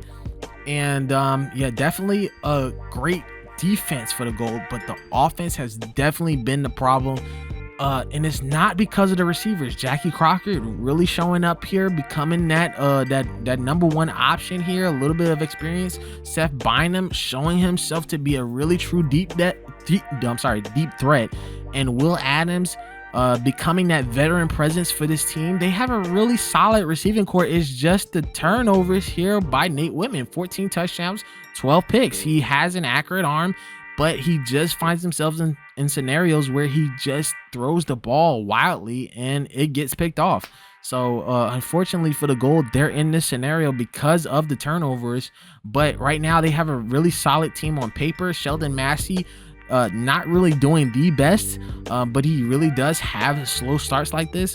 The LA Gold definitely needs to brush up on those turnovers so they can be a competitor here. I can truly see them in the playoffs once again like they did in season 4, but they really struggled on turning that ball over. For the Golden Owls, I believe this is kind of self-explanatory. Jelani Simon, once again, just being that guy, definitely just turning himself up and becoming that number 1 receiver that we thought he could be. I mean, that was supposed to be meant for Joey Grantmont here, but he's still a great kick returner. I believe he has 3 kick returns for touchdowns here. If I'm being correct here, he has 2 kick returns for touchdowns. So Joey Grantmont still showing that he can contribute to this team, even on special teams this season. So Jelani Simon, though, just his connection with Tyrone Hastings is elite right now. Tyrone Hastings kind of struggling right now. 14 touchdowns, 11 INTs here. We did have an adjustment to the difficulty. We moved on from all pro to all Madden, so a lot more turnovers for these quarterbacks here. But Jelani Simon definitely becoming that number 1 receiver that they're gonna need for a long time. 5'11", not the tallest wide receiver in the world, but he doesn't have to be. He's just a stud out there. He can get it deep. He can also run those routes extremely well, and he has a great core of guys around him. Joey Grantmont, Tony McDaniel, still a veteran presence for this team here. And then Drew Cobb, the rookie, really getting himself involved in the offense as well. And then for the Grizzlies, another self-explanatory one. Luke McCoy just in prime form here. I mean, what else can you say about this kid, man? He had 48, 49 touchdowns last year on the passing game. 2,404 yards so far, 25 touchdowns, only 8 picks. Still a little bit more than he would want, but just an amazing season from him. His connection with Tariq Jammer has just been immaculate so far. 7 touchdowns, 500 yards. He's definitely going to get 1,000 yards this season.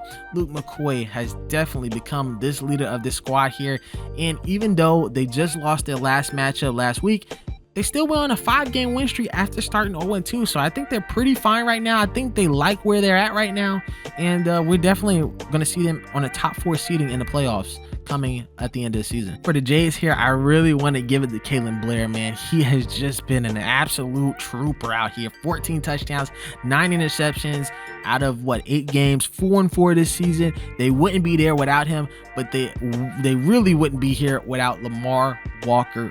556 yards, 6 touchdowns, 100 out of 142 attempts, just under 4 yards per carry. But I mean, when you have him being the leading receiver here this season, that speaks volumes. 39 receptions out of that backfield, even getting down the field and getting some longer balls.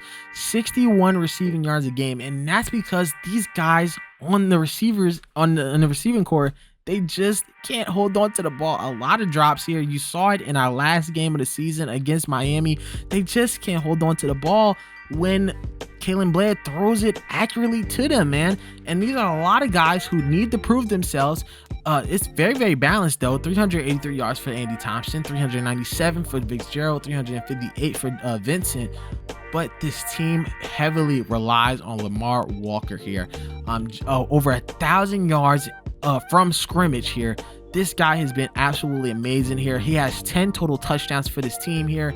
And Lamar Walker, as long as he stays healthy and he wants to really be with this team, he is by far the MVP of this team. For the Carolina Kings, I did want to give it to Rob Griffith, but Rocky Humphrey has made Rob Griffith's job a lot easier here this season, especially when they needed to bounce back from that 1-3 start. They get some quality wins off of the back of Rocky Humphrey. He starts off this offense here. He is the end-all be-all to this offense. If they do not start running the football with him, then it just really turns out to be bad. But Robert Griffith, still impressive season right now. 16 touchdowns, almost 1,800 yards, but Rocky Humphrey 600 yards, looking past 1,100 yards here, and he is in his 7th season with the team here. 7 touchdowns right now, 89 yards a game here for him. He is just definitely one of the best workhorses for this team here, and he's not too shabby on the receiving end as well. 166 yards out of 18 receptions and 2 touchdowns. One of the reasons why the Kings are still in the playoff race today. Another self-explanatory one here for the Marshalls. Keenan Preston, man, he's won 2 games for them, and they've only won 2 games. 532 yards, 10 touchdowns, 127 attempts, 4.1 yards per carry, 76 yards a game, man. You can't make this up, man. Keenan Preston is definitely one of the best players, if not the best player on the team, next to Cameron Brown. Chris Duncan right behind him.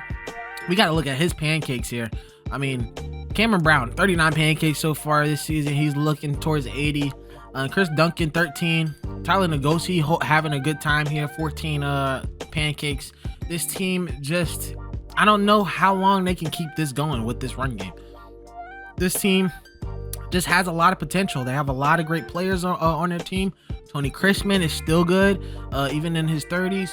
Jaquavius McKinney, a stud, but he just can't get into the end zone. Asher Diggs still in the spotlight from McKinney, apparently. He's a veteran that just got a ring with New Jersey. Before that, went to I believe Toronto. Got 3 touchdowns here. But Keenan Preston, look at him, 317 yards and 3 receiving touchdowns. He's doing it all, man, for this team here. Pat Kane, I don't know, man. He's getting older. I believe he's 31. He's 31 right now. He's been the quarterback since the beginning, since season 1. Just under 2,000 yards here, but 11-11 isn't gonna cut it here. And I know Pat Kane, he said before that he wants to cut on his turnovers, but I don't think he can, man. I don't think he can. I just don't think he has it anymore in him. But he's here for a long term. He's here for at least 3 more seasons. So I don't know what these guys are gonna do. Keenan Preston, I believe he's here for about 4 more seasons, and he's getting older as well. He's 30 years old. And I mean, he's just a powerhouse here in this team. And I don't know, man, maybe they have to change the coach in here, but this team looks solid. They have a great defense. They have great defensive players here. They got Pate, they got Joe Bryant here. He has an interception. Bobby Bowers here has been a stud here. He has a sack and 2 INTs. They have Dalvin Chockley. They have a young core of guys here when it comes to the corners and the front seven. Marcus Sarah, I believe Sammy Hayes is still here. Sammy Hayes has 2 sacks. LeBron Turner still here. He has 3 sacks. I mean, this team is very, very solid. They can keep themselves in a lot of games here, but they just can't finish them, and that's the big problem here. But aside from all that, of course, the MVP is going to be Keenan Preston. For the Knight Riders here, it's got to be Jonathan Pritchard, but oh man, do I want to make them co-MVPs. The Pritchard brothers have really turned this team around here, and not only that, but the turnovers that this team is forcing is really good too. They're in a little bit of a slump now. They've lost 2 straight, but they're still, I believe, still 6-2. This team is definitely probably a top 5 team in the league out of nowhere. This team started 0-6 last year. Of course, obviously, they changed the coaching staff. They changed the coach. This team they just feel different. They got a different aura around them. Kenny Harrison, 16 touchdowns, 12 picks. He got a lot of those turnovers at the second half of this first half of the season here. So at least the last like 4 weeks or so. But man, Jonathan Pritchard, man, a goal line demon here, 524 yards, 8 rushing touchdowns, and then add 2 more receiving touchdowns to that. He has 10 total here, 179 receiving yards. But Devontae Pritchard, man, just showing out, man. 38 receptions, almost 600 yards, 5 touchdowns. He's looking towards a 1,200-yard season by himself. Travis Schultz, 23 pancakes this season, man. He's looking good. And then, of course, he's the second in receiving yards and receptions here, right next to Kevin Lewis, who has become a stud rookie, man. He is a stud rookie. 28 receptions, 304 receiving yards, 2 receiving touchdowns, and 3 for Travis Schultz here, the big 6'5" tight end here, changing this roster, changing this team around here.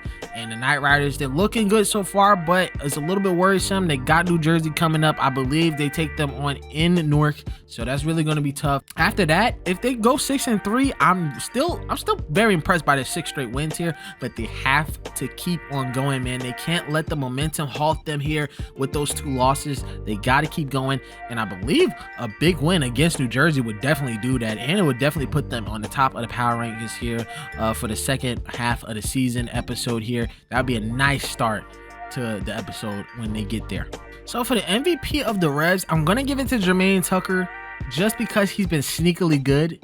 466 yards, outdoing the main receiver, DeAndre Lane, who has 8 more receptions than him, but 364 yards and 3 touchdowns. Jermaine Tucker has just been that sneaky deep threat for them. 5 touchdowns here, 26 receptions. Of course, aforementioned, 466 yards, 66.5 yards per game. And this is very much a balanced team.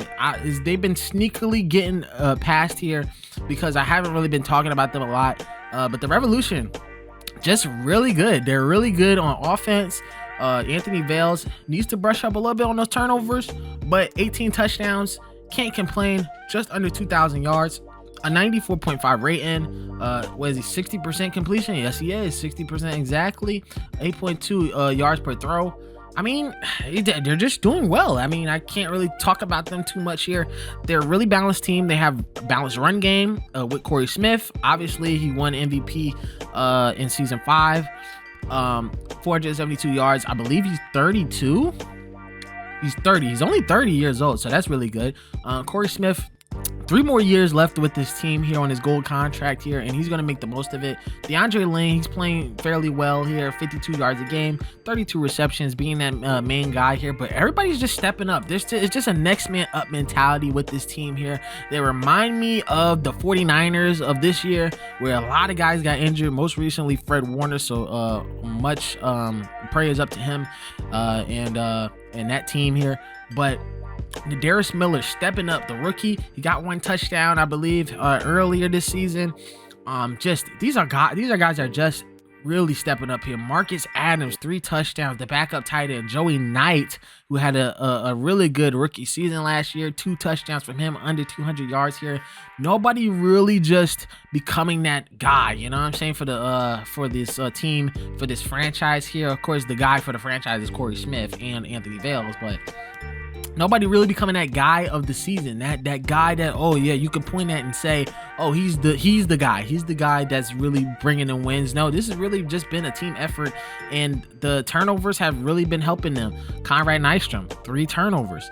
Keenan Vance, second year, 3 turnovers. As you see there, he got his lockdown badge there, and he's really been holding it down. 3 turnovers for him. The Big 6 category hasn't really been shining here, but Travis Abrams, still a turnover for him. The tackles here, Conrad Nystrom. This team is just very, very balanced here. And then you got a really good kicker in Roy Garcia. He's a rookie here, got a 58-yarder in his rookie season. He got the BFL record. This is just a very balanced team here. Darnell Turlin, I think I called him Andy Turlin, but Darnell Turlin, he got a kick return for a touchdown. He did turn the ball over that one time, but this team has been extremely balanced here. And for a team that's, I believe, 5-2 this year, I mean, they're doing what they need to do. I mean, this is a team who's won 10 games in 3 straight seasons or 2 straight seasons, and they're looking to have another 10-4 season. So there's nothing much to say about the Revolution. They just need to keep doing what they're doing. Maybe lighten up on the turnovers for Anthony Vale's hand, and they'll be in the playoffs in no time, and we could be talking about them being a Mega Bowl contender.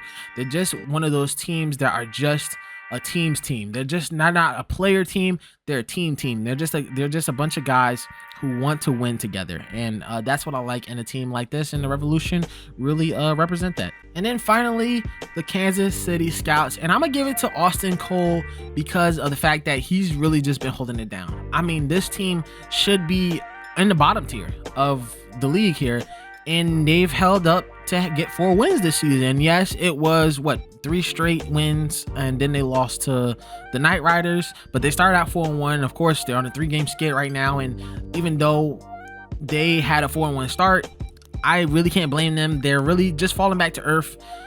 This is a pretty middle of the road team here right now, but they have a lot of great young stars here. Austin Cole, who has been through a lot in his career here, first started with Oakland, then went to Toronto, didn't do jack shit there, obviously, because that was an expansion franchise. They didn't have anything going for them. Joins a team who expanded with his team, with the Kansas City Scouts, replaced Andy Hewitt here, who is getting up there in age. I believe he's 36, 37. Austin Cole, he sat under the wings under Hewitt last year. Hewitt chipped his collarbone, and then he took off and he got 15 touchdowns, and now he's at 20 so far this season. He's looking good. 2,000 yards, only 6 INTs here, so you can't really say that the turnovers are on him. He's only been turning the ball over in this last second half of the episode, so he's just been doing amazing here. I'm gonna give him MVP, but you could really just personally give it to Vasco Laurent here. Vasco Laurent, just a stud here. Last year he was a stud. This year he's becoming a star here. 505 yards for the French Rocket, 72 yards a game, 7 touchdowns, and then right behind him is Ryan Clark, the workhorse, yeah, and 34 years old, still got it in him to get all those touchdowns here. And obviously he's going to be retiring this season, but they're going to be missing him badly here, so hopefully they can get a replacement for him. But he has 9 touchdowns in total, 454 yards, and then you add all that together, that's about 800 yards, 800 give or take yards from scrimmage. He's just been a workhorse here, man. They need him, and he's definitely happily ready to get the ball here, and he's sharing receptions with Vasco Laurent here, so it's actually crazy. Jeremy Maynard, the Jeremy brothers, really holding it down. Jeremy Maynard, 287 yards and a touchdown last season. Of course, he had a spectacular year. Dana Gaynor just holding it down as the veteran, 332 yards and a touchdown. Can't complain. Jeremy Richards, a really good standout here. They did not draft him in the player draft, so they're going to have to use a contract on him if they want to keep him. Jeremy Richards really showing out here. 232 yards, 3 touchdowns, only 17 receptions. But when he gets the ball, he is a threat here. And Roger Clay, another rookie here that they did not draft here. He's really good as well. He's a goal line demon. He's a red zone demon. He can get those catches for you in the flat, and he's just really doing well here. So Kansas City, really good team, a really surprising team at the beginning of the season here. They've, of course, fell back to earth here at 4-4, but just even better example of them trying to fight their way into the playoff picture by starting off 4-1. Right now they're 4-4. All they need is about three more wins, and then you can put them in the playoffs at 7-7, or even at 8-6, and we could be talking about a magical run for this team. This team has it in them for a magical run. We've seen it. We've seen it in the first 3 weeks. So let's see if they can keep the magic here. So that is it for this episode of the BFL. This was a long time coming here. I know it's been at least like 3-4 months since I made a video here, and I'm terribly sorry. I love to make videos here and for my channel, personally for me. And I love the BFL. This is my childhood. This is my league. I love to play it. I'm damn near 30 at this point, and I'm still having fun making this league and making the teams and making the uniforms and everything. But right now, this was very much time consuming. I'm definitely going to do it a different way for the second half of the season here. I'm going to make it into one episode here, so that's 49 more games for you guys. But I'm definitely going to try to make it a little bit better and a little bit more faster here. So this has just been great. I appreciate anybody who's gotten this far and heard me yap for 3 hours, going on 4 right now with this outro. So I appreciate it. Like and subscribe, and I'll see you guys in the next episode. Have a good one, guys.